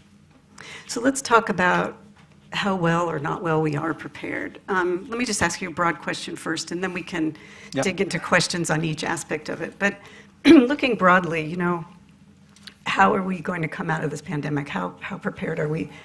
As an A, a B, a C, or we just got through this pandemic and we're, not any better prepared than, or maybe we're worse off. Yeah, there is this narrative I hear from people who say we're even in worse shape than we were 3 years ago. I think that is just plainly wrong. We are in better shape in terms of being prepared for the next one than we were 3.5 years ago. And let me make the case for that. So, and the bottom line I'm going to give you, Betsy, is we are better prepared. We're not prepared well enough. We just have a lot more work to do. So how are we better prepared? So that's a B minus. It depends. I mean, in some places I've worked we grade on a pretty significant grade inflation, so that might be an A. Okay. I'm kidding. That's a joke. It is not. We are. So let's talk about how we're better, because I do want to just tick on those things. So I think it's important. One of the ways in which we're way better is our surveillance capability. We have developed a national wastewater surveillance system in the United States. We've got wastewater surveillance happening in other places. We have traveler genomic sequencing. Genomic sequencing in general has gotten dramatically cheaper and better in the last 3.5 years. We have much better eyes on what is happening with pathogens around the country and around the world than we did 3.5 years ago. That's huge. That will make an enormous difference the next time we see something novel. Or even if we see something not novel, something we've seen before. our ability to get an assessment of where is it in the country, how much of a problem is it, will be very, very different. So that's better. I think we have proven that mRNA platforms work, and we can build vaccines very, very quickly. The mRNA vaccine platform is not just good for COVID. You are going to see over the next 5 years a whole host of new vaccines coming out. Again, we've got to go faster and got to get more equitably distributed around the world. There's lots of work to do, but our ability to build vaccines quickly has gotten much better, and we just got to keep going on that. And there's a lot of science, but also a lot of other kind of work to do. So those are, and similarly on treatment. So a lot of things, our tests, treatments, and vaccines have been dramatically improved over the last 3.5 years. But let's talk about the things that are not better. I think, for years I used to think about pandemic preparedness and think about pandemic preparedness plans. And most of those plans were designed for a very different information architecture than we have now. They sort of had this mental model. I had a mental model that you get a novel pathogen, you get the director of the CDC to pull together the data, go out and tell Americans what the right answer is, and everybody sort of believes him or her, and then we all follow. Turns out not so much. Just not how America works or how the world works anymore. So there are some serious issues that we have got to work on understanding the information landscape, the information ecosystems in which we all live, how bad and good information spreads, and how we build up resilience against bad information. There's a whole set of other work to do. Obviously, from the biomedical side, there's a lot of work to do on building better vaccines, building mucosal vaccines. I mean, there's a lot of work to do that says if we don't do those things, we will not be adequately prepared. But I do think we're in many ways better shape than we were. Well, you mentioned a lot of interesting things, and let's go through them, a few of them. One is disease surveillance. There's so much cool new technology out there. So what is the future, do you think? What new surveillance systems or tools do you think could be and should be most widely used, particularly to help us not only know what's spreading in the US, but what's spreading in other countries, sometimes when those countries' governments might not want us to know about them. Yeah, so there's a lot of innovation, and obviously scientific innovation also needs to tie with it policy innovation, because a lot of this innovation also creates a little bit of there are really important issues to talk through, like privacy and how do we monitor a population in a way that preserves civil liberties. There's just a series of policy issues I think we still need to work through. But there's no question about it, our ability to do, and I know it started with wastewater. Wastewater surveillance is extraordinary. It is very, very impressive. And, we found, even now, we're obviously tracking Mpox, formerly known as monkeypox, across the country. And we can check the wastewater of cities around the country and know if there are any cases and if there's any infection spreading in places where we're not detecting any cases. And if we see it, we can then go to those communities and really ramp up testing to try to identify people who are infected. There's all of this incredible stuff that has developed. On the global side, obviously it's really important to work with countries to develop. A lot of countries have wastewater surveillance systems, other types. Beyond wastewater, there's air surveillance systems that are developing. We have something called, I mentioned this, traveler genomic surveillance, which has got two features to it. One is when people arrive in the United States, voluntary, random sample of people, you swab their nose, and you look for pathogens. Right now we're looking mainly for SARS-CoV-2, and then you sequence it to get a sense of what's spreading around the world. And then the second is wastewater of airplanes, which is another really important source of information. So there's a lot happening, and this is just kind of in the next few years. I think over time this stuff is going to get better and better. Our ability to do surveillance is going to get dramatically better. I just want to make sure that the policy issues, the ethics issues, the social issues of having conversations with people in the general public, people understanding what is happening, that needs to follow so that we bring people along. And this is not just a biology issue, but really a social one as well. You also mentioned vaccines, and I know you're talking about vaccine platforms for all sorts of diseases. One thing I wanted to ask you about, though, is what do you think the chances are of developing a pan-coronavirus vaccine? Since coronaviruses seem to really like us, yep. What are the conversations about that, and do you think enough funding is going into that right now? Yeah, so good question. We've had 3 novel coronaviruses that have infected humans and killed people in the last 20 years, right? SARS-1, MERS, and now SARS-CoV-2. I don't think any of us think like we're done with coronaviruses. Like we're going to be dealing with more coronaviruses. So when we have thought inside the administration about where does the innovation really need to go next, and how do we accelerate it, and I mentioned this project earlier, Project NextGen, kind of loosely modeled after Warp Speed, but it's got some important differences from Warp Speed. One of the 3 areas of focus of NextGen is what we call sort of pan-sarbecovirus or pan-beta coronavirus vaccines. Truly pan-coronavirus vaccines are going to be hard, but most of the coronaviruses that have infected us are these subsets called sarbecoviruses. Look, there are half a dozen or so academic groups that have developed these vaccines that look very promising in the lab, look promising in non-human primates. That's great. Now we got to go to clinical trials, and we've got to accelerate it and make sure we know exactly what we're measuring. And that's what Project NextGen is going to do, is really try to drive a lot of this forward. I wanted to ask you also about one other lesson from the pandemic, partly because it was a painful experience for everybody, I think. The quote-unquote lockdowns that were a feature of the beginning of the pandemic.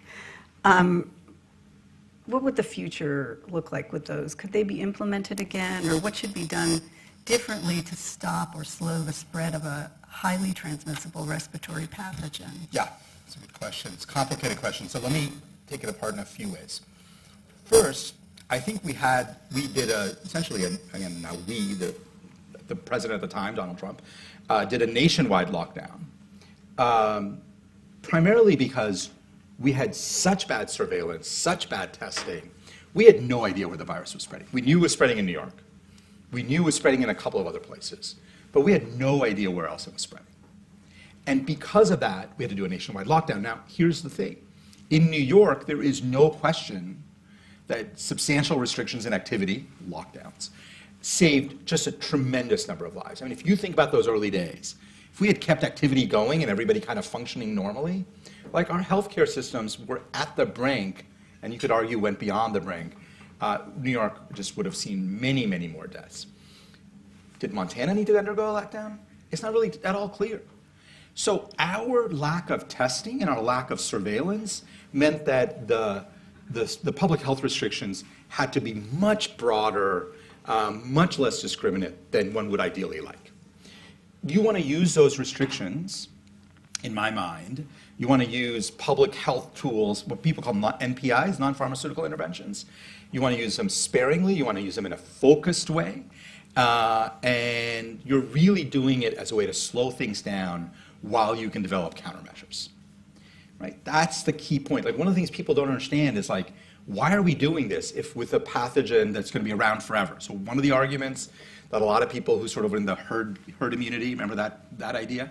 That crowd was like, this is unstoppable, we're going to have to let it go. I'm like, it may be unstoppable. It may be that eventually most or all people get infected. But I'd much rather all that happen after we have vaccines and treatments than before we have vaccines and treatments. So the whole point of NPIs, non-pharmaceutical interventions, is to buy time. And the whole point of a really good surveillance system is it lets you figure out where do you need to intervene to buy time. I think if you do it in a more thoughtful way, you explain to people what you're doing, you can get there. There are a lot of people who have obviously a very negative reaction to it because for a lot of Americans, the experience was they were locked down and they did not see any COVID for like many, many, many months. There was none in their community. So I think that really, I think, hurt us a lot in terms of building confidence in these public health measures. So the Rockefeller Foundation is working with other organizations to find ways to counter disinformation and misinformation. And you brought that up a few minutes ago, the challenges of communication. So what do you think governments and other official organizations should and can do to improve communication in a pandemic? And I'll just add, one of the most interesting things to me throughout the pandemic was who people were listening to and who had voices communicating. I mean, you were one, Bob Wachter, we all follow the same Twitter feeds where we're getting, Caitlin Jetelina, but we're getting more of our information than we were from the government. So how do you harness that, and also how do you counter the incredible amount of misinformation, disinformation out there? Yeah, it's a good question.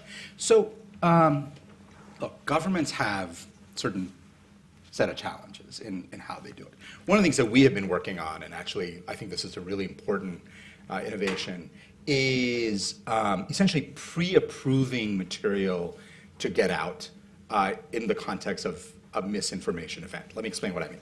So, for instance, I think when the vaccine committee of the FDA or CDC is meeting, we know the topics, obviously, of what will be discussed.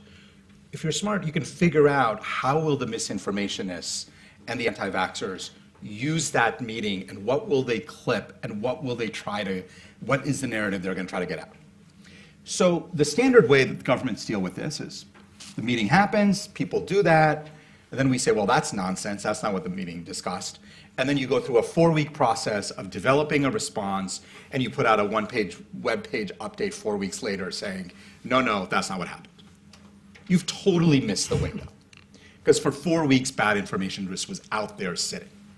So one of the things we've been doing is thinking about what is really important, good information that needs to be coming out, and we create that information before the meeting and get it pre-approved by all the groups that need to pre-approve it. And then if you see misinformation spreading, you can get this out there immediately as a counter that says, no, you're misreading what was said, here's the real data. And so the ability of government to do that, the tension is always when you've got to go through a process, you can't circumvent the process.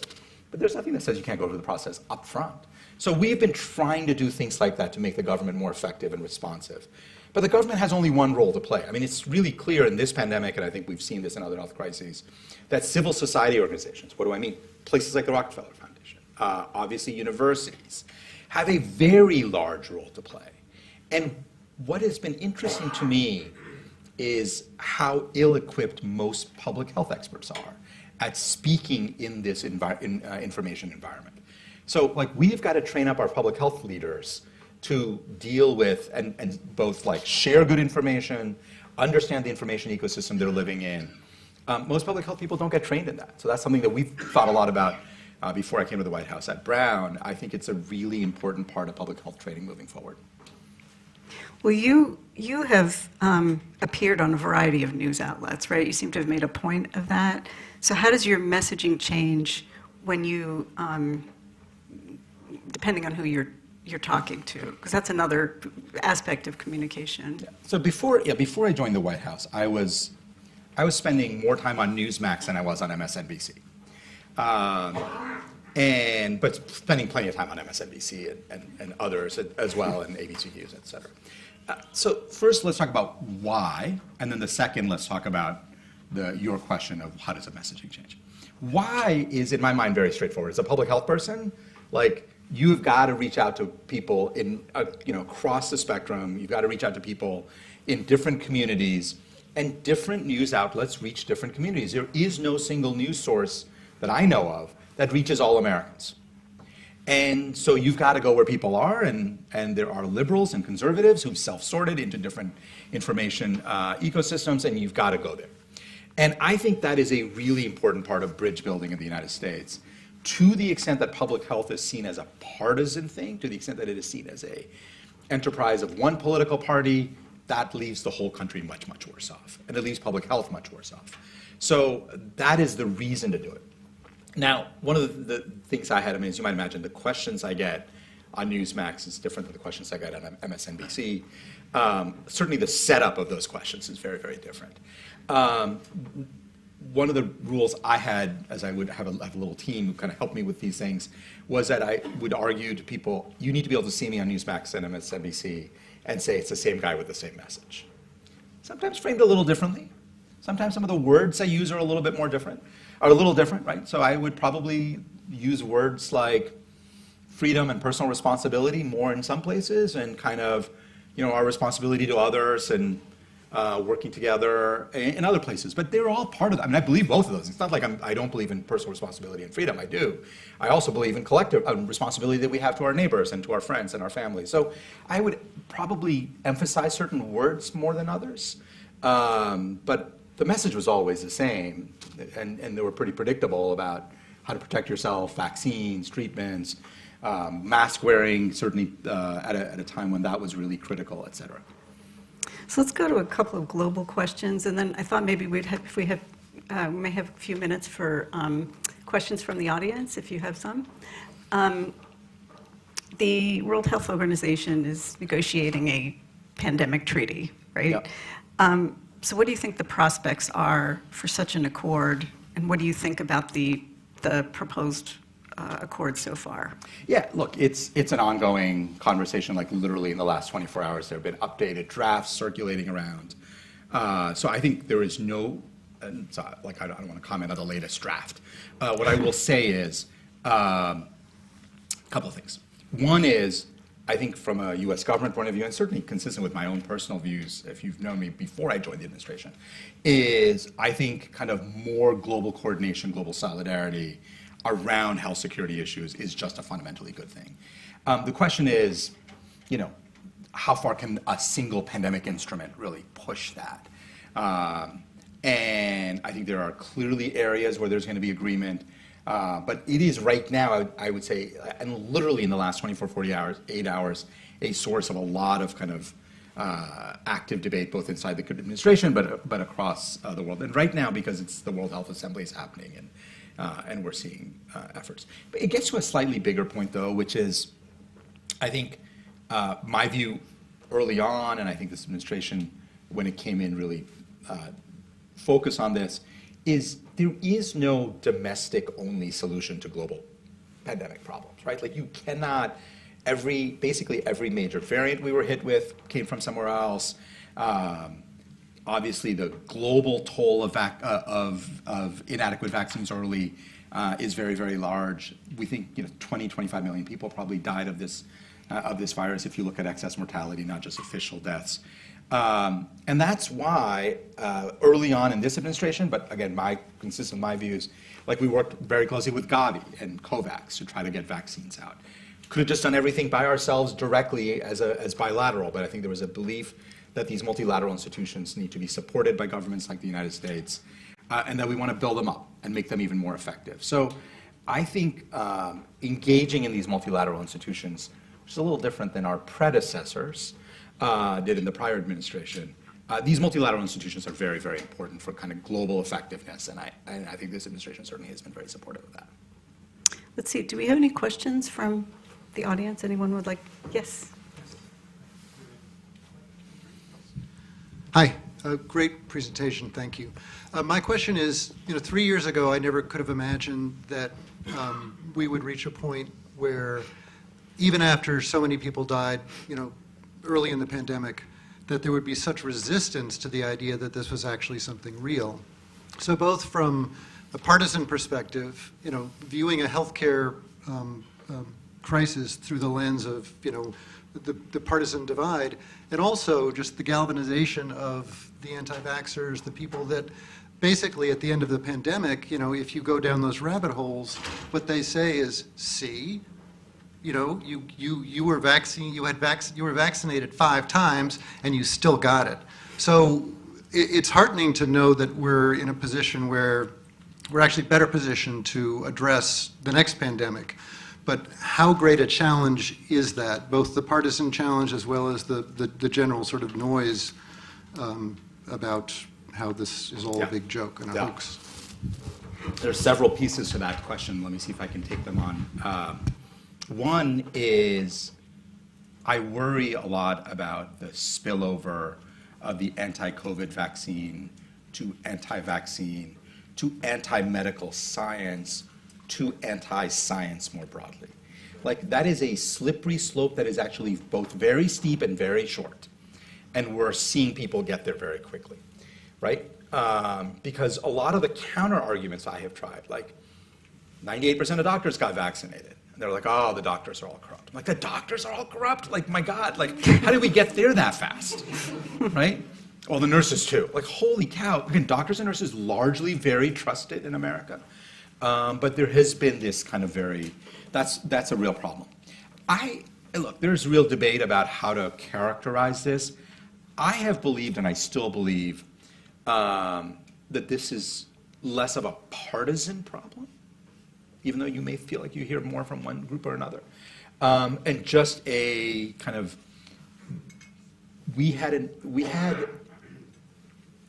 think of it this way. 3 years ago, most Americans woke up at some point in March or April and said, oh my God, I don't understand the world I'm living in, right? And had very large information needs. They had an information appetite for just somebody explain the world to me. And I would argue that we in public health as a community, many of us tried, the government, et cetera, did not do an adequate job of filling that information need.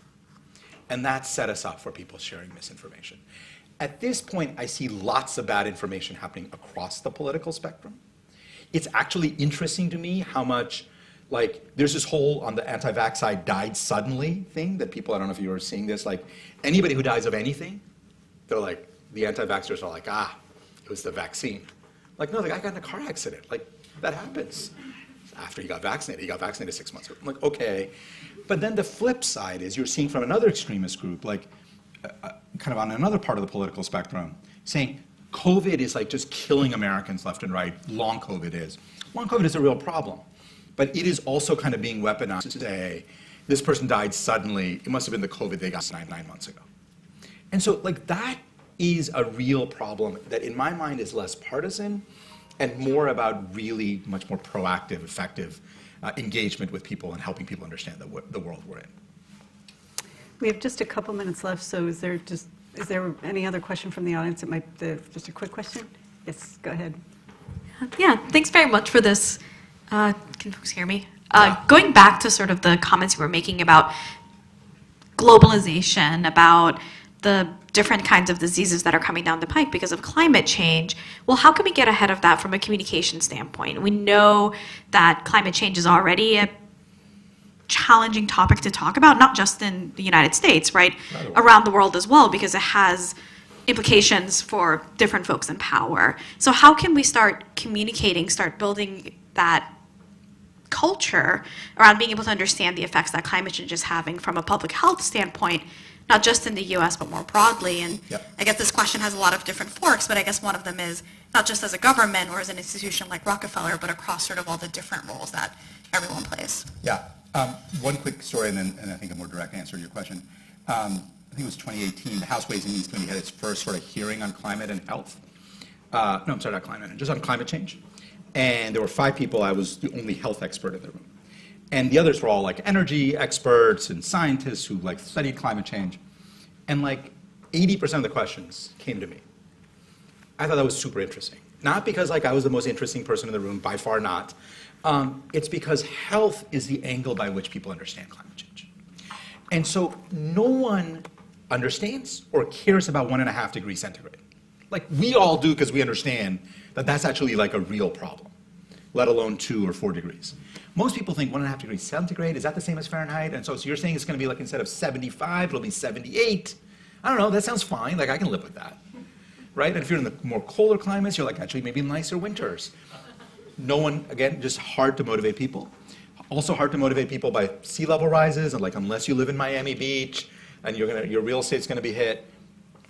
And the reason why I think people understand the health issues is because climate change, at least for me as a public health person, I'm not an energy expert, it's more asthma in kids, it's more strokes in adults, it's more famines, it's more migration, it's more heat waves, it's more pandemics, and all of a sudden it's a world that is far less healthy to live in, where we're all going to be facing those challenges. And to the extent that we can talk about it in that way, I think it feels much more tractable to people. That's why a lot of us often say health is the human face of climate change. It is how you capture people. And so at least for me, it's easy because I'm not a climate scientist or an energy expert. I just talk about it as a health issue. I think that helps. That's a couple of daunting challenges for us to end on. Dr. Ashish Jha, thank you so much for being with us today.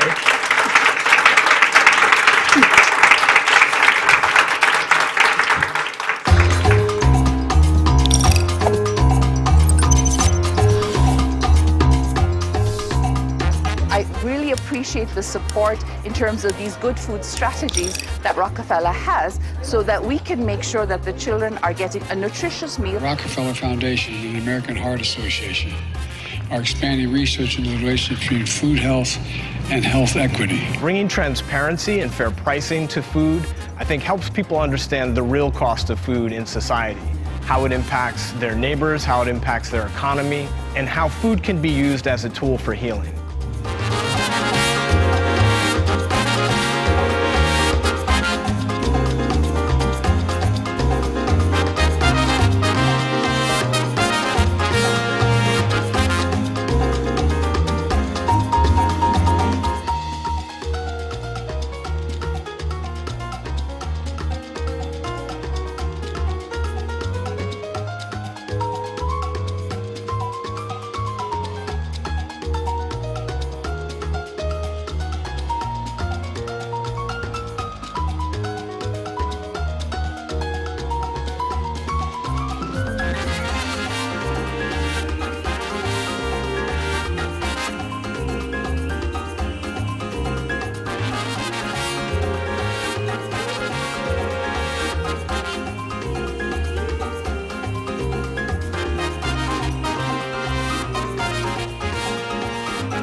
Hello, everyone. If I could get your attention, we're going to start the next session now.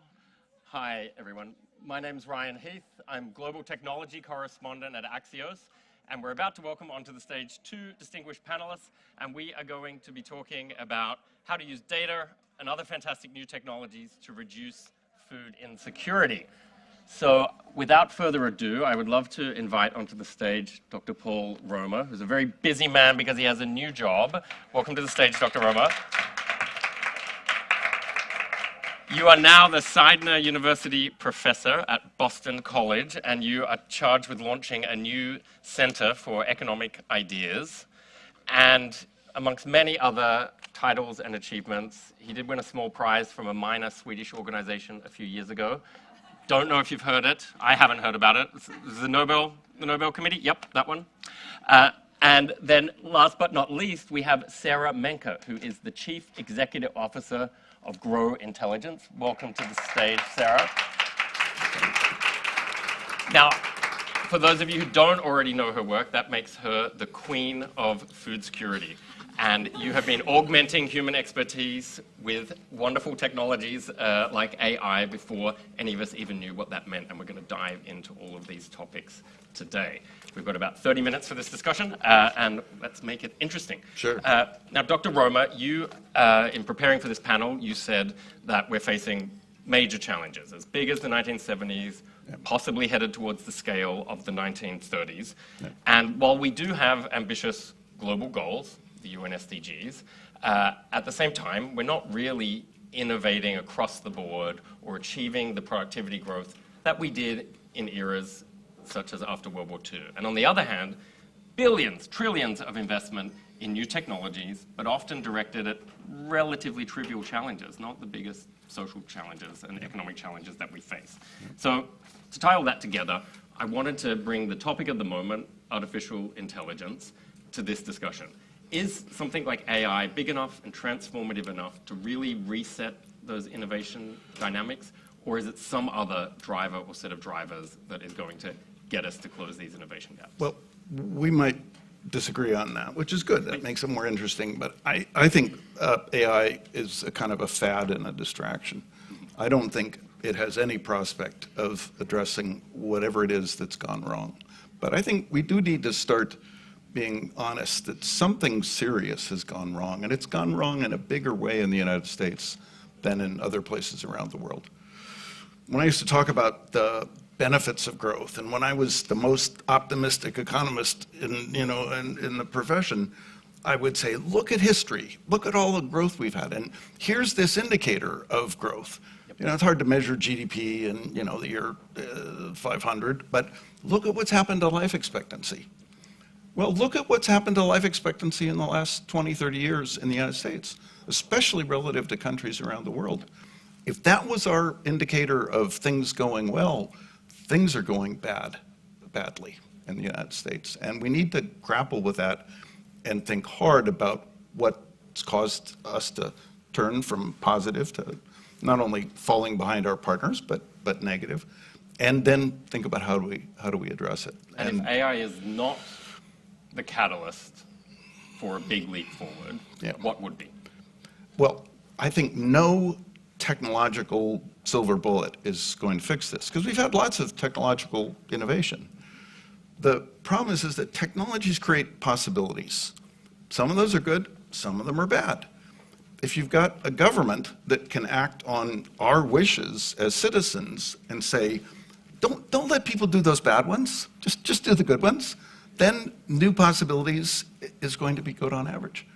But what's happened, I think, is we've neutered our government, we've incapacitated it, and it's lost the ability to say, even like under the Reagan administration, like chlorofluorocarbons that are going to destroy the ozone layer? No, we don't want to do that. That's a great technology for some purposes, but it's going to destroy the ecosystem. So let's just ban them. And the Reagan administration banned the chlorofluorocarbons. I don't think an administration today could do that. And I think this is you see signs of this around the world, but I'm afraid the United States is out in front. So the bottom line is that you can't have progress unless you've got both technological innovation and a mechanism for expressing the collective desire to do the good parts and not do the bad parts. And it's that ability to express what we want and then carry it out. That's what's at risk right now. So the tech doesn't work without the people, that's for sure. Well, without the government. Let's not mince words about this. Government isn't an abstract concept. It is a collection of people. It's partly philanthropic actors, but also it's the job of the government to express what's in the interests of all of us rather than what's in our selfish interests. And economists have been terrible about bad-mouthing government and, like big government is bad and, government is the problem. And we need to just think about this much more carefully and much more clearly. And there's a job that only the government can do, and we got to make sure we've got governments that can do it. Now, Sarah, you've dedicated your life to eradicating food insecurity. What have been the biggest drivers of new insecurity since you started Grow Intelligence around about a decade ago now? And same AI question, really. Like, is the proper application of AI the way to make the zero hunger sustainable development goal finally attainable? So we agree. Okay. We don't disagree. Oh, heck. Well, I take back what I said then. Exactly. But it is, I think it's a lack of leadership, right? And leadership is required, whether in the form of government or as civil society or as individuals, to sort of drive progress forward. And so sort of thinking about what has made the world, so to answer the first part of your question, though, in terms of sort of what's made the world more food insecure over sort of the past, especially the past few years, I would say, the last 5 in particular, it's a few things, right? Climate disruptions have just become a lot more prevalent. The number of sort of climate shocks that are being experienced and the extent to which they're being experienced simultaneously in regions around the world is high. And the volatility, so one is the, sort of when people think of sort of climate change and when you talk in terms of degrees, actually people just think it's about warming, not about volatility. And volatility itself is very bad. And so the lack of predictability has definitely caused a significant amount of disruption in supply chains. And so therefore actually just fundamentally increased sort of the price of food. The second has been that production increases just simply have not kept up with increases in demand, which have been driven not because of economic growth alone, and in fact, the last few years was not an economic growth story, it was just purely demographics. If you look at regions such as sub-Saharan Africa or Ethiopia, where I'm from, 40% of the population is under 15. You know, so you just from a sort of sheer sort of number of mouths to feed standpoint, that the production increases have just simply not kept up with it. Then you've had disruptions such as COVID, which actually created permanent sort of changes. So there were some that were shocks to the system that sort of recovered, and then there are other things that sort of fundamentally reshaped sort of the way our food systems are working. And then the final piece is China. China's become a structural importer of grains. That's a pretty large shift, considering it's the world's largest consumer and producer of sort of products, right? So I think they're sort of a confluence of events that have sort of made that happen. And then you had the Russia-Ukraine war, which really, frankly, highlighted the fragility of the systems that we were sitting on, and sort of how that's played out, right? And then when you think about, you know, food security, I think a lot of people think in terms of dollars. They don't think in terms of local currency, which is how people eat. And you've had the strengthening of the US dollar over the last few years, not helping the case for food security, especially in food insecure countries, which tend to be net importers of food. So on top of sort of the disruptions, just sheer affordability of being able to import has become sort of fundamentally more difficult. So it's a range of, you know, environmental, macroeconomic, and then geopolitical shocks that I think are sort of causing it, and no one of these things seems to be going away. They seem to just be replacing one with the other. Every shock just gets replaced with another shock. So you might tell me then we have to do all of this at once, but where do you see the balance between... Before we went, let me try and just defend what Sarah does, because she didn't do it. We're going to have to switch roles here, but data matters. Evidence matters hugely, and our ability to marshal more evidence and look at it in more innovative ways, this is a big step forward. What I think probably both of us would push back against is this idea that machines are going to just displace the people. You don't need a person in that loop evaluating what the data means. And this is just madness. This is crazy. Nobody knows anything about these models. But what you do need is the data to map out across the supply chain to understand. Well, actually, this gets back to the question I was going to ask, which was there needs to be system change and behavior change, and that need exists prior to any particular technology existing. But then how much do you need the technology through smart agriculture to boost production, to measure where the climate impacts are going to be, to understand where the problems in the supply chain are going to be? Yeah, and I think maybe going back to sort of your original AI question as well, I think, you know, the term is very broad, and it's one of these things of like, about 15 years ago when big data was the term that everybody used and nobody knew what the size of big data meant. Was it a big spreadsheet, or was it trillions of data points, or what is the sort of definition of big data? AI is sort of in that world right now. Yep. It's in this sort of very broad world. So just to define it, there's sort of two forms of AI, and the AI that's become what I would agree is sort of like a fad today has actually been the horizontal AI space. So if you think of horizontal AI, that's ChatGPT, that's OpenAI, that's the work that DeepMind is doing, et cetera. The thing to remember about horizontal AI is that it's a reasoning engine. It's not a knowledge database. It's a word predictor that's able to sort of change the way in which we sort of do it, but it actually is not a knowledge graph behind it. So when we say, you know, AI hallucinates, it's just making up an answer. It's lying, right? And the type of AI we do is vertical AI. And vertical AI is actually solving for some set of challenges backed by good data, where then you can sort of move things forward, but it is constrained to a domain.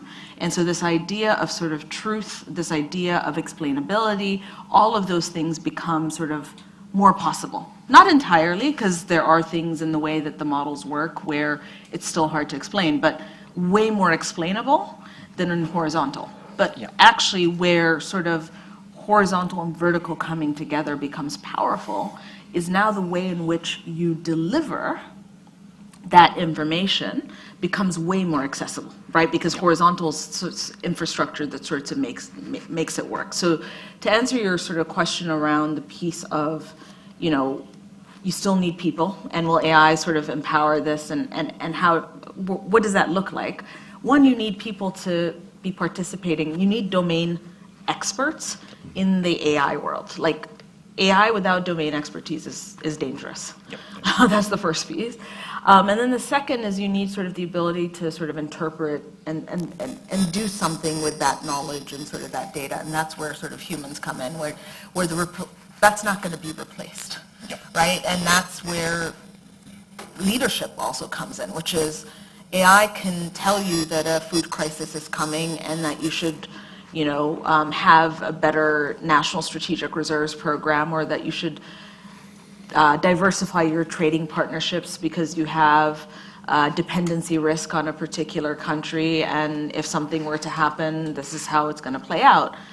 But it then requires humans and some level of conviction to then take action on it, right? So, and this applies to healthcare as much as it does to food security, or really any other type of mission critical area. And it was this second step that you're referring to, where humans come in, that I was referring to really when I talked about the problems of the government. These things require collective action, and collective action is very difficult to organize, and it's failures of collective decision-making that I think are what we're suffering from the most. But let me also just emphasize how important the domain expertise is in the very nice layout that you just gave. Ask yourself this question: would you rather get an answer about an important question, like go back to the 40s and think about what are the prospects for growing more food? Would you like to hear from a person who spent 5 years deeply immersed in this? Would you like to hear from 1 million people who've given like half a second to thinking about the prospects for more food? And if you know the history of the Green Revolution, the Rockefeller Foundation fortunately listened to somebody who was working on this problem, didn't look at the analog of Twitter at the time, because that would have picked out somebody like, Paul Ehrlich, who was selling books about the population bomb. So I think we really got to take seriously this idea that there are people who are thinking carefully and people of integrity who dig deeply in, and there's a lot of other people who are just repeating the conventional wisdom that they heard from somebody else on Twitter. And there's no new information when you get 1 million people who are repeating the conventional wisdom as opposed to 5 people repeating the conventional wisdom. So, in the preparation for this event, I got all these instructions about how to, tweet and look. If this organization is going to use the retweets as the measure of the success of this event, you've lost your way, and you're not going to find the analog of Borlaug that you found once before. Luckily, I think Rockefeller has many other programs. Let's call them their foundation policy models while we're on the AI theme. So I think that we're not quite lost yet, but the point is well taken. But it's a very important point. There are many types of AI, and I think we've all gotten caught up in ChatGPT because it is so expressive. It's literally a language model, and it connects with people, and it made us wonder if it's human. But there are other types of models that rely on explicit knowledge, like you've been explaining. They spot patterns, they identify relationships that no individual human possibly could, and they don't hallucinate because they're not trying to predict the next word. They're just analyzing what's already in the system, and that wasn't scraped on the open internet. So we'll all learn more about that over coming months as the ChatGPT hype dies down, but I really think we should all absorb that point. Dr. Roma, you have said very clearly that you're worried that a few tech companies have access to way more than just data and code. Right. It's not just AI, but it's across the board there. We've never entered a new tech revolution or tried to deal with a set of challenges like the SDGs present us with trillion-dollar companies and such a concentration of power before. Can you tell us a little bit more about why you're worried there and how we can break some of that down to give ourselves more policy options, more chances for action in the future? Yeah. Economists have this notion of a market and why a market works. In a market, you offer to sell something to me, I give something of value to you, I look at the thing that I get from you and I decide, was that worth what I gave you? And if it isn't, I don't go back to you, I go to somebody else. If it is, I can keep dealing with you. None of those elements of what makes a model work are present in the current markets for digital services. We don't pay for Google search. Somebody else pays to try and influence what we see on Google search. Third-party payment is not a good way to run a market. You know, we see this in healthcare. It's not the right way to provide digital services. And so the problem we've got now is not just concentrated power using traditional means of extracting monopoly rents. We've got very concentrated, very powerful firms pursuing a toxic business model based on surveillance and targeted advertising and manipulation of what people see and hear and know. And it's I think, a very threatening kind of force. I think you apply this to political advertising and then you close the possibility of actually some kind of collective response to say, we don't want markets that work this way, that involve this kind of dishonesty, misrepresentation, surveillance, tracking. That, you know, we don't want markets that provide services where the Surgeon General has to say, you better protect your kids from these services because it's going to ruin their lives if they get too hooked on them. So it's not just concentration, it's a business model which is just toxic and it's unprecedented, and we really need to just say we don't want to live in that kind of a world. And many people do say that, so I wonder if only government action is the answer. And I'll give you 2 data points to reflect on. First is Axios and Harris have a new poll out today of the top 100 brands in America. TikTok, Facebook, Meta, and Twitter are 94, 95, and 97 out of 100. It proves this exact point that people are asking for more and different, and they don't trust what they're getting. At the same time... So, sorry, those 3 were at the top of... No, the absolute bottom, 94th, the bottom. I see, 95th, and 97th, alongside Fox, the Trump Organization, and the failed crypto exchange, FTX. So there's an indicator there about what people think at large about what those services are doing. Yep. At the same time, Meta is the top performing stock of 2023. It's more than doubled this year. Investors, so leave aside the government, but investors say they care much more about the cost cutting there than the reputational questions about the points you've just raised. Yeah. So the market and democratic debate isn't changing this, so maybe government has to. I think that only the government. This is why I was emphasizing in the beginning, you've got to have a way that expresses, because government is us. Yep. The government is saying, we don't want to live in that kind of world where the mental health of our kids is at risk from the actions of these for-profit firms. And look, the shareholders at, I forget which chemical company it was, that was the kind of the biggest producer of the chlorofluorocarbons. Sure, they wanted to keep selling chlorofluorocarbons, but nobody in their right minds would have said, oh, sure, let's let them destroy the world because they'll get a higher rate of return on that particular stock. There's other stocks. We don't need to have people earn returns on things that are going to be so destructive. But I think the other thing that's important here is to just look at, you know, what a theory of action is. And you need incremental steps. You can't, nothing big or important. Well, and the ban on chlorofluorocarbons is maybe a bit of an exception, and it extended, you know, worldwide, but we moved first in the United States and then spread around the world. I think the way to start on this targeted digital advertising is tax it. We can't ban it outright. I think these firms have way too much political power for that. Even if that's what we want, it won't happen. But we could start to tax it. And we could start to tax it at the local level. States could do this, cities could do this, other countries in the world can do this. And we can then incrementally shift them and tell them they have to shift to a model which is like the model for for Netflix or the model for groceries. I mean, you pay a subscription or you pay for the services provided. But this advertising model is second only to the model in pharmaceuticals, which is let's get them addicted to opiates. And that was probably a worse business model. But to bring it slightly closer to the original topic of food insecurity, but I appreciate all of those points, and I think the room does too. Sarah, there is a good news story from that poll that I mentioned. So John Deere, an agricultural services company, they're number 3 in the ranking, partly because they have moved much quicker into smart agriculture.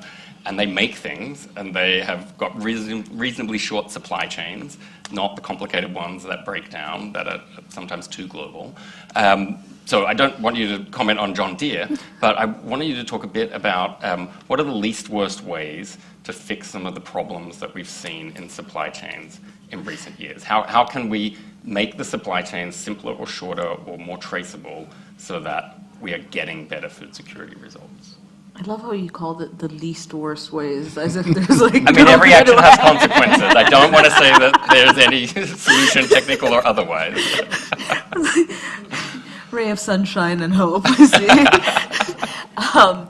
So, I mean, in terms of sort of, I guess, handling and dealing with supply chains, I mean, one of the things that is sort of very clear is concentration risks that exist, right? I mean, both concentration risk in terms of where people are getting their food, as well as what we're eating, meaning sort of more diversified diets that are closer to sort of where you're from, as opposed to, and does more diversified mean more vegetarian?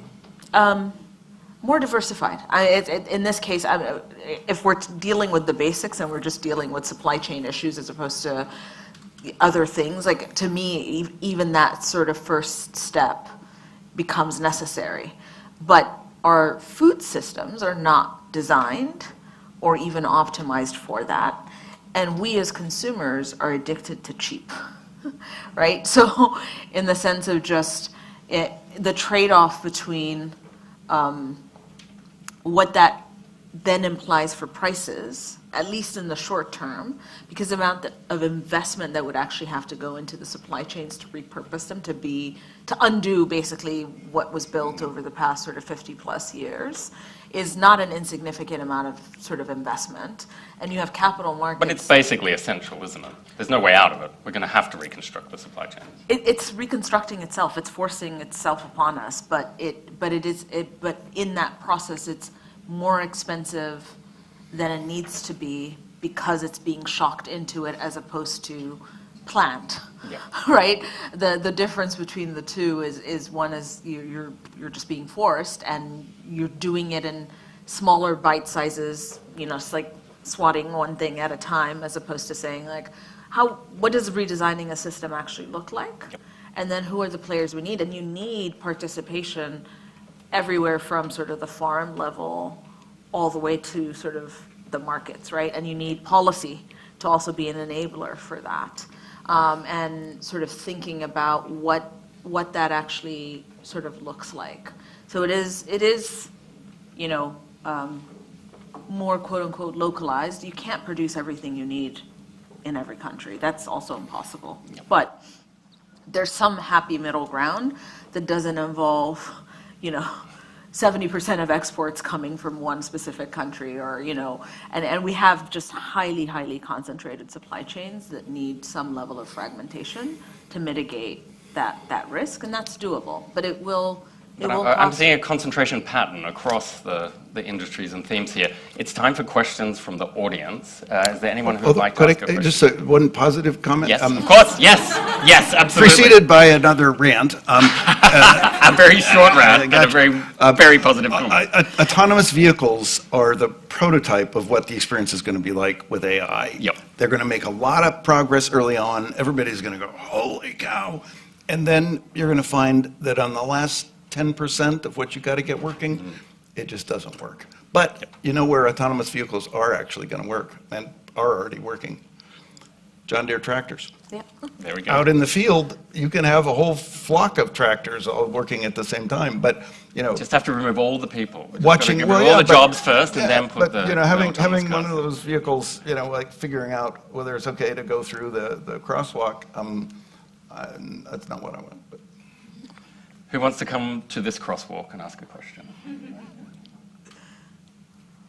Yes, we got the woman in the orange jacket. If you say your name and if you're representing anyone, that would be great. Can you hear me? Liz Cook, World Resources Institute. First of all, Sarah, I love the vertical and horizontal explanation because we're using machine learning right now on early alerts on deforestation in the field, and it's working extremely well. So I appreciate that. Paul, you started out by talking about growth is not necessarily good. I'm just curious about what are you suggesting we have, and how do we sell that? Because that will help reduce pressure on the planet, simply said.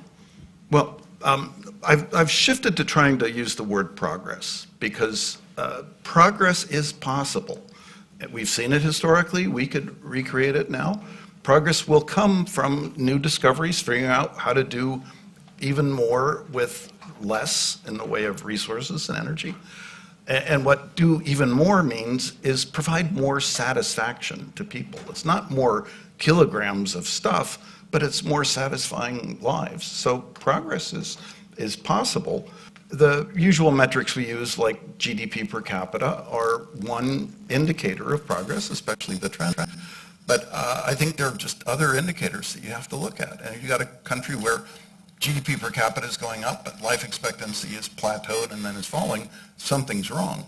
You also have a country where a large fraction of adults age 25 to 54, the fraction of adults age 25 to 54 who have a job has fallen steadily since the late 1990s. And these are not rich people who've retired early. These are people who've been just completely discouraged and have given up, and young men. Not just them, but across the age spectrum, we've seen this growing sense of discouragement and a sense of a lack of progress in one's own life, a lack of agency, and so we need other indicators besides GDP per capita. If we make the right decisions, we can harness new innovations to provide better quality of life for everybody. Final question over here.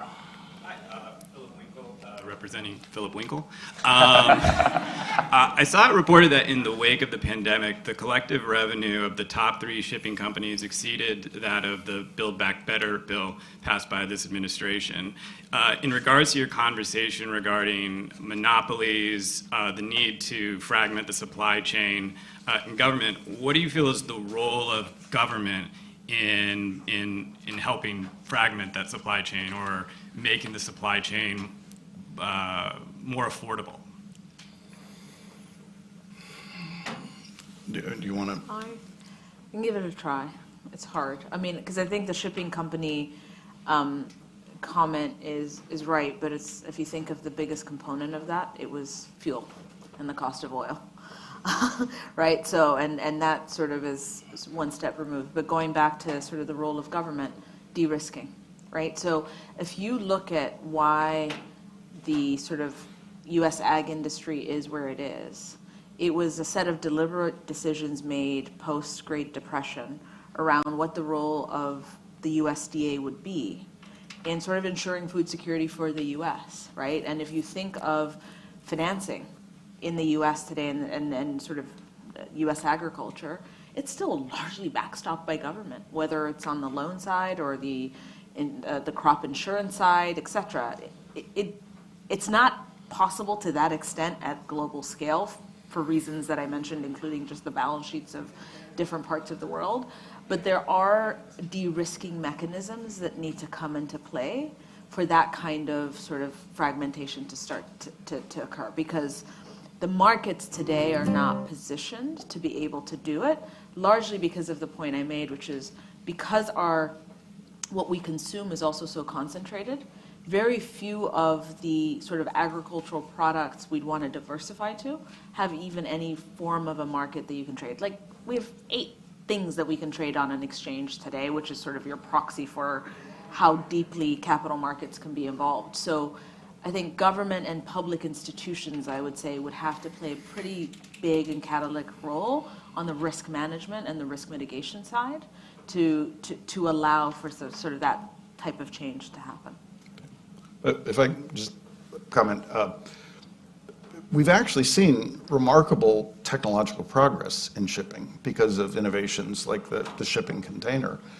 You can move things around the world now, at much lower cost, and the cost from coastal locations is often very low compared to the cost from the port to an inland location in developing world.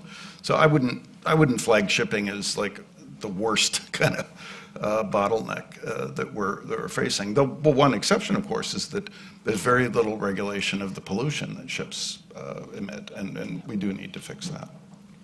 One topic we didn't tackle, but I do want to insert myself back in to do as a final question, is the relationship between food insecurity and national debt.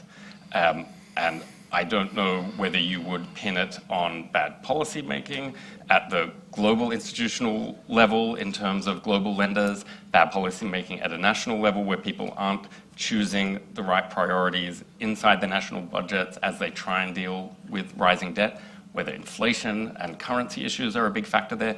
But could you unpack a bit that relationship and what institutions could do to alleviate local leaders having to make bad choices between their debt and their food security? First, I think that there's a long kind of line of work in economics that suggests that food, like hunger, is fundamentally a problem of poverty, and poverty is fundamentally a problem of distribution. On average, there's plenty of food in the world, or there could be if people could afford to buy it. There's plenty of other things, but we have economies and a global system, which means that some people have much less than others. So I would really focus it directly on the issue of, how do we address these issues of distribution and poverty. Debt is a side effect of the political paralysis that we see in many governments. Everybody wants to spend, nobody wants to raise taxes, and so debt goes up. But what's a kind of number that worries people in the United States right now? It's a debt to income ratio that's a little bit above 1. What do you think my debt to income ratio is?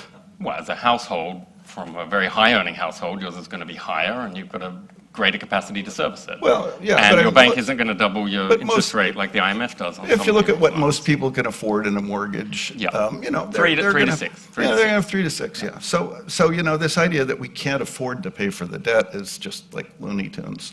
But it is a sign of the paralysis in the decision making. I think there's more insecurity in other countries where governments have less capacity to pay back the debt. Well, don't have a choice if they're using the lenders of last resort. What we've seen is crises when the lenders decide they won't pay. It's not that they can't pay, but in many cases governments can decide they won't pay, and then the possibility that they won't pay means you can get a freeze on lending. But I think I would say that the issues to think about are distribution and poverty, and then paralysis. And the paralysis is just we're not making decisions. It's either we're going to tax more or we're going to spend less.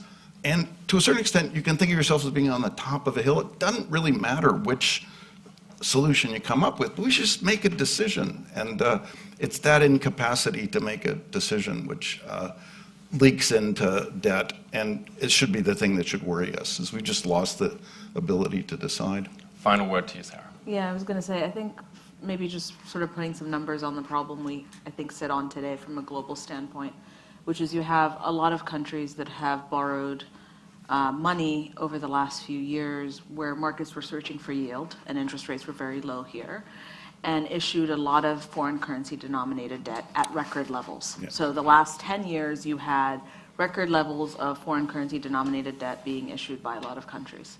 You at the same time over the last few years have had those same countries experience rapid devaluations and depreciations of their current local currency. So their ability to service that debt has gone down significantly. And then you've had sort of food prices go up overall over the last 3 years. Again, if you look at the price of wheat year on year in the US, it's down 20%. The price of wheat into Egypt year on year is up 45%. And that is all currency.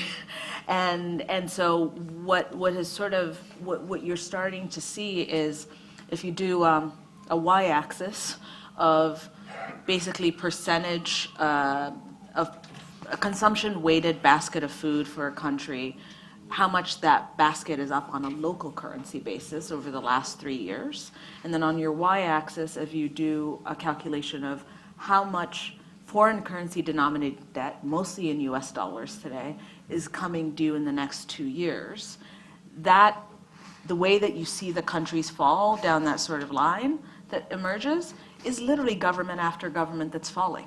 I mean, you have Lebanon at the far right of, I'm like imagining the chart because I know these numbers by heart, but the price of food in Lebanon is up 2,000+% over the last 3 years. And it also has about 25% of its GDP coming due in foreign currency denominated debt basis over the next 2 years. Argentina's at about 500%. And it becomes a self-fulfilling prophecy, right? So the challenge in terms of your question of food security versus debt, that for net importing countries is becoming an increasing reality, which is, do I service my debt, or do I use the little foreign currency reserves I have, which is causing my currency to be devalued, to import and provide that as sort of a priority for importing food? And this is a constant challenge that country after country is now starting to face, and is something we're going to have to confront. The challenge with restructuring that you mentioned, and this is also what makes, I think, where we are today very unique relative to the past, is that most of this debt is sitting in the hands of regular bond investors. It's actually not in the hands of multilateral institutions at the scale it used to be, right? It sits in the hands of hedge funds that were seeking yield, or asset managers that basically had emerging market strategies. So it's a much more fragmented holding of debt that is going to be way more complex to sort of tackle than we have been in the past because of who the lenders are. And more China than they used to be. So you're absolutely right, and it's very, very complicated. Sarah Menka, Paul Roma, thank you very much for such a fascinating conversation. Thank you for joining us.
All right, good afternoon, everyone. All right, good. It's a good house in here. Okay. Well, I just wanted to share with this room, and Eileen, I hope it's okay to share. Someone shared with me that there are 220,000 people on our live stream. So hello to everyone on the live stream. Thank you so much for joining us today. It is my honor and my privilege to be able to introduce our next panel, Senator Gillibrand and Molly Ball. They are both incredible women change makers, and with gender equity as a core value of us at the Foundation, it is such an honor to have you both here. Senator Gillibrand is a born and bred New Yorker. Thank you so much for representing all of us, our country. Your values are so deeply aligned with the work of the Foundation.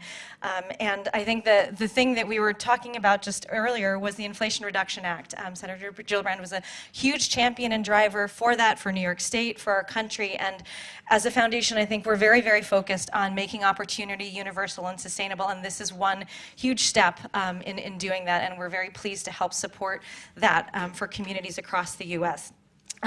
Molly, I had a chance to read a little bit of your book, and I think for those of you who don't know Molly, she is an incredible author. She is also, her day job is Times national political correspondent, and I guess maybe your side hustle is to be an author. And she just wrote and published the most incredible book called Pelosi. For those of you who haven't checked it out, it's about Nancy Pelosi, our first women Speaker of the House. And so I just think that this is a really incredible panel, and we're honored, and thank you so much for taking the time to be here with you. Over to you, Molly.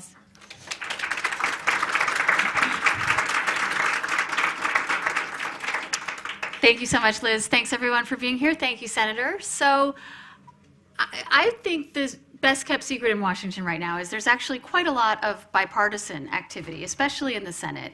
And you have been working on, and in fact succeeded in passing, several bipartisan bills relating to workplace reforms in the last Congress. Can you tell us about those bills and how you go about building bipartisan coalitions in the current climate? Mm-hmm. Well, thank you for having me, and thank you for all your great work. And it's a pleasure to be part of this unbelievable day of speakers and ideas. So when I got to Congress, I represented a 2-to-1 Republican district. It was really red in upstate New York, and I was the first Democrat to represent it in over, 40 years. It was a long time. And so I knew instinctively that the only way to get things done is to find common ground, to listen to people and bring people together around shared values. And so I've always used that in the Senate, and I've been able to pass major legislation because of it. My early wins were repealing Don't Ask, Don't Tell, passing the 9/11 health bill. And one issue kept coming across my desk, which was sexual assault and sexual violence in the workplace, especially in the military. And so I heard story after story from service members about what it was like to serve and to be abused, harassed, or assaulted, and then disbelieved, and then because they reported, retaliated against. So I got to work, and I started working with very conservative senators. One of my first supporters was Chuck Grassley, then Ted Cruz, then more recently Josh Hawley, most recently Joni Ernst. And when you get that group of people together to talk about how to fix something, you really are spanning the entire ideologic spectrum. And so, especially with Joni as the only female Republican, former commander, and sexual assault survivor, she had a lot of authority on this issue. And so we were able to bring many more Republicans to the debate. And over time, it took us about 12 years to get this bill done. We just passed it last year. It took many iterations. But now the military must create a new chain of command for this type of effort. Instead of a commander in the chain of command of the victim or survivor or both, it has to be someone outside the chain of command, a trained military prosecutor who will make these decisions about whether to go forward. That it will revolutionize everything within the military for a much more transparent and accountable system. But during that long fight, I had opponents. One of my opponents was Lindsey Graham, and he fought me every step of the way. He just didn't want to do this change. But about 5 years ago, Gretchen Carlson from Fox News went to him and said, Lindsey, I need to tell you what the workplace is like for me at Fox News. Not only have I been assaulted and harassed, But I've been silenced, and it's because I had to sign a mandatory non-disclosure agreement and a mandatory arbitration agreement. And I didn't get the kind of justice that I would have been able to get if I could have sued in a court of law and named my harasser. And Lindsay said, okay, well, I'll work on this. And she said, well, you have to work with Kirsten. She's the lead on the Democratic side. And he's like, okay, I can't do the military thing, but I can do this with her. And so Lindsay and I teamed up, and just last year we got our bill voted on, and it passed unanimously. It changed 60 million employment contracts overnight. So sometimes you just have to keep working at an issue over and over again with different people till you get that consensus reached. And so Lindsay and I found our thing. And so I said to him, because this is the biggest workplace reform in decades, without a doubt. I said to him, you know, Lindsay, people are discriminated against in the workplace for all sorts of things, for gender, for LGBTQ, for disability, for race, for age, for gender. Why don't we fix all of the workplace and make sure no one has to do mandatory arbitration agreements or mandatory non-disclosures? And he just said, no, I can't do all that. He said, but I'm happy to work with you on the old people. So I said, okay. So our next effort is going to be age discrimination, which is very important. And now that I'm 56, I'm in that category. Once you hit your mid-50s, you are often pushed out because of your age, because it's cheaper for a company to hire someone who's just out of school, someone with less experience. And so it's very common for older workers to be pushed out of their jobs, and it's a real chronic problem. So I'm excited about that next effort. Are there other opportunities that you see for further bipartisan collaboration this Congress? Oh, absolutely. So last Congress, we had so much bipartisan success that I think it really inspired Republican colleagues as well as Democratic colleagues to really enjoy working together and feel like they were making a difference. So we passed the very significant bipartisan infrastructure bill, which is going to spend hundreds of billions of dollars across this country rebuilding roads and sewers and bridges and high-speed rail and mass transit, electric grids, all the things that we have needed to do over many decades we are doing.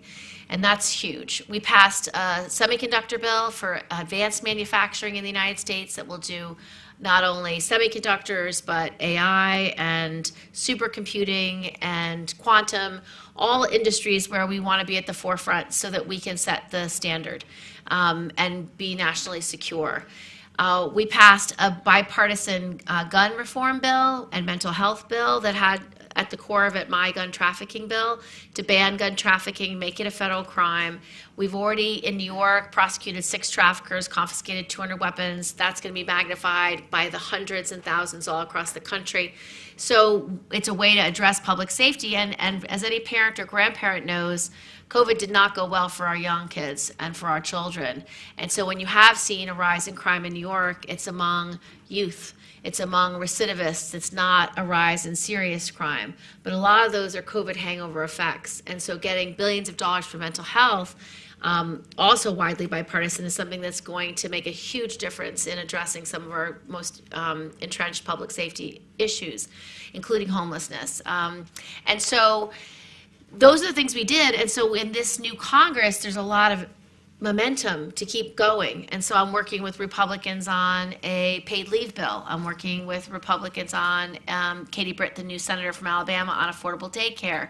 There's 8 senators working on immigration reform.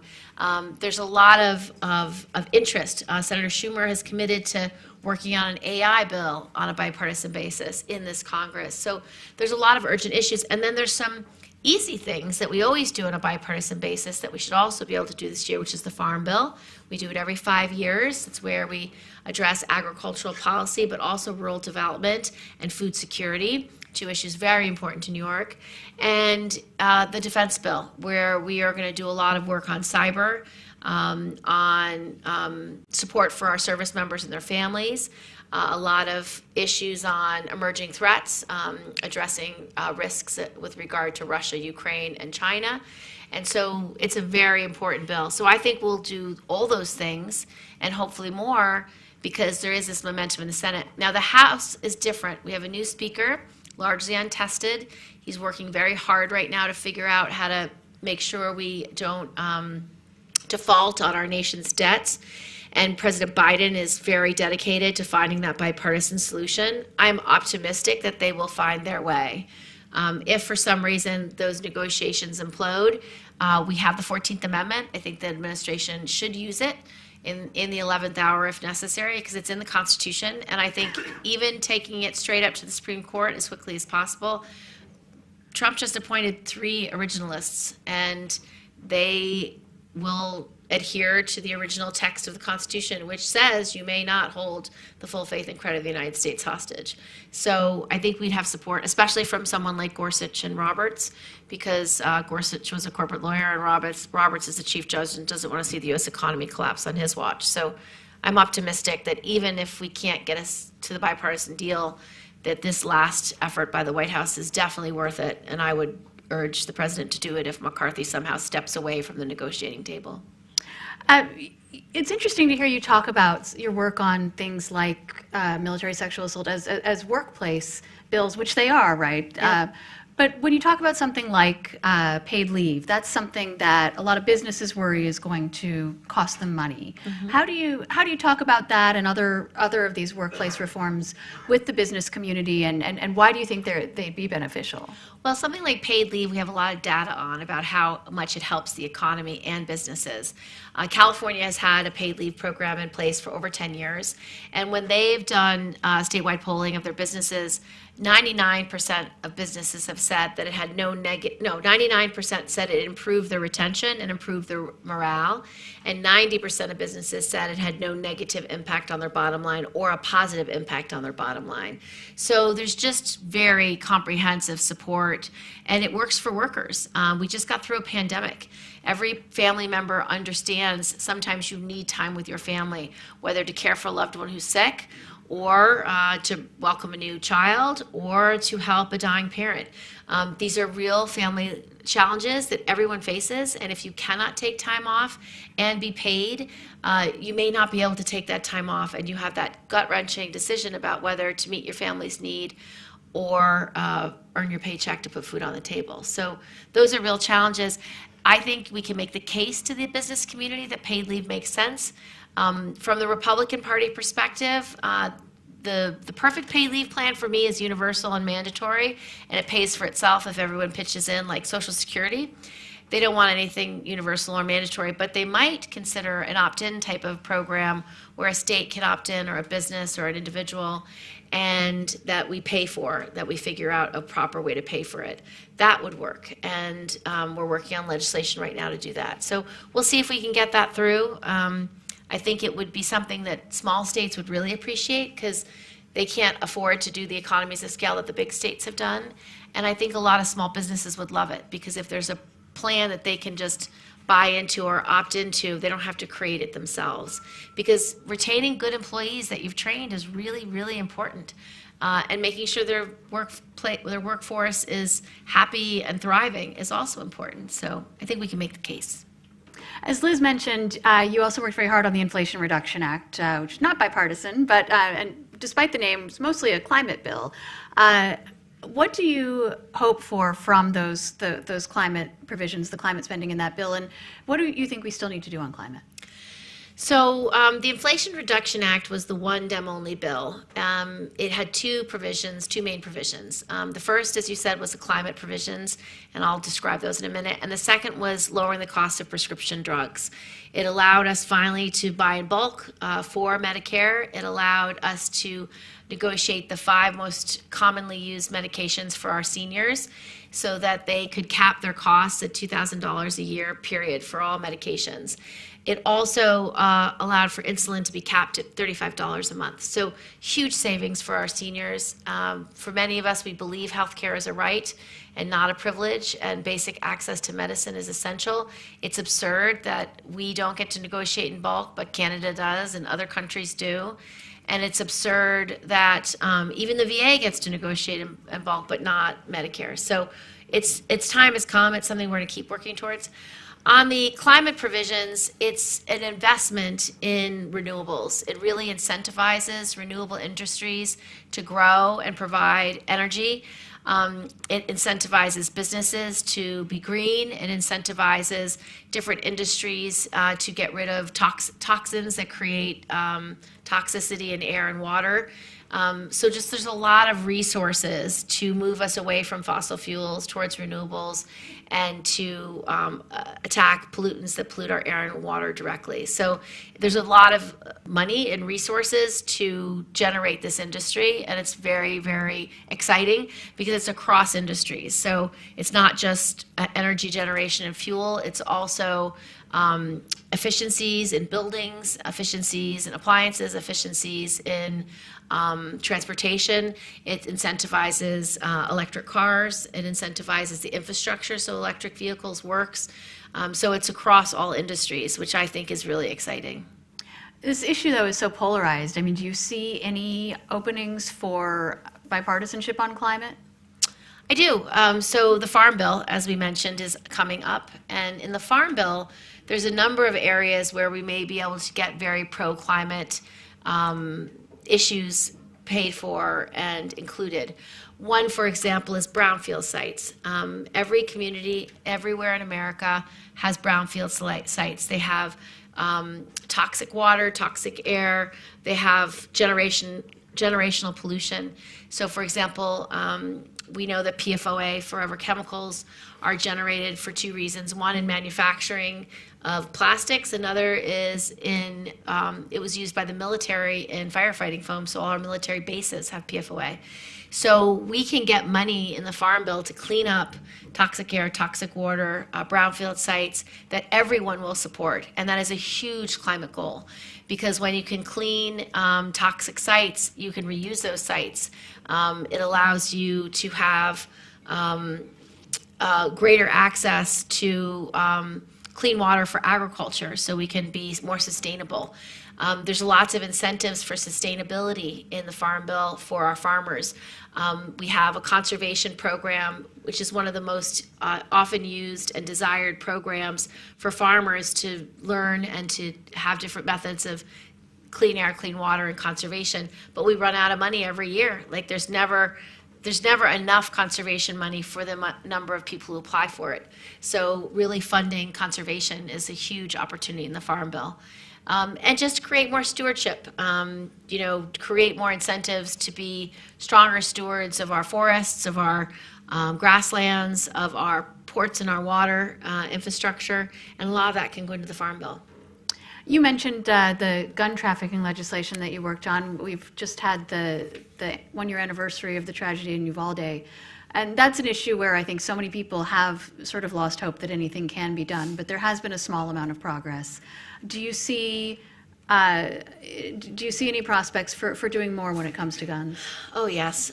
So last year, our bipartisan gun trafficking and mental health bill was really seismic in its scope.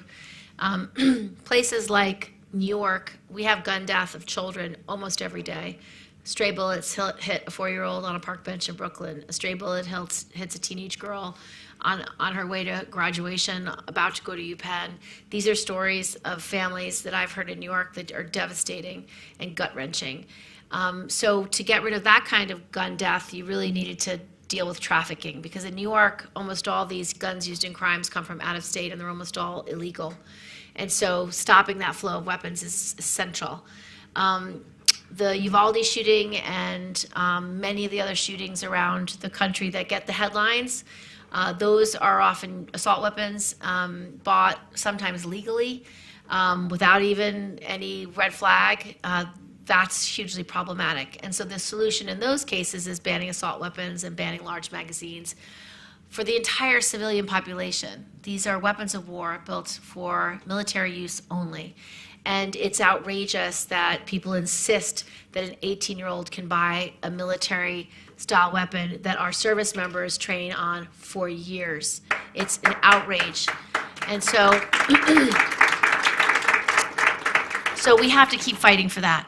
We have to keep fighting for a full ban. And I think we can keep making the arguments across across party lines, because people are dying everywhere, and they're dying in red places and blue places. And it's just as heartbreaking no matter where it happens. And so that's one argument.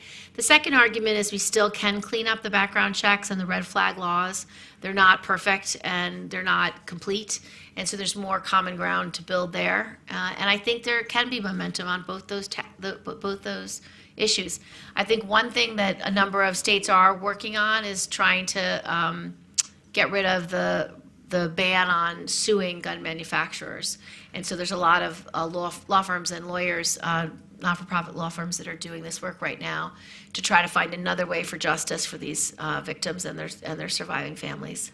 Is it your sense that the politics surrounding this issue have changed? Is that why that bill was able to pass in the wake of Uvalde? We can actually test. I think the urgency and the climate has changed, Okay, not great. necessarily the politics on Awesome. guns. I just want to see your lighting. The gun trafficking bill that I wrote was always bipartisan. In fact, after Sandy Hook, it got 58 votes. We were only 2 votes shy. And it was we're because of a actually dispute muted in the between a room. couple of senators changing like a small piece Okay, of the great. language. We could have got that bill thank done. But there was a reluctance to do just that. They always wanted the other 2 pieces for the last 10 years. And I think we got to a point, well, let's do what we can. And that is the gun trafficking and the mental health money. The mental health violence disruption money is really important. Being able to create after-school programming and summer school programming for communities where kids would be dragged into gangs is really vital. Making sure we can do substance use disorder, violence prevention, so people don't overdose or don't succumb to suicide is really important. That mental health money can be used for postpartum depression. It can be used for any violence disruption effort that any not-for-profit or school or entity wants to invest in the country. So that's a hugely important thing. So I think we got to the point where we decided we must do what we can, and the things that we just did is going to save lives. So never letting the perfect be the enemy of the good is a really important thing to remember. If you're in the audience and you have a question for Senator Gillibrand, please start thinking about that now. I will take your questions in just a couple of minutes. But first, I can't resist asking you a political question. You're on the ballot next year. There will be a presidential election, I hear, as well. Do you support the president running for re-election? How do you like his chances? I do support President Biden, and I think he's our best chance of winning 4 more years. He has a hugely powerful record to run on.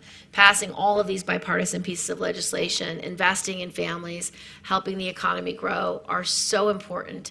And he's done important things like getting the cost of prescription drug prices down and investing in alternative energy and doing all the important things for infrastructure and advanced manufacturing. Those are things people want to hear about. And so I think he's our best candidate because he's gotten things done. He wants to finish the job. We can help him, and we can help him continue to deliver for America. So I'm all in. I think he's great. Who's got a question for Senator Gillibrand? Raise your hand and a microphone will come to you. And if you don't have a question, I will just keep asking them. All right. Raj has one. Raj has one.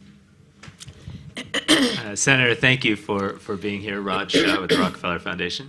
Could you share, we had a conversation ahead of time where we talked a little bit about food as medicine, and the foundation has made significant investments around the country to promote medically tailored meals and produce prescriptions. What are the pathways that you'd recommend, and for everyone to hear, where this can become a much bigger part of how the American food system operates, and even someday how Medicare and private insurers reimburse for medical interventions? Mm-hmm. So one opportunity to invest in that now is the Farm Bill. One part of the Farm Bill is nutrition security. So making sure people have the food they need. And we have a very important program called the Supplemental Nutrition Assistance Program, or SNAP. And SNAP is life-saving. It's not everything. It's literally about $2 a meal, $6 a day. It is not a lot of money, but it can be the difference of a family having fruits and vegetables in a given week, or lean proteins, or dairy products. It really is the life and death difference for nutrition for so many older Americans, for veterans, for children, for low-income families, for people with disabilities. And so one idea is use this opportunity of reauthorizing SNAP to try to make this benefit be more substantial, more resources, and maybe specific resources. Maybe the increase in SNAP can be specifically for medically tailored meals, for the ability of, for example, for older people or veterans to use their SNAP benefits for congregate meals that can be made and be medically tailored. They can be nutritious. A lot of our older Americans, a lot of our veterans have a tough time cooking for themselves. They need a hot meal delivered. That institutions and organizations like In God's Love We Deliver here in New York, that they could actually do medically tailored meals delivered directly to older Americans or veterans to their doors. There's so many opportunities for wellness and for health and nutrition in this part of the Farm Bill. I think we should be creative with our Republican counterparts on what type of program would you be willing to fund. And the thing about medically tailored meals is it's provable. It shows that when you give people the food that helps nourish their body and heal their bodies, the healthcare costs go down. So the VA alone, when they have access to medically tailored meals, the prices and the costs of healthcare go down 15, 16, 17%. It's a huge cost savings, which you can monetize and say this is worth hundreds of millions of dollars every year. So it pays for itself. And so I'm going to try to make the case in this year's Farm Bill that medically tailored meals, congregate meals, allowing not-for-profits who can prepare and deliver meals, that they can be part of the solution in being able to deliver SNAP benefits. A lot of people are eligible for SNAP that don't ever even apply. And so imagine if the VA could apply for you. Imagine if a not-for-profit could apply for you and then deliver the meals to your doors. That would be huge. So I'm working on ways to augment food as medicine in the Farm Bill with some of these ideas. Thank you for that. Anybody else? Over here. Okay, my Rockefeller friends, please don't laugh, but Trooper Sanders from Benefits Data Trust. We actually help New Yorkers apply and get screened for SNAP with the Rockefeller Foundation's help. So around that, there's about $9 to $10 billion worth of SNAP that people are eligible for that they don't claim. We have a big issue around stigma. It's complicated for states to administer these programs. What are your thoughts on how we can really remove the sludge from these programs so that if we get the policies you talk about, it's easy for people to get it? Thank you.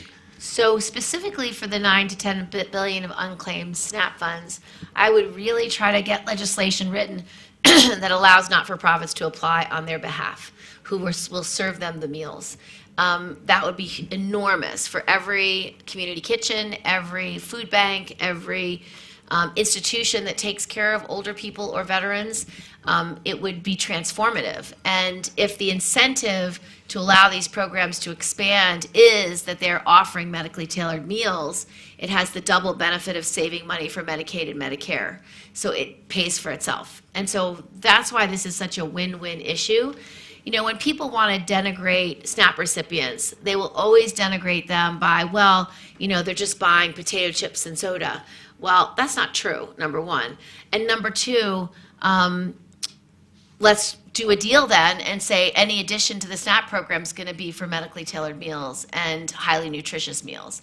So it's a way to say, I think you're wrong, but if you want to have a new collaboration to increase SNAP, because they just want to cut SNAP, this would be, we will allow for this with medically tailored meals. I think it's a win-win, and it's the future of nutrition anyway. So especially for our older adults and our veterans who often need someone to prepare those meals for them. Well, as you mentioned, there has been a move to try to further restrict SNAP in these debt ceiling negotiations that are going on right now. Do you think that if there are SNAP restrictions in a deal that gets made, that could get through the Senate?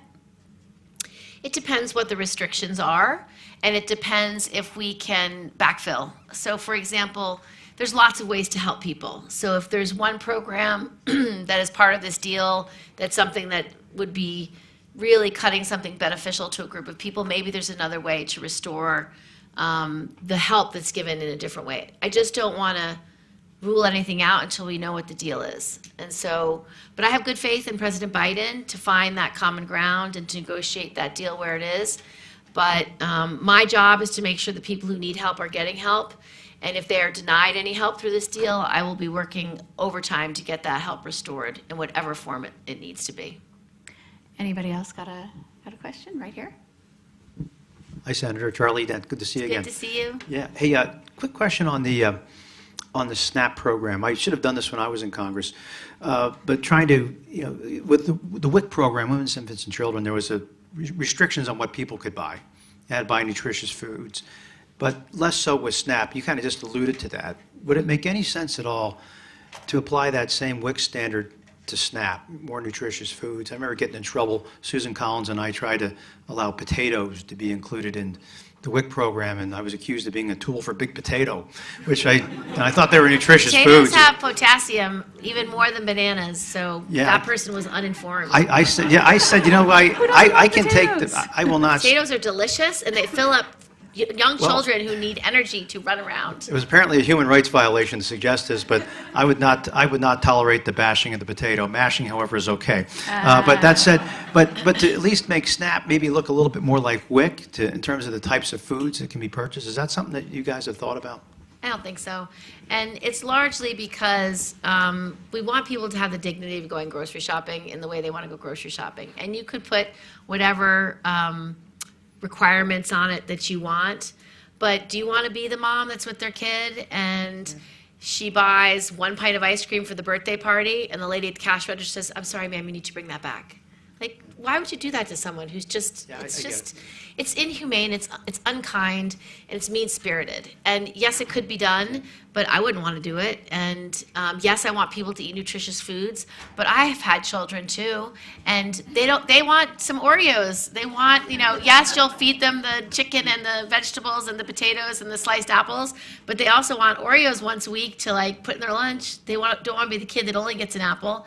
And what they don't realize is that apple is so good for them, and their mother only wants them to eat the apple. But that's not the nature of children. So I just would suggest that it's just mean-spirited. And yes, we want everyone to be nutritious and healthy. And so maybe this idea of medically tailored meals is a way to give people what they really need as a benefit that's extra, that's on top, especially for seniors, especially for veterans and people who we've seen the health outcomes change exponentially better. But that's the reason why people don't like to be so prescriptive. I'm from Idaho, so totally in the tank for Big Potato here. Potatoes are good. Yeah, and a lot of things would get really zeroed out. So, if we really want to be serious about nutrition and we want to say you can't have anything unnutritious, well, there's things that are almost all sugar that you would never say a family couldn't have, like ketchup. What are you going to put on that burger? You need that ketchup. But that's almost all sugar. So, again, if you start doing these standards, another thing that has a lot of sugar, almost every cereal produced under the sun. And so if you can only buy oatmeal and no other cereal, I don't know, your kid's going to be pretty pissed. It's just a lot of our food that's sold normally isn't very nutritious. It might have some good things in it. It might have, vitamins and minerals added to it. It might have some whole grains in it.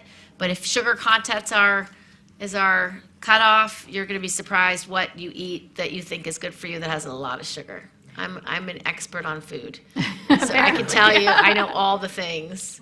So that's why we avoid it. I understand your instinct, but we just try to be kind to people who need help. We've got time for one more question. I saw one right here. Yep, this gentleman. Hi, I'm Joe Pearson. I'm the chair of the Rockefeller Brothers Fund, not the Rockefeller Foundation. And I'm also in support of potatoes. My question is, with at least 2 very important elections coming up, are you concerned about gerrymandering and many of the other challenges to free and fair elections? If I can piggyback on that, what's your general level of alarm about democracy right now? I'm deeply alarmed, and we are trying to do some things to protect our democracy. So January 6th was a severe wake-up call for most Americans to see that Americans were willing to attack our own Capitol, attack our own lawmakers, burn a vice president's effigy. I mean, things like that is really beyond what anyone would expect in our American democracy. So it is a wake-up call. And we've seen an assault on people's civil rights and civil liberties incessantly for the past decade. We saw it in certainly voting right reforms in so many different red states where they make it harder for people to vote, harder for older people to vote who might not have a driver's license, harder for students to vote because they are not in their state of their birth and they might not have a new driver's license. Assault on people who can't stand in line for 4 hours or 6 hours or 8 hours in states like Ohio. So we've seen real strategic efforts to deny Black and brown people, older people, people with disabilities, that fundamental right to vote. We've also seen assaults on civil liberties and civil rights. The fact that Trump put in 3 ultra right-wing justices, the fact that McConnell denied a hearing for Merrick Garland, the fact that Roe has been overturned and women no longer have a right to privacy for their entire childbearing years. That is shocking when you say it like that, because for any man in the room, how would you feel to not have the right to privacy from the time you are 12 to the time you are 55? Like, that's the truth. And that means right to privacy in the mail, right to privacy in your phone calls, right to privacy on your Facebook page and on your internet presence, right to privacy in conversations with your doctor, right to privacy in your conversations with your spouse, all of it, zip. And in red states, they are trying to enforce that. That's why they prosecuted a mother and her daughter for talking to each other on Facebook about reproductive care. It's why they're prosecuting a husband and wife who took their 10-year-old rape survivor across state lines to get an abortion. It's why they are prosecuting people who are receiving medicine in the mail and prosecuting doctors that prescribe it. That is an otherworldly place we are in, and that is a huge assault on basic civil rights and civil liberties. So yes, I am deeply alarmed. So to fix those things, in my opinion, we need to abridge the filibuster. We do not have enough votes yet to abridge the filibuster in the Senate. So we need one more Senate Democrat to abridge the filibuster. When we get that one additional Senate Democrat, my opinion is abridge the filibuster for issues of human rights and civil rights. I would codify Roe, I would codify LGBTQ equality, I would guarantee the Equal Rights Amendment, and I would guarantee voting rights. I would do that first and foremost. I would do that whole suite of votes. And yes, McConnell will try to unwind all those things when he's in charge next, but it is much harder to take away rights after they've been given. And I dare him to take away these rights again. I think the American people will protest, they will vote, they will march, they will respond in outrage, and it will be their undoing to do so. So that is my opinion, but we do need one more senator who believes in this strategy to be able to accomplish it. So not today, but someday. On that note, we are out of time. Thank you so much, Senator. Thank you. Thank you all.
Yeah.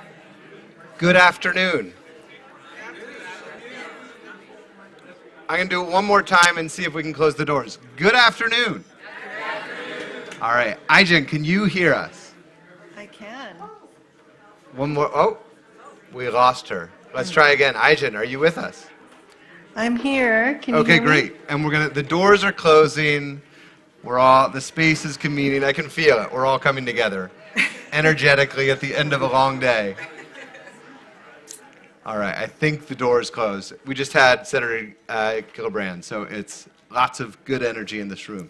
And we're excited to continue the conversation. My name is David Gellis. I'm a climate reporter at the New York Times, but I wear a couple of different hats, and I also think a lot about workers' rights and what it takes to create an equitable economy where the men and women actually on the front lines doing the work get the care, the treatment, the benefits, the pay they deserve. And so we're delighted to have with us two of the country's foremost advocates for workers' rights with us today. Rebecca Dixon, at my left, head of the National Employment Law Project. And Aijen, where are you calling in from? I'm going to roast you here. I'm calling in from Italy, where I am currently a Rockefeller Foundation, a resident at the Bellagio Center. Yeah. Yeah. And Aijen Poo, of course, is the head of the National Domestic Workers Alliance. We've got a lot of ground to cover, but I really want to try to ground this conversation in lived experiences. And Rebecca, if I may, let's begin with you and not only the experiences of the men and women who you work with and try to improve their lives for, but your own family, your own lived experience as a child growing up in Mississippi, the daughter of men and women who worked really, serious jobs on the front lines of this economy. How did that experience, you seeing what your family lived through, lived with, inform the work you're doing today?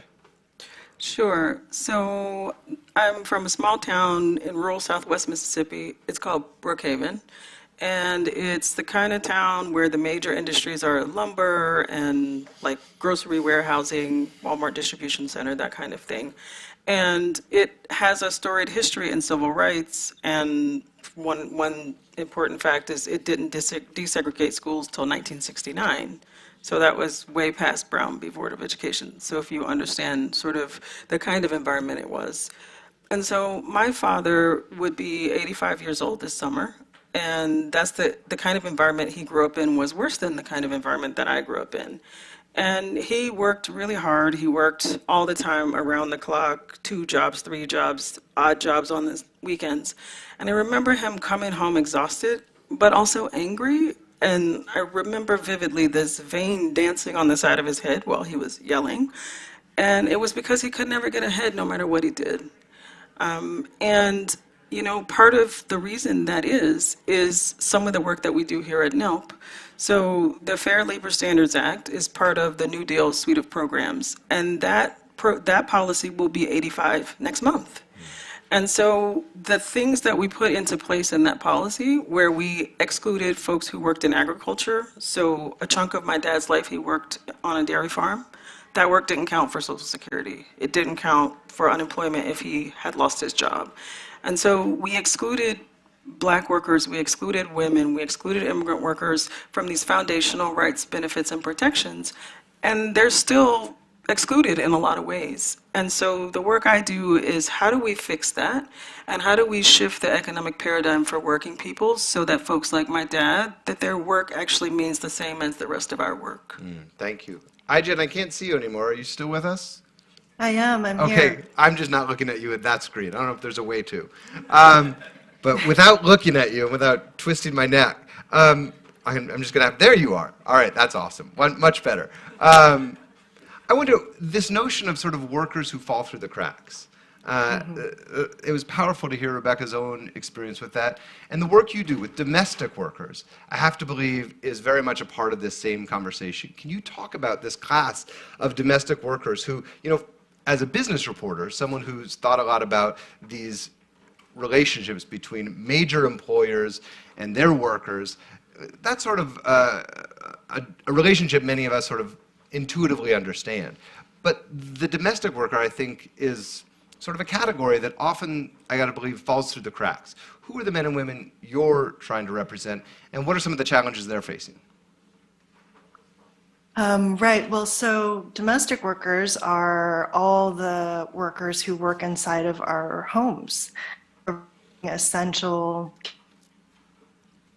we call it the work that makes all other work possible, because it is the childcare that makes it possible for working.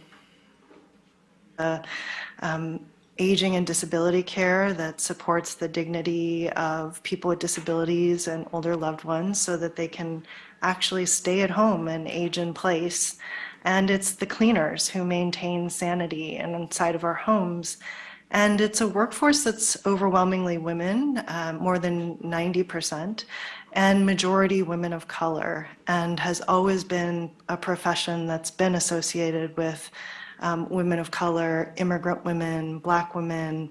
In fact, some of the first domestic workers in the US were Black women.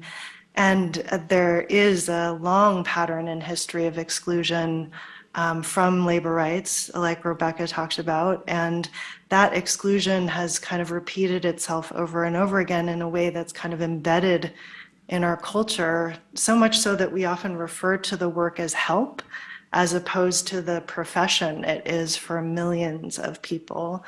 And so despite the fact that it's among the most essential fundamental work in our economy today, it's also some of the most insecure and undervalued work. 82% of domestic workers came into the pandemic without a single paid sick day. And that is still the case. Rebecca, can you give us a bit of a status report from the front lines?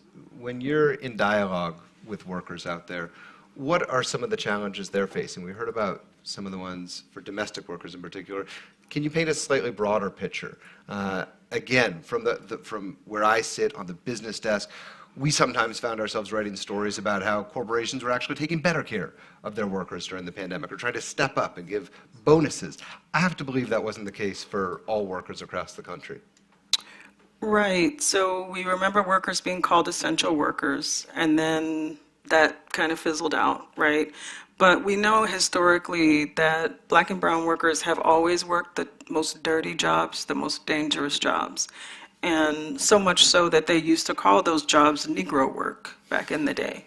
And so it's not new that folks are working without protection and with poor health and safety protections. And we saw that during the pandemic where those workers didn't have rights to PPE. They didn't have rights to distancing. They had to go into meat packing processing plants and work side by side in those dire conditions. So some of the other kinds of things folks are seeing is wage theft. So you are assigned a certain wage, but you're not paid that wage. So employers actually steal billions of dollars from workers every year. And if you look at minimum wage violations alone, it's $15 billion a year. That's not going into workers' pockets and not going into the community where those workers are. The other kinds of things folks are dealing with is harassment on the job, retaliation for speaking up for their rights. They are often worried about losing their job, and they often don't qualify for unemployment insurance if they are laid off from their job. So we often think of like separate people, but what's interesting is the intersectional nature of this, where it could be the same worker, so the same Black woman, where all of these things are falling on her. And so that's like one of the critical things to think about in this work, is that it's multifaceted. We can't just fix one piece, we have to fix the whole. This is a dire picture, and yet looking at both of you, I know neither of you are defeatist. You're both out there trying to do the work. Aijin, I want to start with you. Talk about some of the substantive changes that actually have the potential to bend the curve on some of these issues that can seem so intractable.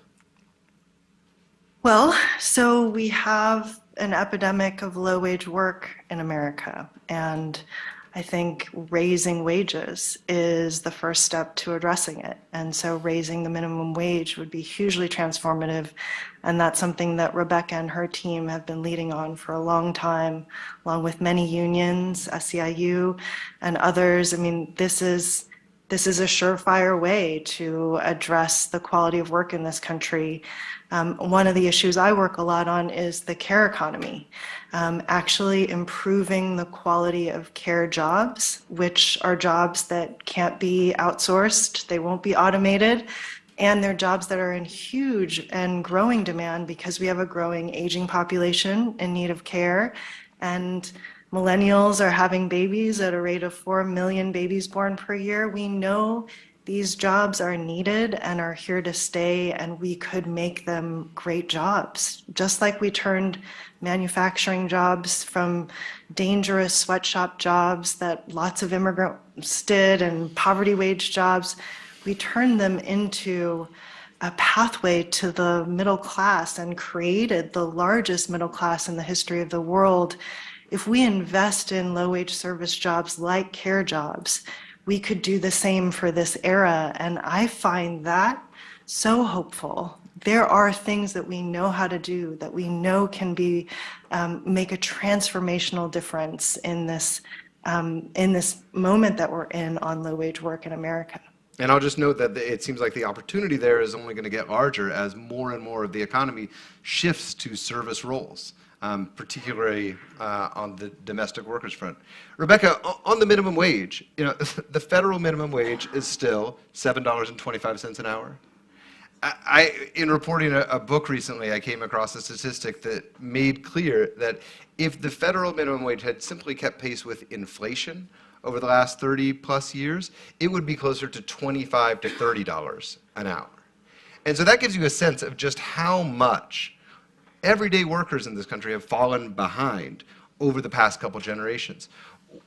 Just to put it plainly, how is it that the federal minimum wage is still at this astonishingly low rate and has not even come close to keeping up with inflation? What's going on in Washington, where you live and work? I think that there's, and I think folks would agree, there's a disconnect with what the public wants and what is happening in Congress. And where we have seen movement has been in states and localities. And so lots of states have raised their wage, and women, fast food workers, launched the Fight for 15 in 2012. And that movement has put billions of dollars into the pockets of workers and worked to close the racial wealth gap. And that's huge. And so to get the federal minimum wage raised, we would help a lot more black workers who are actually, the majority of them live in the southern states, and lots of the southern states pay $7.25 because they don't have a minimum wage. So they just track the federal minimum wage. And, beyond the $7.25, we have our tipped workers who are restaurant workers and other workers who work for tips, and their wage is $2.13 an hour, and it's been stuck there for 30 years. Again, I keep coming back to sort of my grounding as a business reporter, and there's a narrative out there that some benevolent corporations and CEOs are sort of on the front foot and have recognized that this is a systemic issue and are trying to really take proactive steps to make it right. And to be sure, there are a couple examples you can point to of CEOs and corporations that are maybe taking those tentative steps. But I want to put the question to you, Ai-jen and Rebecca, is that enough? I mean, can we count on our corporate leaders, if our political leaders are not up to the task, to actually make the progress we need to deliver the benefits that the workers you care so much about actually need?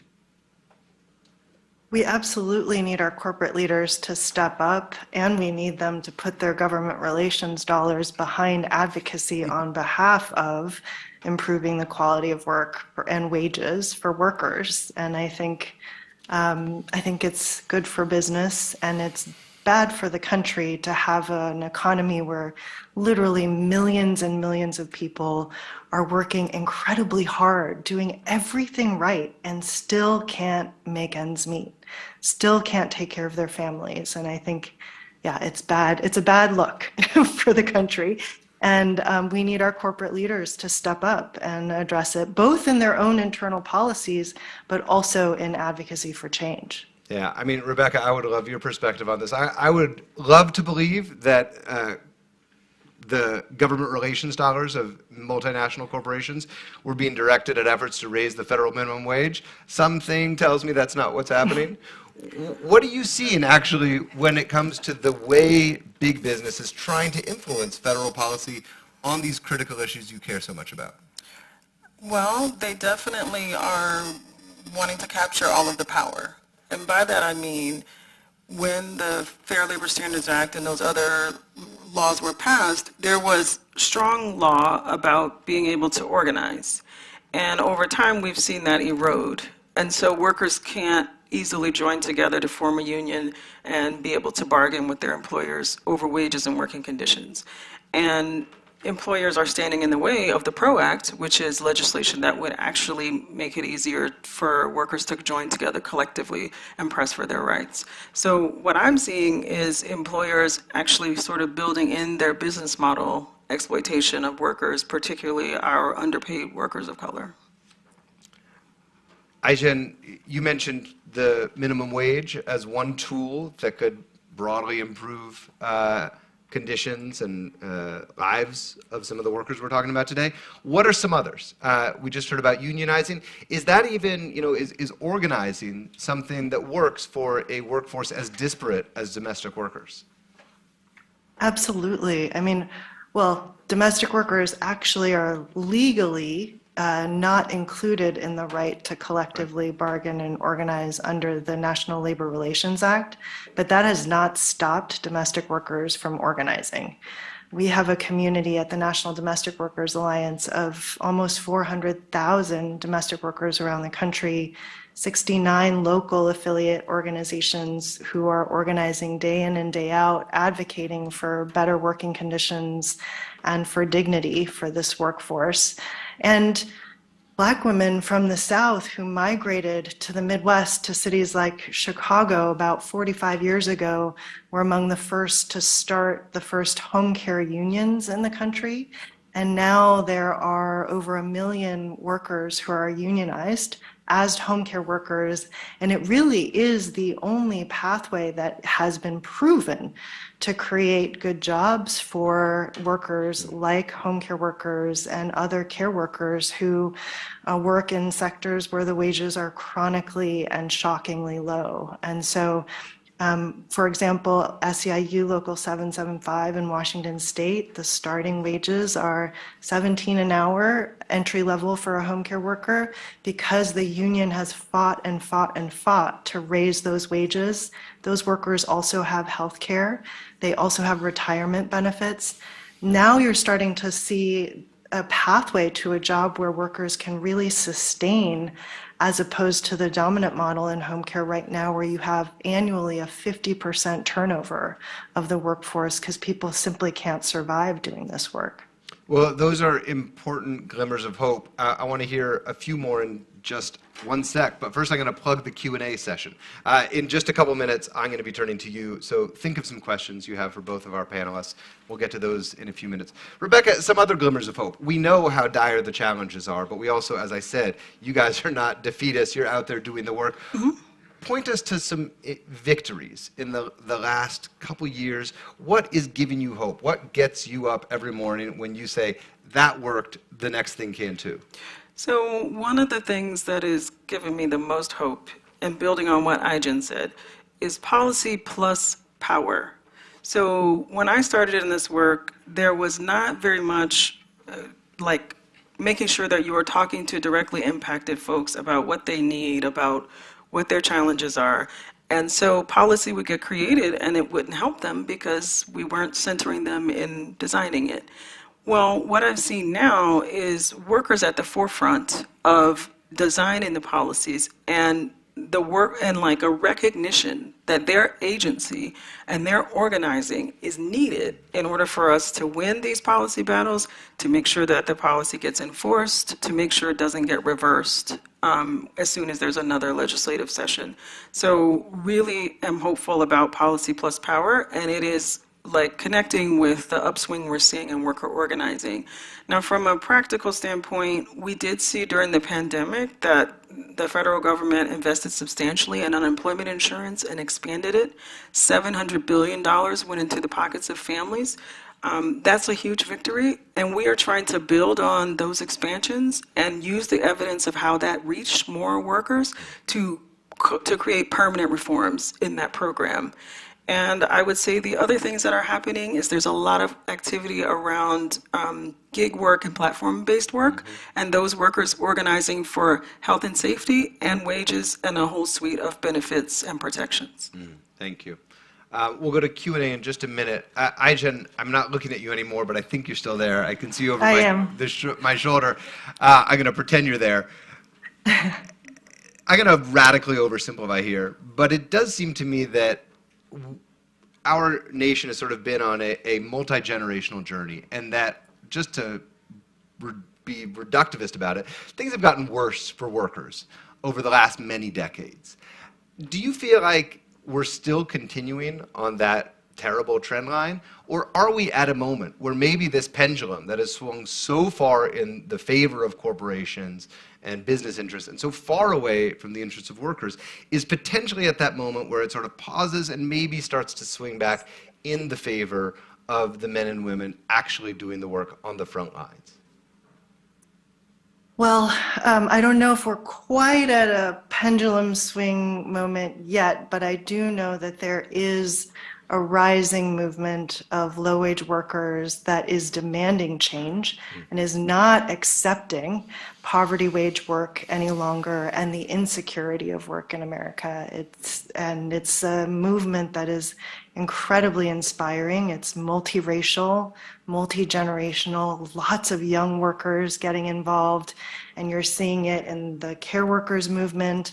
We were just part of the first ever Care Workers Summit in Washington in April, where we had workers from across the care economy, from early childhood and childcare to direct care in nursing homes and the home and community setting, all union and non-union workers all speaking with one voice, demanding good jobs, dignified wages, benefits, real security, and the kind of energy and momentum and the stories about the organizing and the campaigning that they're doing. It really it's caught the attention of the White House. While we were there on April 18th, the president signed the most sweeping executive order in the history of the country to improve, directing federal agencies to do everything in their power to improve the quality of work for care workers and improve access to care for working families. And I think it's sectors like care where workers have been undervalued for a very long time, and you're starting to see real transformation, not just in the narrative, but on the part of elected officials and decision makers really acting, really signing up. Senator Gillibrand, as an example, somebody who has championed these policies like paid family and medical leave, childcare, the Domestic Workers Bill of Rights. These policies have moved from being seen as kind of a special interest women's agenda issue to the center of the economic agenda. And I think that is a sign of progress and is a huge source of hope for me. I'm going to call that maybe the beginnings of the pendulum swing. Let's get some questions from the audience. If you would please briefly introduce yourself and also ask a direct question of one of our panelists. Yeah, please, in the back. Hi there. I'm Kathy Baughman-McLeod. I'm the director of the Adrian R. Rockefeller Foundation Resilience Center. My question is, are you seeing climate justice and climate coming into the labor rights work that you're doing? I absolutely am.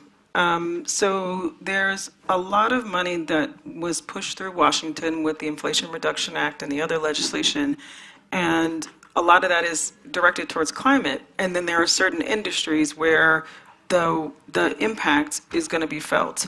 And so it is intricately connected with these workers who will be doing construction and all of these other pieces for climate. And so we are looking at that, and we're also looking at it from the standpoint of safety for workers. So with heat standards and the increase of the temperature and those kinds of things. And then I would say the other piece is looking at the unemployment insurance program for disasters as they're more and more frequent, and can that program grow to help support workers. Great. Another question? Please, in the back. Hi, Jen and Rebecca. I'm Meg from the Rockefeller Foundation on the EO team. I think connected to this, we've seen kind of a renewed focus in the U.S. around industrial policy, or really using government to spurn sectors of the economy that are viewed strategically important. I'm just curious how you think that impacts kind of workers more broadly that maybe aren't in those strategically important sectors, and in particular domestic workers. Is industrial policy useful there, or workers being left out? How does that impact? Jen, do you have thoughts on this? I think emphasizing the role of government in ensuring that corporate actors and that markets are actually working for people is really, really important. And I think we need to really expand and think critically about who we're including in our conversation about industrial policy.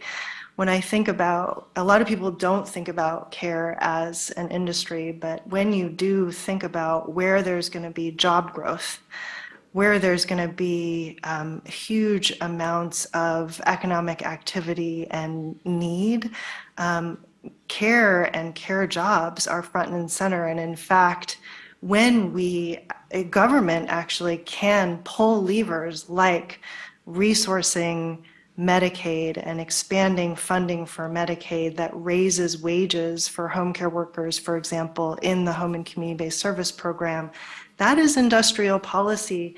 And the proposed investments that were on the table last year that the Biden administration has championed in, for example, home and community-based services, represent some of the most significant, if not the most significant, proposed investment in the creation of good jobs that would directly benefit women and women of color in the history of the United States. So absolutely, I think industrial policy is central. It's a critical conversation. We need to think much more expansively, I think, than we currently are about what should be included. Any other questions? I'll keep going if not. I want to build, oh yes, please. Hi, Rachel Iskoff from the Rockefeller Foundation also. Rebecca, you were also a Bellagio Fellow last year, so just wanted to hear what your focus was on that time, and since it's been, I don't know, almost a year, if anything has come from that focus time that you had there. Sure. So I'm working on a writing project called The Case for Ending Occupational Segregation. And when I say occupational segregation, like, we tend to think of the U.S. as equal opportunity, but it's actually not. 87% of occupations are actually racially segregated, and that's after you control for education. And what that means is that women, immigrants, people of color are trapped at the bottom of the labor market across time, even after they have, say, black women have increased their college graduation rate, but the #1 job in America for black women is cashier at $9 an hour, versus the #1 job for white women is registered nurse at $32 an hour. And so what we do know in terms of like how have we increased wages for black women over time is by integrating them in the labor market into other kinds of occupations that pay better wages. And occupational integration is responsible for 65% of their wage growth from, say, 1940 to 2010. And so it's a complicated problem, and what I'm trying to do is put it on the map as something that we should pay attention to. It's not natural. It's actually something that we can pull policy levers and change. And then as far as like how far have I gotten, I'm starting to work with an editor to help round the piece out beyond just sort of the nerdy, wonky research, but to like include the people element. So really deeply grateful to the Rockefeller Foundation for that opportunity. I still keep saying, but I feel like it was life-changing. Like, it allowed me to really step away from my really demanding job and think meta, high level about how the work I'm working on connects with what NELP is doing and how we really do work to shift this economic paradigm for working people. That's amazing. And Ai-jen, maybe in our last minute or two, can you tell us what work you're doing at Bellagio right now? I'm really glad that Rebecca used the words life-changing, because I really think that that's a perfect description. Having the space to step away and to be around other residents. There's an astrophysicist here, there is a food systems expert here, There are artists, there's a poet and a visual artist who are working on a project related to climate change. It's just an incredibly generative environment. And I'm working on a project that is about care. It is about how investing in the care economy not only is one of the most transformational investments we could make in American families, but it also could be a huge part of the solution to some of our more existential challenges like inequality and polarization and loneliness, social isolation.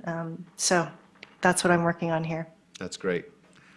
Thank you to both of you. We are at time, and I am going to bid adieu to all of you. Thank you very much, and especially thanks to our two panelists.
You ready to go now? Surrounded by love. Okay, I think we're going to get started right away here. Welcome to everyone as we get settled down here. I'm David Western from Bloomberg, where I anchor Wall Street Week. And I'm delighted to be here at the Rockefeller Foundation with two people who really know about the subject we're going to discuss, which is basically, I'm from Bloomberg, so it's how do we pay for what we need to do on the climate. And we're going to start with somebody who's been on the path of this for a good long time, is near and dear to his heart. He is John Kerry. He is the U.S. Special Envoy of the President of the United States on climate. Of course, he's a former Secretary of State. Mr. Secretary, thank you so much for joining us on remote.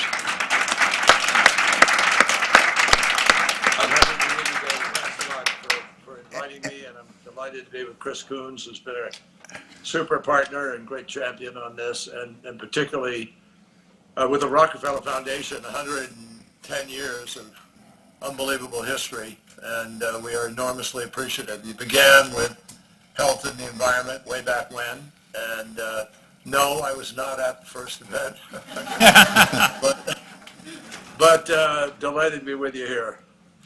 As usual, the Secretary's done a better job than I would have done introducing Chris Coons, who is the senator from Delaware, the Democratic senator. So great to have you here, Senator, as well. Thank you, Dave. So, Mr. Secretary, let me start with you, if I could, because you have been on this journey for a good long time now.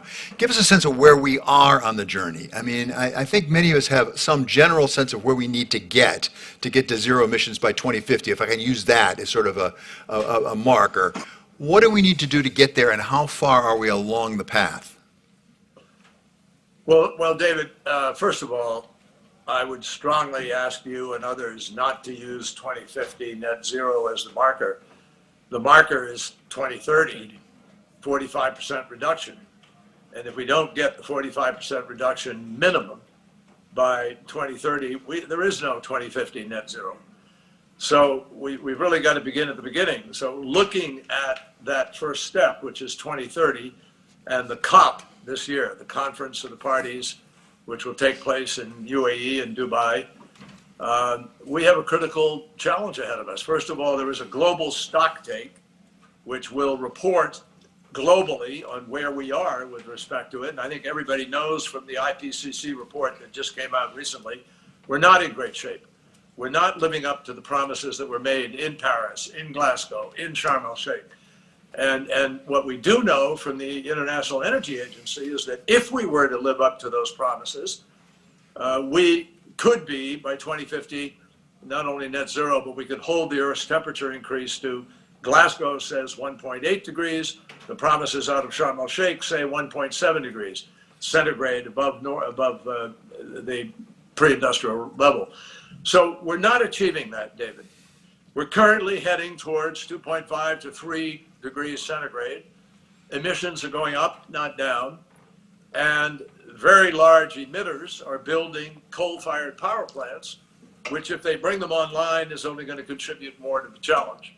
So this is, in my judgment, this is the critical decade, and this is the critical year at this COP that we've got to get off of business as usual and bring oil and gas and others to the table to be part of the solution.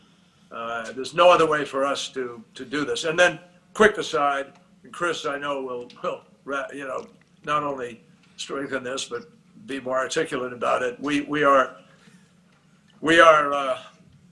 according to many scientists, at or past 5 tipping points.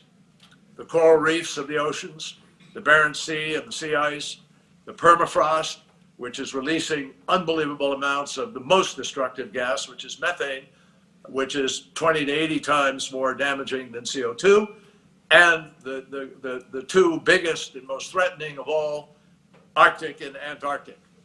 And if they are indeed past the tipping point, we're in much more serious trouble than we've been willing to admit. But at this particular moment, we still have a chance of holding 1.5 degrees. It's a very, very tough road.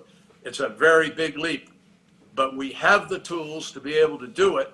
There's just too much business as usual, too much cynicism, too much greed, too much arrogance, too much, I don't know what you call it, a blind kind of trust that, somehow this is going to take care of itself and we don't really have to worry about it. Nothing could be further from the truth. Every economic analysis says it's going to cost a hell of a lot more if we pay later rather than invest now. So, Senator Coons, let's pick up on that, what we have to pay here for a moment. I mean, you are a pioneer in this as well. You founded a caucus, actually, a bipartisan caucus in the Congress on climate. Talking about the 2030 that Secretary Kerry is emphasizing here, we have the IAE coming out with an estimate, IEA coming out with an estimate that says if, in order to get there, by 2030, we're going to have to be investing the world $4 trillion a year. And that's not just for 1 year. That's going forward as well. How much is going to come from the government? Well, the good news, first I'll start by saying thank you, John. Thank you for being a great leader on this, a persistent, effective, and engaged voice on this. Thank you to the Rockefeller Foundation for 110 years of making big bets and investing in change and laying the foundation for significant movements globally in addressing huge challenges. This, of course, principal among them. We are in serious trouble. John laid it out as clearly and crisply as one can. I think the most positive part of our friend, the President's agenda of the last 2 years was $392 billion in the Inflation Reduction Act. That's the single biggest investment in incentives, in deployment, in finance of any major country. I'd like folks to take 1 second and focus on the fact that we are 8 days from default. The President and the Republican majority in the House are locked in intense fighting over exactly what they're going to cut. And the President has drawn a red line at the IRA and said, I will not allow this to be repealed. I will not allow the funding for this to be withdrawn. That doesn't get any coverage. But bluntly, he's saying, we got something big done and we're not going to get that taken away or defunded. That's not a small thing. Look, I watched the movie, as I suspect all of you did, Don't Look Up. I don't know what your reaction was at the end, but I wept. Because it too closely describes the indifference, the division, the we'll deal with it later, there's some magic bullet, we'll find some other way. Our president pledged billions of dollars for the Green Climate Fund. I chair the subcommittee that is supposed to deliver on that funding. We only were able to deliver $1 billion. And that's frankly because of division between the House and Senate and the 2 parties. I am optimistic about what instruments like the Development Finance Corporation, like a refocused World Bank, like the IMF can do to help de-risk investments in new technologies and in natural solutions and in global efforts. But we need a significantly greater, a step function. We need to not be reducing or stepping back, but increasing the amount of government funding and government engagement. Most of that $4 trillion will come from the private sector, but it will not come if there isn't direct government action de-risking investments in new technologies and in dealing with climate. I want to come back to the private sector because you say most of it has to come from the private sector, Yes. but you have to have the earnest money, if I can call it that, from the governments. Mr. Secretary, you've been through a couple of these debt ceiling things in your day, as I suspect. Most people say we're going to get through it, although nobody seems to know exactly how we're going to get through it. But my more fundamental question is, how does the rest of the world believe we're going to be good for whatever money we commit on climate when we can't even get the debt ceiling issue behind us? Well, first of all, I couldn't agree with Chris more about the importance of the IRA. It is having a stunning effect, and it goes to show what we could do if we really put our minds to it. It did everything President Biden wanted to do, but was whittled back on in the negotiating process. Secondly, on the debt crisis, both leaders, the President and the Speaker, have both said we are committed to no default. I'm going to trust in that. I'm not involved in the day-to-day skirmishes on it. And so I'm not going to go further than to say I believe the United States will maintain the full faith and credit of our currency and stand up. And I can't tell you exactly how we're going to get there, but from 28 years in the Senate, I can tell you there are a lot of different ways to skin this cat, and we'll get there. More importantly is the money and how we are treating this overall. As Chris said, they got whittled back to $1 billion. Our commitment to the global efforts since Paris is equivalent now to about $11.4 billion that we should be putting up. And frankly, much more than that. There are other countries that are much smaller in their economies than the United States of America. We're the #1 economy in the world by far. China's #2. And then you have a group, India and a few other countries, the EU as an entity.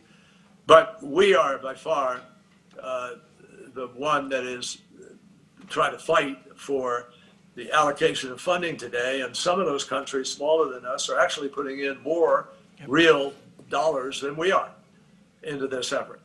So the United States actually, by not moving forward on some of this, is forfeiting a vital position of leadership. Because there are a lot of things that just don't happen unless we are at the front of the spear. And you can look back to Ebola, you can look at the international vaccines, you can look at AIDS in Africa. I mean, there are a whole lot of examples of that. I like to point out with respect to what we need to do now in the financing, which is the single biggest missing link. We have plenty of universities and laboratories and countless numbers of private sector entities ready to engage in a kind of Manhattan Project rush to success here. When we were serious about winning World War II in the winter of 1943, and we didn't know what the outcome would necessarily be, young and capable mid-level engineers within our various services and in the private sector came together under the directions of President Roosevelt and so forth, and we did get the job done. We took control of the seas. We took control of the air. We were able to break the defenses that Hitler had built along the coast. Why? Because we concentrated our minds and efforts knowing that to not do that was the end of what we knew about life since, in terms of our values and our commitments and the counter to fascism and dictatorship. The results of that over the last 50 years have been just staggering in terms of how positive it's been for countries and people all around the world. So we need to do that now on climate. We really do. I hope people don't say, oh God, there's John Kerry again, a little, excessive about what has to be done. But no, I don't think I am. At the end of the war, we were turning out one B-24 every hour from a former automobile plant in Michigan. Every hour, a plane ready to fly and go and fight and win. So we needed to be doing that, frankly, with solar panels. The IEA tells us today that we have the technology to be able to achieve the goal we have. And the goal is not a political goal set by President Biden or Chris Coons or John Kerry or anybody. This is a goal set by the scientists. It's about mathematics and physics, which combine to say, if you want to avoid the worst consequences of the climate crisis, you have to put in place these following steps. We're not. So this is, a failure of people to seize the initiative and do what all of the science is telling us we need to do. And the money is critical. The people who own that money, who turn it over to Larry Fink at BlackRock or Blackstone or Goldman Sachs or anybody, they want to make money. And they're not in the charitable business strictly in that money that they invest. There are many of them in charitable business. But that money, the trillions of dollars that's out there in assets held by people, needs to make money, and it wants to make money. So you have to have bankable deals. That's why we did the reform of the MDBs, a beginning of them at the spring meeting. Now we need to do the rest of the reform at the fall meeting, but we need to provide genuine blended finance where there is de-risking money, where there may be insurance, where there may be guarantees, where you can excite that private capital to deploy. And the Rockefeller Foundation and the Bezos Earth Fund have come together to help work at defining how we do that with perhaps some measure of the voluntary carbon market being involved in ways that meet environmental standards of integrity and that are genuine and accountable and transparent. I believe we can get there, but we've got to do a hell of a lot more to deploy about $3 to $4 trillion more, $3.5 trillion more than we're deploying today. We can win this battle, no question in my mind. John, let me, if I could, before we end, just mention a movement that I think is going to create the market pull that allows us to compete with and incentivize the avoidance of the dramatic growth in coal-fired power plants in India and China and the significant emissions growth that they have. The EU is in the process of implementing their border carbon adjustment mechanism. It will soon begin imposing tariffs on the United States. We have not rolled back the Section 232 tariffs on a variety of heavy industrial products out of the EU that were imposed under the previous administration. Active negotiations are underway between the US and EU. We could easily include Canada and the UK, and frankly, the Japanese, the Koreans, the Australians would be enthusiastic. If we simply, a very bright man named Chancellor Scholz suggested a cycle ago at the last G7, a climate club that had a common carbon reduction ambition. It's difficult to do the work, to measure the emissions intensity of heavy industrial sectors. But if Chinese and Indian steel and Russian had to compete with clean steel being produced in Europe and the United States and Canada, together, the economies I just mentioned, which are allies and share common values and a common commitment to open markets and to open societies, we would be not just the United States, the single biggest economy in the world, we would be a collective economy so huge it would drive economic activity and change in India and China. One of the things I've often debated with my Republican colleagues is what is the mechanism that will drive those two economies to change, because without that, everything we do gets swamped by their emissions. I do think the negotiations currently underway between the United States and the EU and a bipartisan effort in the Senate to move a carbon border adjustment mechanism hold some promise, because the scale of the challenge, as John so amply described, is at times overwhelming. But we cannot stop trying, and we have to keep finding ways to move forward. This is one I think has real promise. So Secretary Kerry, I want to come back to something you said about BlackRock and Blackstone. I work for Bloomberg, so we don't mind BlackRock and Blackstone. They do a lot of good things for us. But the fact of the matter is, you talked about the B-24s coming out of Willow Run back in World War II, which was an amazing moment in U.S. history. One of the real forces, I think, in the United States and for the United States economy right now are the markets, are the capital markets. You mentioned the possibility of voluntary carbon markets. What do those, as you talk to those people, because I know you're going around and talking to the people who have the control over those trillions of dollars of funds. What do they need to have in place so they can actually deploy that kind of capital? Well, they need to have what they would call a bankable project. a project that, by virtue of a number of different conditions, the cost of capital, whether there's a long-term power purchase agreement at a right tariff to have an offtake that supports financing that particular project, whether they can take away 12%, 15% or something. It's not, it's not never going to produce the multiples of a Google or an Apple or otherwise, but it beats leaving your money in a net negative interest account and simply parking it somewhere, as we had about $13 trillion parked in the last years. Now with the interest rates, that's changed a little bit, obviously, and money has moved in a slightly different way, not slightly, in a profoundly different way than it did for the last years of quantitative easing. But I still believe that money can be attracted to these agreements. We did that with something called the JETP, the Just Energy Transition Partnership for Indonesia. And Indonesia has signed up. We managed to leverage, putting in about $500 million of so-called earnest money, or whatever you want to call it, leveraging the risk and so forth.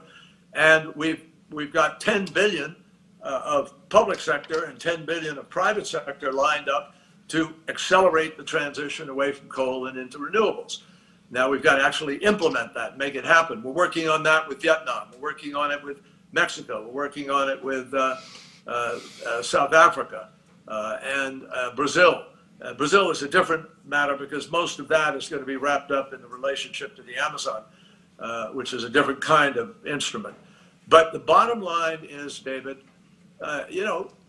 some of that money, people are going to say, look, I don't want to move my money out of X, Y, or Z where I'm making a good amount, and you got to show me that this is going to be a good investment. The irony is that not looking at these investments, and the folks in the regulatory business of looking at the issue of fiduciary responsibility, if you don't take into account climate impacts and the damage that's going to be done and what's going to happen to supply chains and food production and migration and a whole bunch of other issues, are you being irresponsible with respect to your fiduciary responsibility for ignoring all of those issues? I would argue yes, profoundly so. And I think that there's going to be an increasing pressure on people to take climate impact into account. An example, coal. Coal prices itself at X and tells people we're cheaper than other things. But in fact, nowhere near, not even possible to be cheaper. Why? Because the true cost of coal is black lung disease that spends billions on. The millions of people that die every year around the world because of the pollution in the atmosphere that brings with it disease and complicates everybody who has a heart problem or an emphysema problem or so forth. You look at the warming of the ocean. What is that worth? It is exclusively because of fossil fuel emissions going into the ocean. 90% of the warming of the ocean, of the warming of Earth, goes into the ocean. Does that get factored in? What is the value of that? It so far eclipses the way the market currently measures this cost.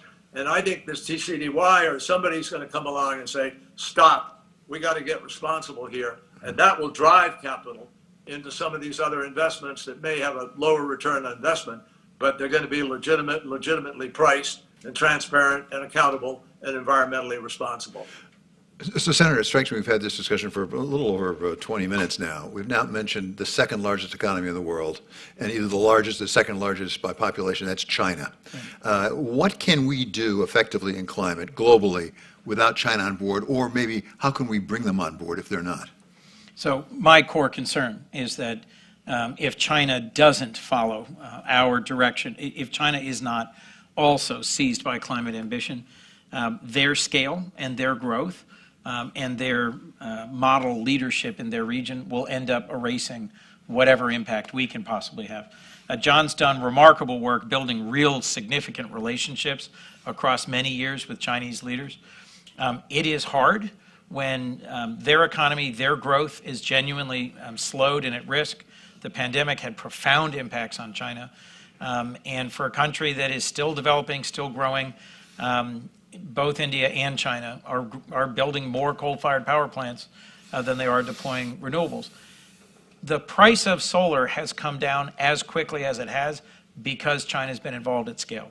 The price of some of these new technologies will come down at scale, whether it's electric vehicles or hydrogen-powered fuel cells or otherwise, because of the scale with which China is going at these problems. So I don't want to simply be negative about China.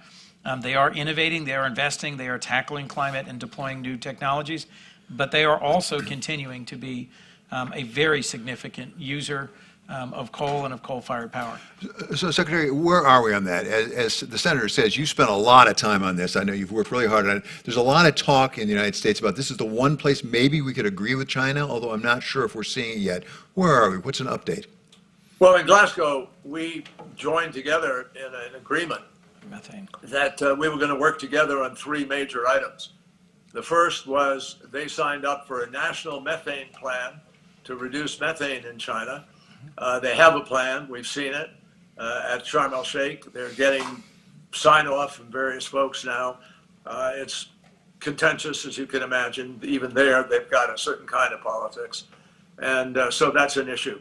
Secondly, we agreed that we would work with China because we know there are ways that we have an ability to be able to help them, and they can be helpful in return by accelerating the transition away from coal and lowering their coal intensity, peaking sooner than they're currently announced they're going to peak, and beginning to reduce. We think there are ways that we could be helpful in that. We want to work at that. Thirdly, deforestation. Very significant component of global emissions, maybe 15 to 20% of global emissions, is the deforestation challenge. And so they agreed that they would work to enforce the law and work with us with respect to those things. Now, beyond that, we think there are some things that we could do in terms of grid management, ways in which we could reduce that intensity, and the whole world would benefit if China could move them from their current date of neutrality, which is 2060. Most countries are at 2050. They're at 2060. India's at 2070.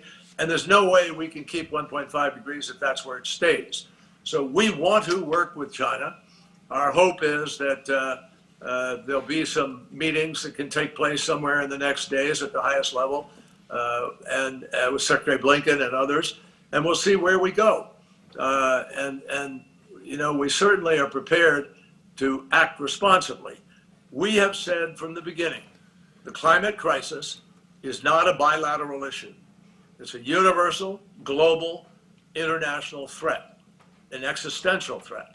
And it's one that we have a responsibility to try to work on together because we're the 2 largest economies in the world. We are also the 2 largest emitters in the world. So if we can come together, that'll have a profound impact in leveraging action from other countries. 20 countries, David, 20 countries, the so-called Major Economies Forum that President Biden just convened, they equal 76% of all the emissions.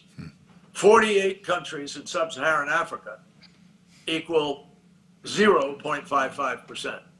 That disparity goes to the core of whether or not we can hold on to and give better life to the values that have come through the United Nations, through the global efforts to agree to work together, through the developed world, trying to act responsibly and help others to be able to avoid the mistakes that we've made. So there's a lot hanging in the balance here. Some people predict that the entire food production capacity of Africa could implode. 2 days ago on the front page of the New York Times, there was a big picture of the Mekong Delta where you have rice now being hugely affected and impacted by the heat, as well as by the dams that have been built from China through Laos and Cambodia and down into Vietnam. So, look, we've got huge challenges, all of which lend themselves to human solution. But if we avoid the facts, if we allow this to be ideologized, and if we allow this to, sidetrack good common sense about governance, we're going to pay just a, unfathomable price for future generations. The planet will survive, but the planet will be so different. Life will change for everybody, for the worse. So I've gotten to monopolize their time and attention, but we have a room full of people here that I'm sure are eager to ask their own questions. Now the time is for questions, so just anybody who has a question, and I can't see, yes, over here, please. I have to see through the light here. Thank you, Trooper Sanders with Benefits Data Trust. So, Mr. Secretary, the last point you made about this time of urgency in future generations, just want to expand the aperture. How should, we know people are going to be sicker, to be too hot to work. How should people focusing on healthcare, public health, racial equity, anti-poverty, how should those communities and the spending we put behind it, say with Medicaid and SNAP, how should those communities be mobilizing at scale to meet this crisis? I think one of the most, it's ironic, you asked a great question. Just this morning, I did a Zoom event with Dr. Tedros and the World Health Organization in Geneva, which was having a meeting on this very topic, on the link between health and the well-being of communities and the climate crisis and its impact on health. Obviously, if 8 to 15 million people, you hear different figures, are dying from the lack of air quality.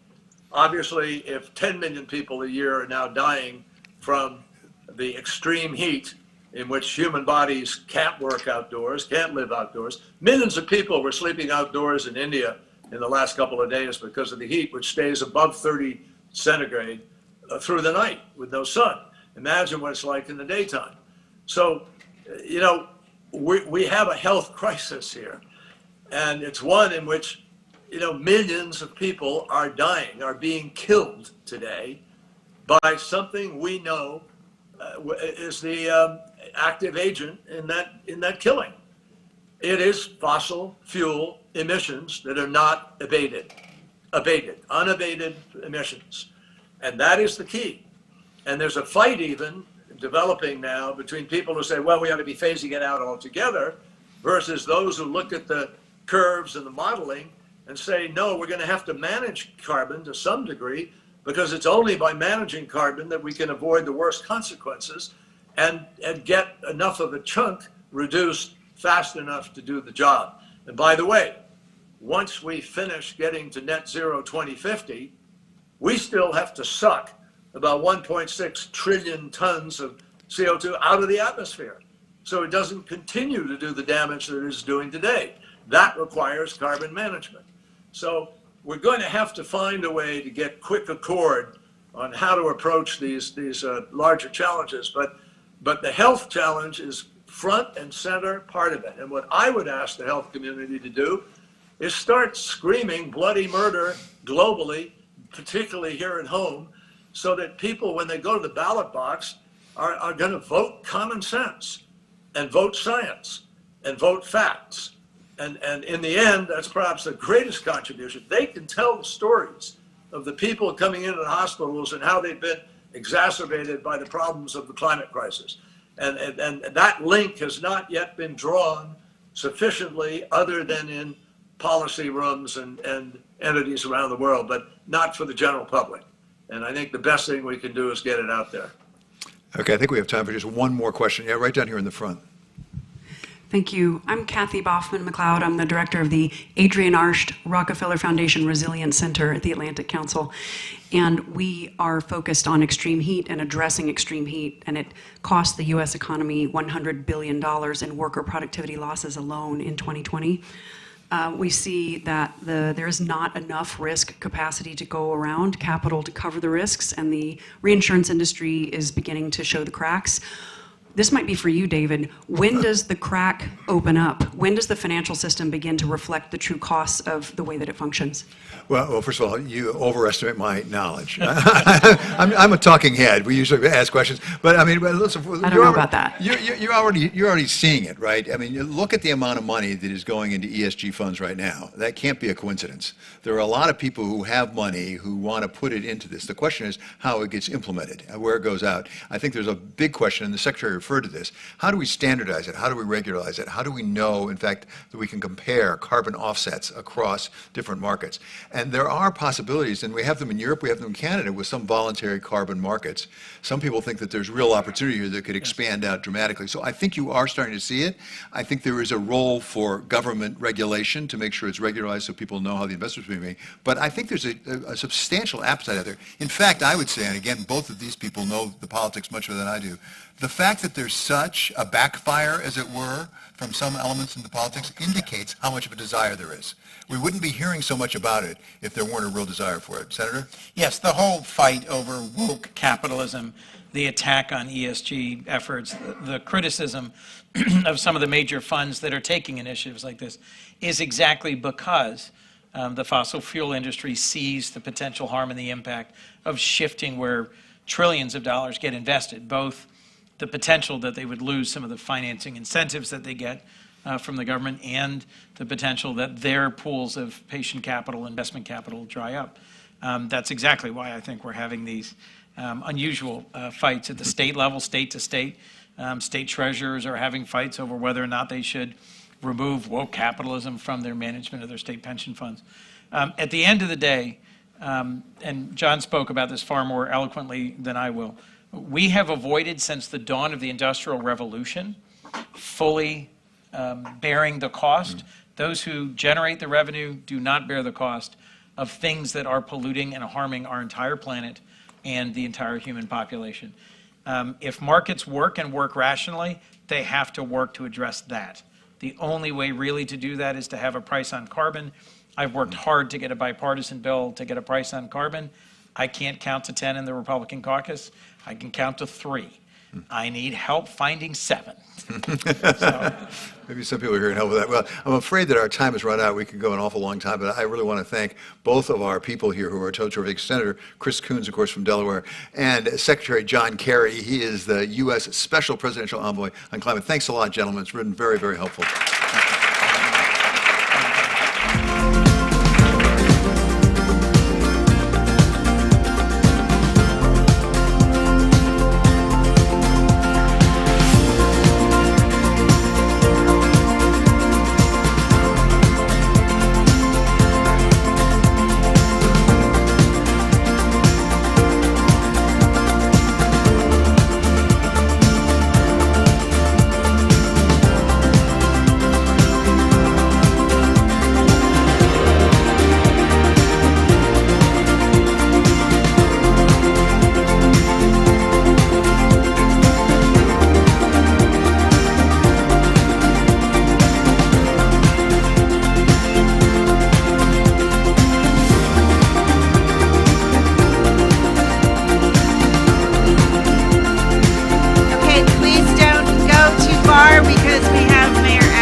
Give a hint, Hamilton.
So thank you so much. We're going to be a little bit not really out of order, but we wanted to introduce really a rock star in art orbit that we've been supporting this program for a while, the foundation.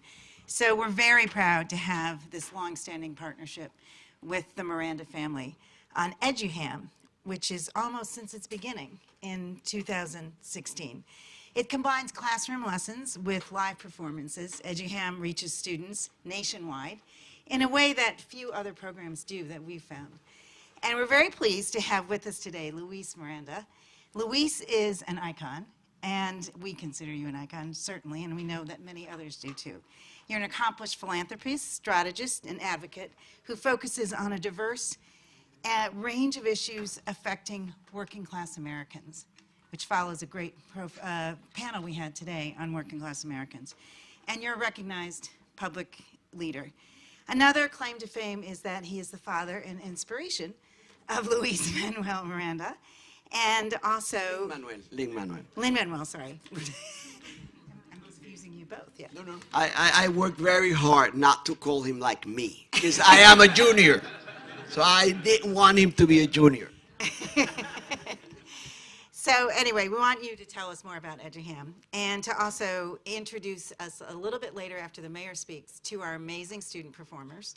And we really welcome you and the entire Miranda family into the Rockefeller family, because we really love this program and we think you just do amazing work. Thank you. Take it away.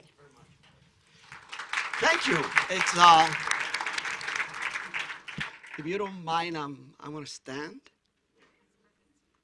I'm going to move the chair. It's a pleasure to be here. A long time ago, with the pandemic, life sort of like extended itself. But back in 2016, Lin-Manuel said to me and the producer of Hamilton, when Hamilton exploded, no one of modest means is ever going to see this play.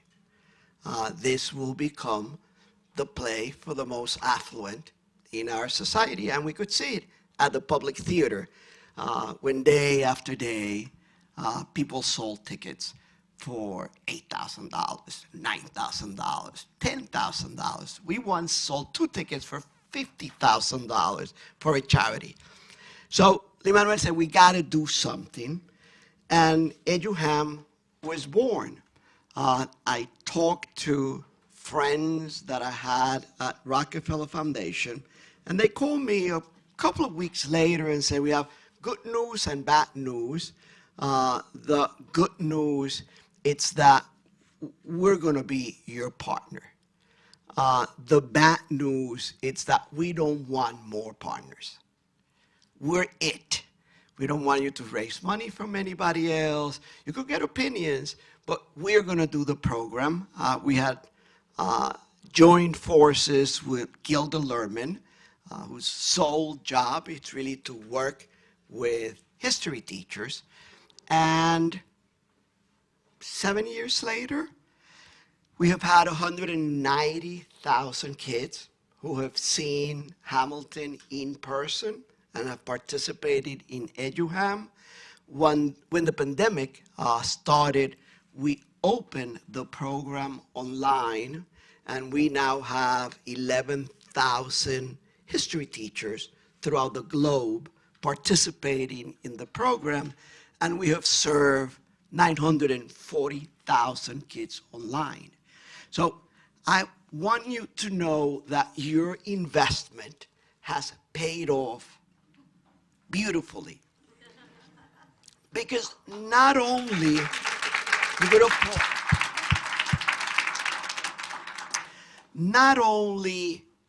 did you allow kids to be part of the Hamilton movement, but you also allowed Hamilton to be inspirational and the inspiration for many, many kids throughout the country and throughout the world. And the way the program works, it's really to serve as inspiration.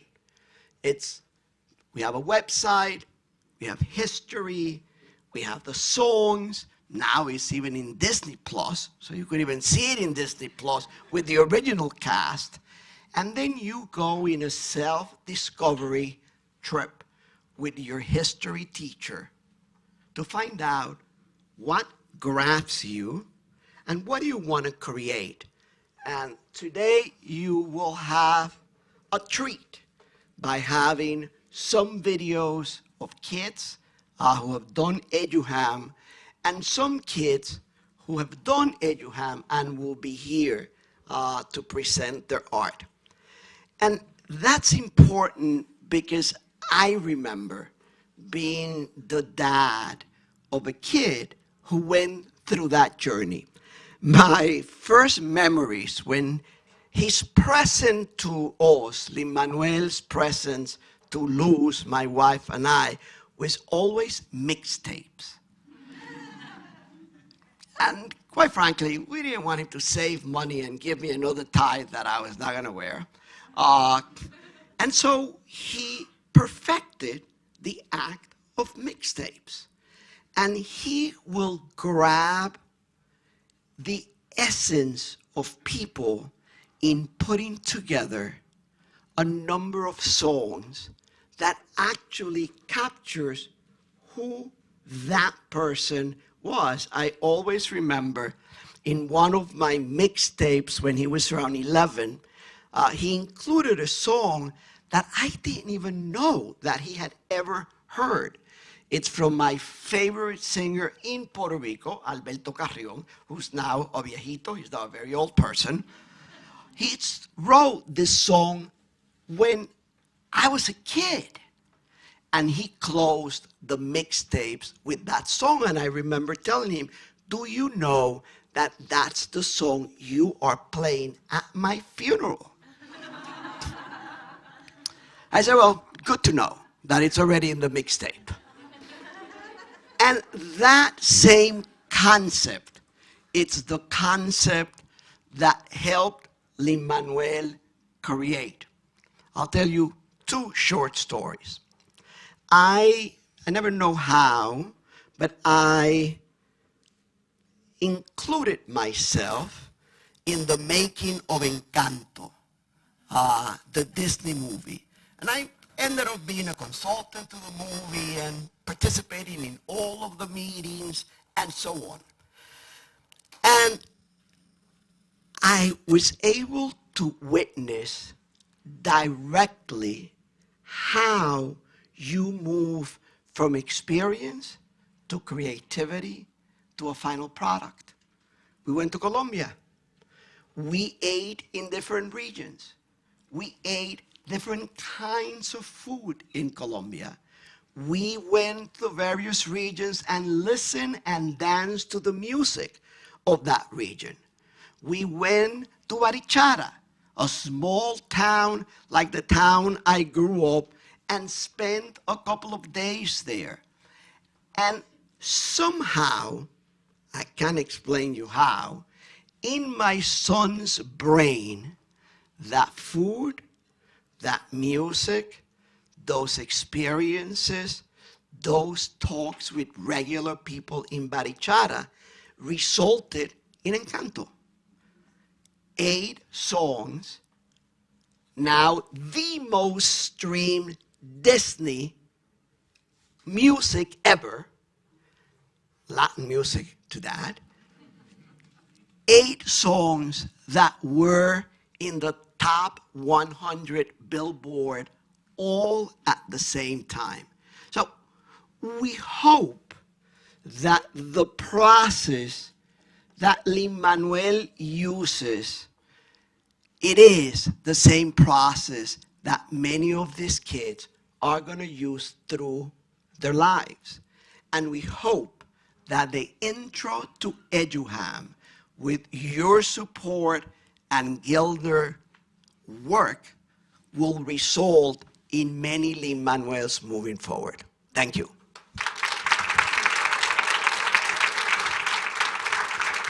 Thank you so so much. Really appreciate it.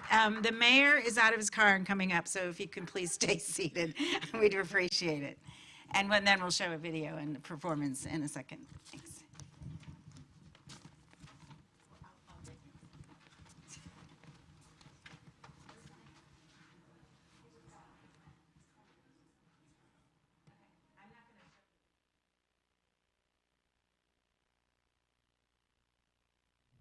(1775), the Battle of Lexington and Concord. As the first shot is fired in Lexington, Massachusetts, people scattered, the sound of a shot heard around the world. Look at the people run, people run. As we walk down the streets, heading towards Concord, look at the rocky path, then see people run, and then the children run. On April 19th, we marched our way up towards Lexington, but we weren't there to stay. We head towards Concord, looking at the crowd. Put down your arms, damn rebels. Are you really that proud? Hey, just stop that talk. Keep it up, we'll stop your walk for good. Dead gone. All of the blink of an eye. Huh? Really, you're nasty, just women. Excuse me? Ugly. Hey, unfathomable. Stop that. No way. I've heard enough insults for today. Well, I come closer. He's getting closer. Somebody help, somebody please. But our roof and protection won't be enough. Our husbands are merchants trying to start a war, but we're curious enough to be sure that they're okay. I really don't know. Let's go investigate. We caused this town continual alarm, but me and my army will not be disarmed. We really do have to run. Run, don't walk. Run, don't walk. Run, don't walk.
Please welcome Middle School 936, Arts of Third, Alisar Ahmad and Emily Finesilver.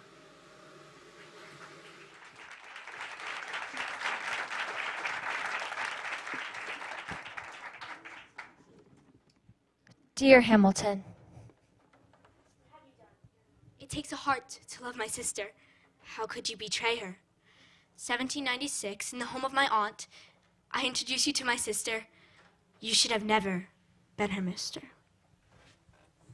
1776, in the home of my aunts. My sister introduced you to me, locked arm in arm, so happy, thinking I'll be satisfied. But you won't. Mariah Reynolds shares a different story. December 15, 1792, all I ever want was you, all I ever loved was you. Oh dear God, all I really want to do, all I really want to do is to leave you. Alexander, what have you done? You've broken my sister. What haven't you learned with Mariah Reynolds? Mariah Reynolds. You've broken my heart. You cheated her apart. You've cheated my sister more than you learned about Congress.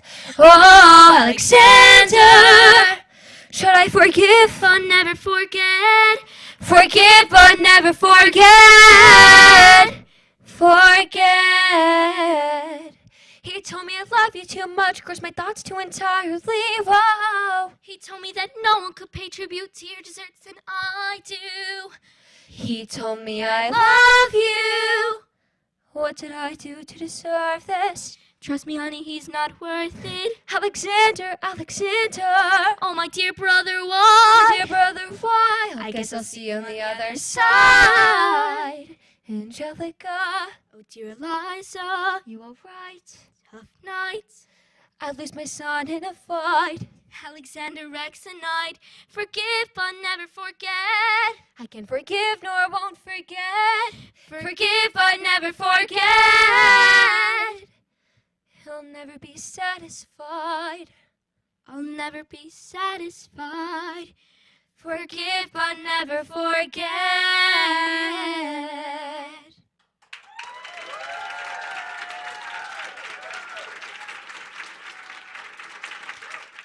Please welcome, from STEM Innovation Academy of the Oranges, Deka Jean-Charles.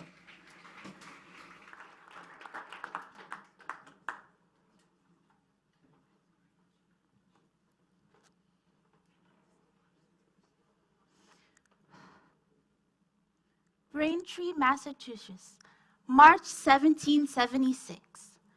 Dearest John, the weather has been frightful, but the expectation of a new season warms my heart. Spring is almost upon us, and with it I can feel the anticipation of new crops that will grow and flourish, as will our new nation.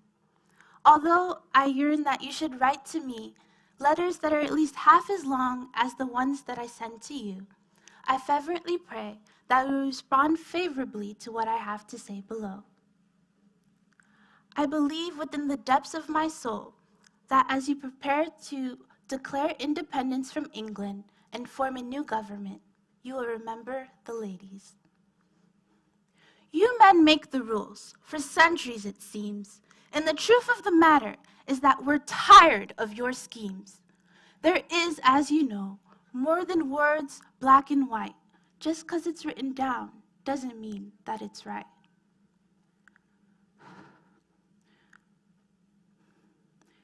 You men make the rules, for centuries it seems, and the truth of the matter is that we're tired of your schemes. How can we begin to construct the foundations of a nation when the blueprint is skewed? This is a desperate situation. How can you not remember the ladies? We aren't the ones who act as if we are from Hades. As with all your sex who are tyrants, it is true. Please don't forget all that we women can do. You need our bodies, but you really need our minds. I fear that you and the others need constant reminds of the unlimited power you put into the hands of your brethren. And you wonder why women need so much Excedrin. We are more than just servants of your mankind, hiding behind the curtains as though we are blind. We must have a voice and must have representation if this is truly to be a great nation.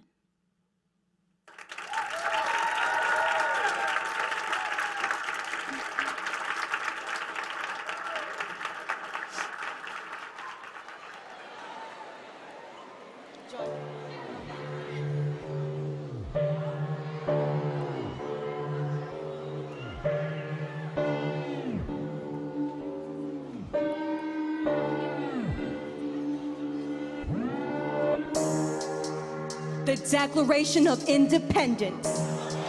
They claim it'll bring freedom to all descendants. They make the rules and then they bend it.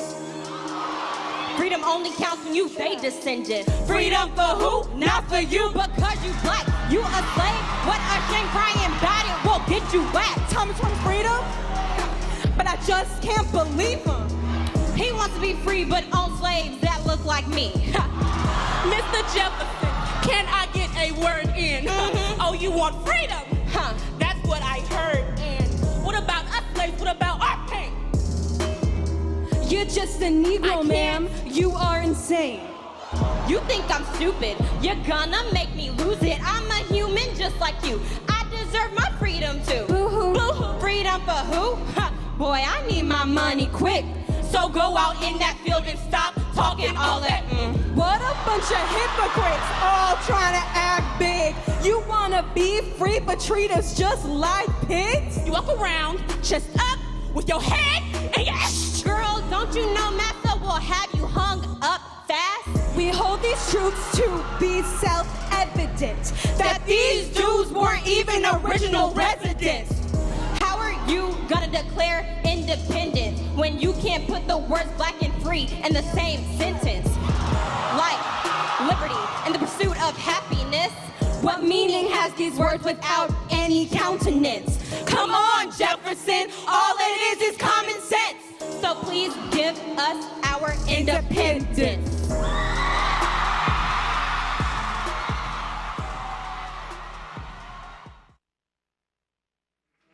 Please welcome, from Public School IS 163 Bath Beach School, Leyland Feng, Vince Santiago, and Isa Suleiman.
Namaka Awai?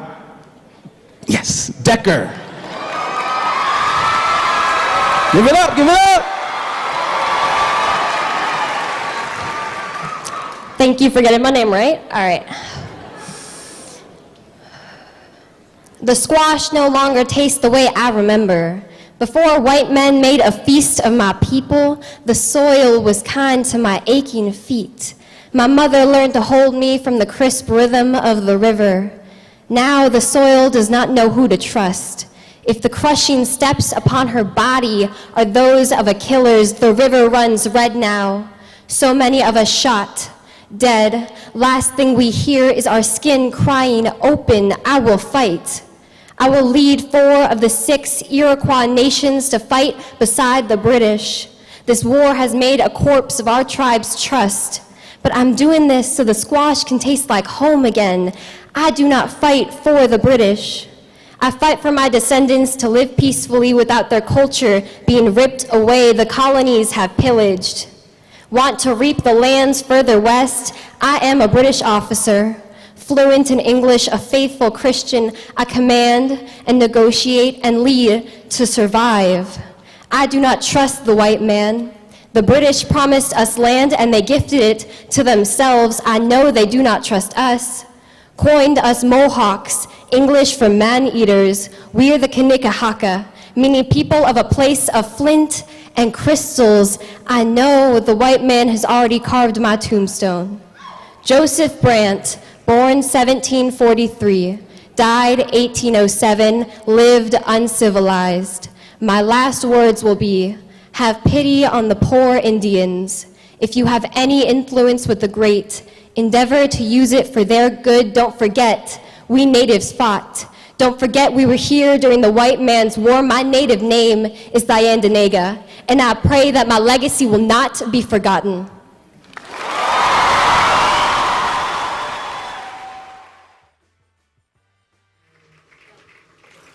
Please welcome, from Robert F. Kennedy Community High School, Eva Rafay.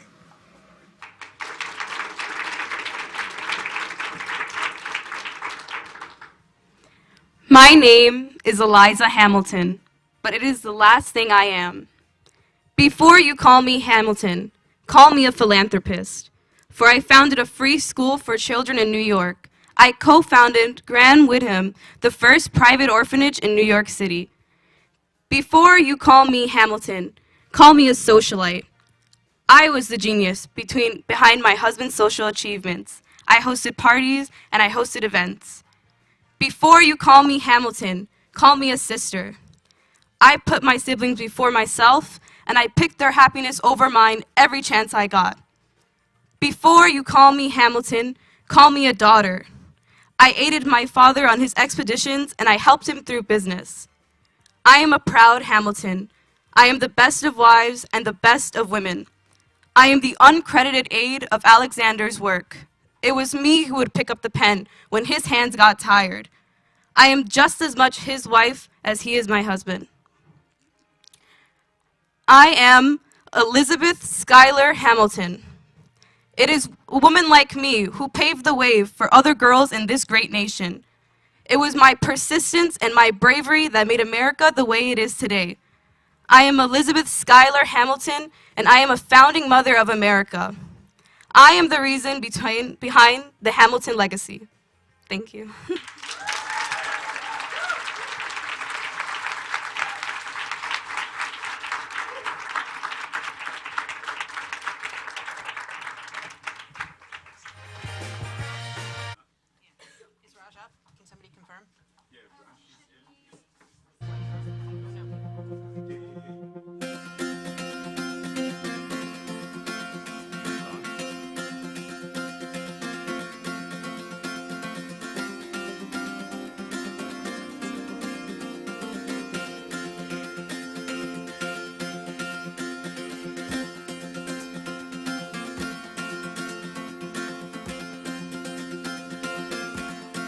Okay, I'm the next performance.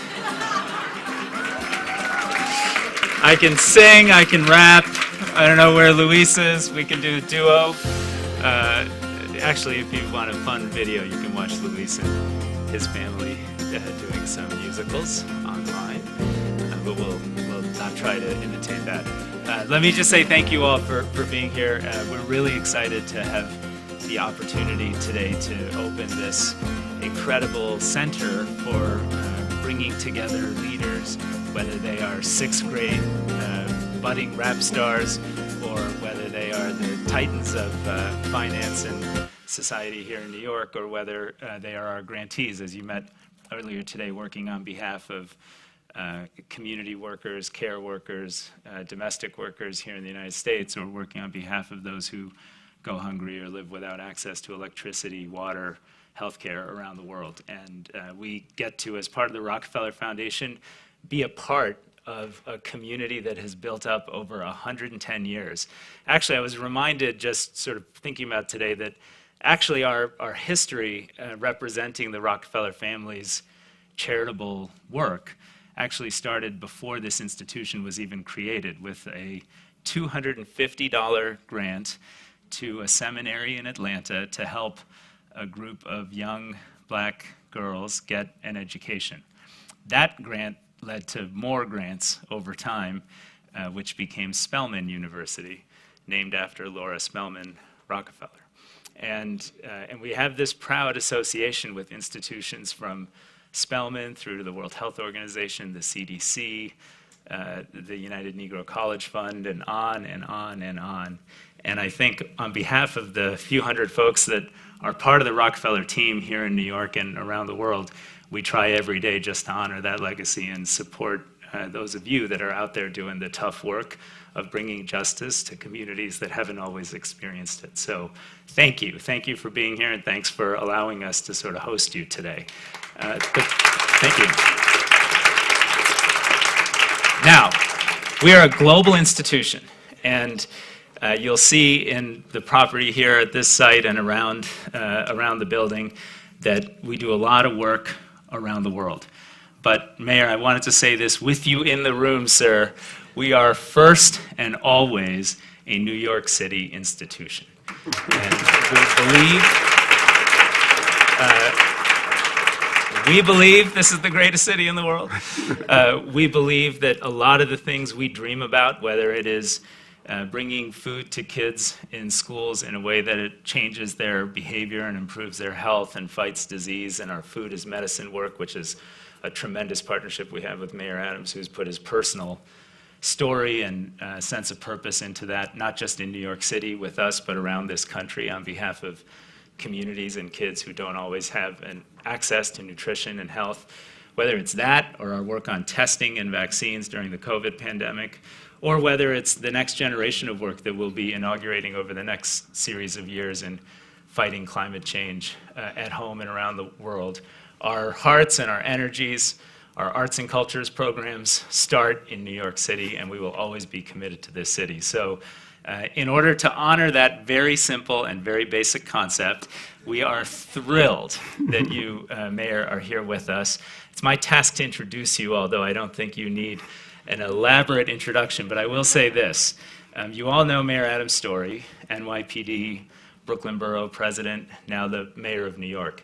What I have gotten to know in Mayor Adams as a leader is someone who just brings tremendous conviction to the things he believes in, and that conviction allows the rest of us to draft behind him and see movements come together. I've had a chance to see that in the work we're doing on food and hunger, where you can get a whole group of senators from both sides of the aisle together in a dinner with the mayor, and he can wow them and get them believing things are possible that they might not have thought was possible just a couple hours earlier. So Mayor Adams, thank you so much for your friendship, for being here, and for helping us celebrate today. Thank you. Thank you. Thank you. Thank you very much. And thank the Rockefeller Foundation for laying the foundation that many people can live on and participate in.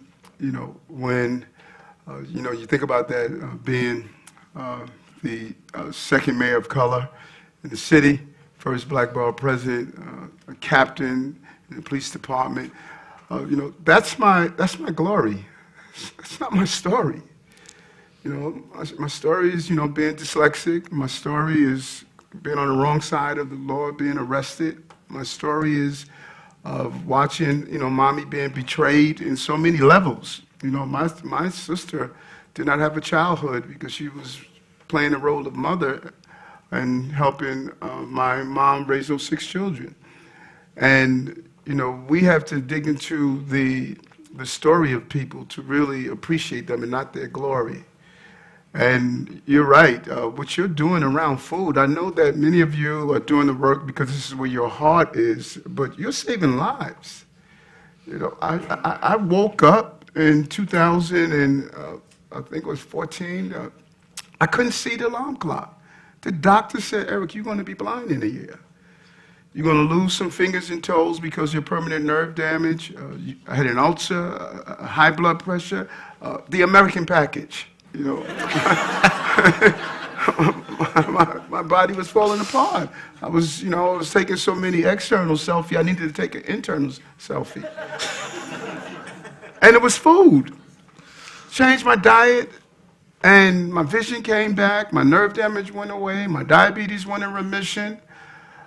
And when you think about it, all these years, mom died from heart disease, she had high blood pressure, she had cholesterol problems, she had problems with her kidneys. It's because she was betrayed. When she didn't have the money to buy healthy food, she had to get the food that we gave her. We were feeding the healthcare crisis, and that's why what you're doing is so important. Go into the crevices. You are saving Dorothy Mae Adams of today. You are stopping Eric Adams from losing his sight so that he can go and one day reach his full potential. And then what you're doing with asylum seekers. I mean, these are, you know, my commissioner of immigration was a dreamer. He came here at 5 years old with his mother from Mexico. And now he's in charge of the immigration of everyone that comes to this city. And so I know people don't realize the full weight of what this city has done. No city has done what we've done. 70,000 people have arrived at our city. We have been there for them. No child. I've been to El Paso. They're sleeping on the streets. They're sleeping in the airports. No family has gone through that in New York. Not because of Eric, because of New Yorkers. We've stepped up. And the Rockefeller Foundation, you were the first to say we have to help. Because hidden in the crevices of this foundation is someone that can point their lineage to someone that came here to participate in the American dream. No country on the globe has dream attached to its name. There's no German dream, French dream, Polish dream, but there's an American dream. And that dream is lived out in New York City with the diversity of this great city. So I say thank you. I say thank you. And the night I spent the night inside that hurt talking to these people who arrived here, they just want to work. They don't want anything from us. They want to work. They want a job. They want to raise their family. And in fact, they feel degraded to not be able to work. And so, Rockefeller and this foundation, you know, I say that on behalf of the people of the city of New York, just thank you for all the things that you have, you know, the foundation have been doing generations after generations. And, you know, it's just all of you who are here, you know, congratulations. The diversity of this room says a lot on what this stands for. So, you know, on behalf of the city of New York, I, Eric Adams, the mayor after David Dinkins, do proclaim today Rockefeller Foundation 110th Anniversary Day. Wow. Thank you. Thank you, Mayor. Thank you.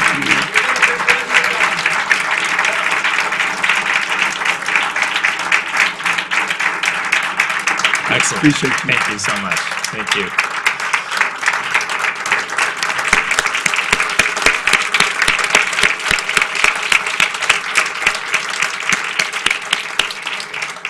Okay, we got a whole day.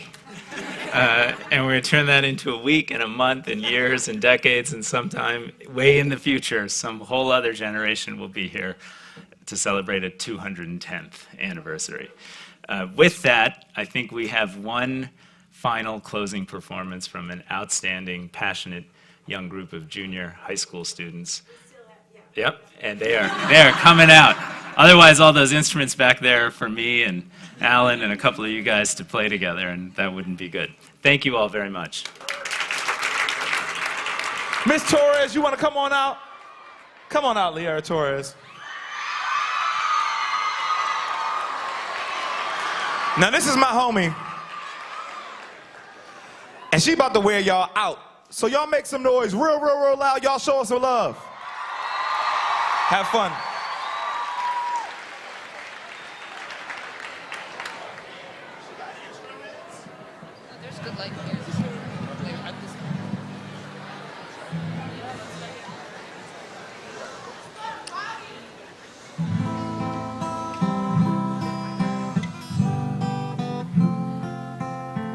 Mother of six, only four didn't make it. Managed to overcome my circumstances. Still getting the same politics. When I wasn't changing diapers and holding a broomstick.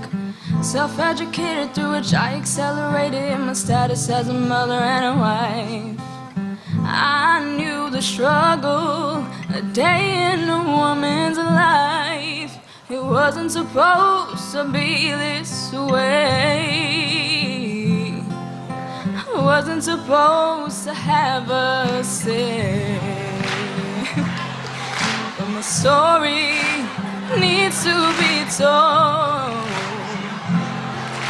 The story of my life will unfold. Well, I made a place for myself in the eyes of society. Let my voice be heard through my husband's notoriety. Remember the ladies, for we won't stand to be mistreated. Won't hesitate to rebel if this cruel behavior is repeated. John, you may be amused, but you can't lie, don't deny how often women are abused in this hierarchy. It wasn't supposed to be this way. I wasn't supposed to have a say. But my story needs to be told. The story of my life will unfold. The story of my life will unfold.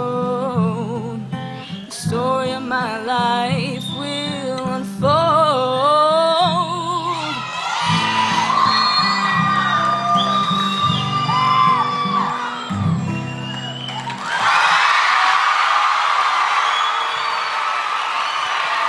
No, you're not walking away that easy. Ladies and gentlemen, for the first time, you have just seen a star being born. Everybody in here gets to say that they saw you before you got your first Grammy. It's coming. Please welcome from Longwood High School, Brooke Lacasse, and Kishi Monroe, and Eric Tren.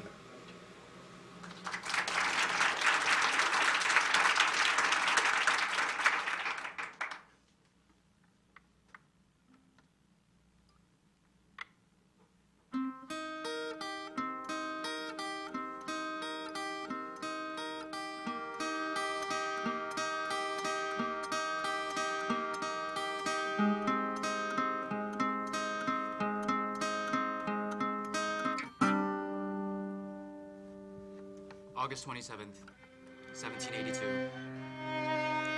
The war was coming to a close, and the British were retreating. However, Lieutenant Colonel John Lawrence was caught in the gunfire, and he left everyone grieving.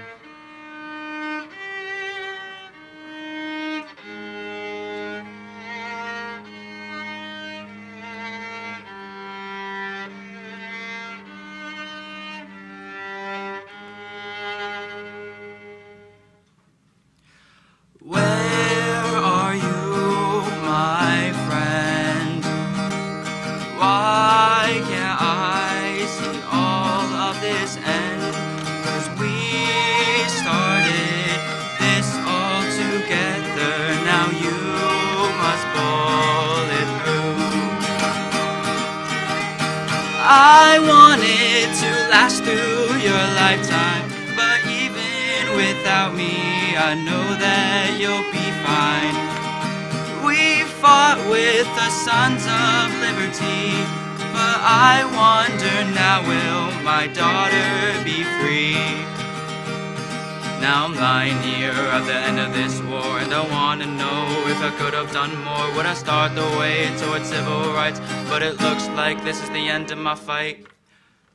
I'm John Lawrence, and what a place to be. I started something, but it wasn't just me. Along with Washington, Hamilton, and many others, we showed people that freedom was not a word to mutter. We fought so that we could represent the mass, raise a glass to all those fallen and had passed, start an all-black regiment, the first but not the last. But will I be there when you learn about this country's past? These citizens and soldiers bear weight so heavily to build this country and show this world what it can be. And I dread that I won't be able to see the end of slavery, but I know that my friends will carry on my legacy. So will I be remembered in our country's history? Will I become an unknown headstone mystery? So Alexander, I leave you to hold the line. If you build this country, I know we'll be fine.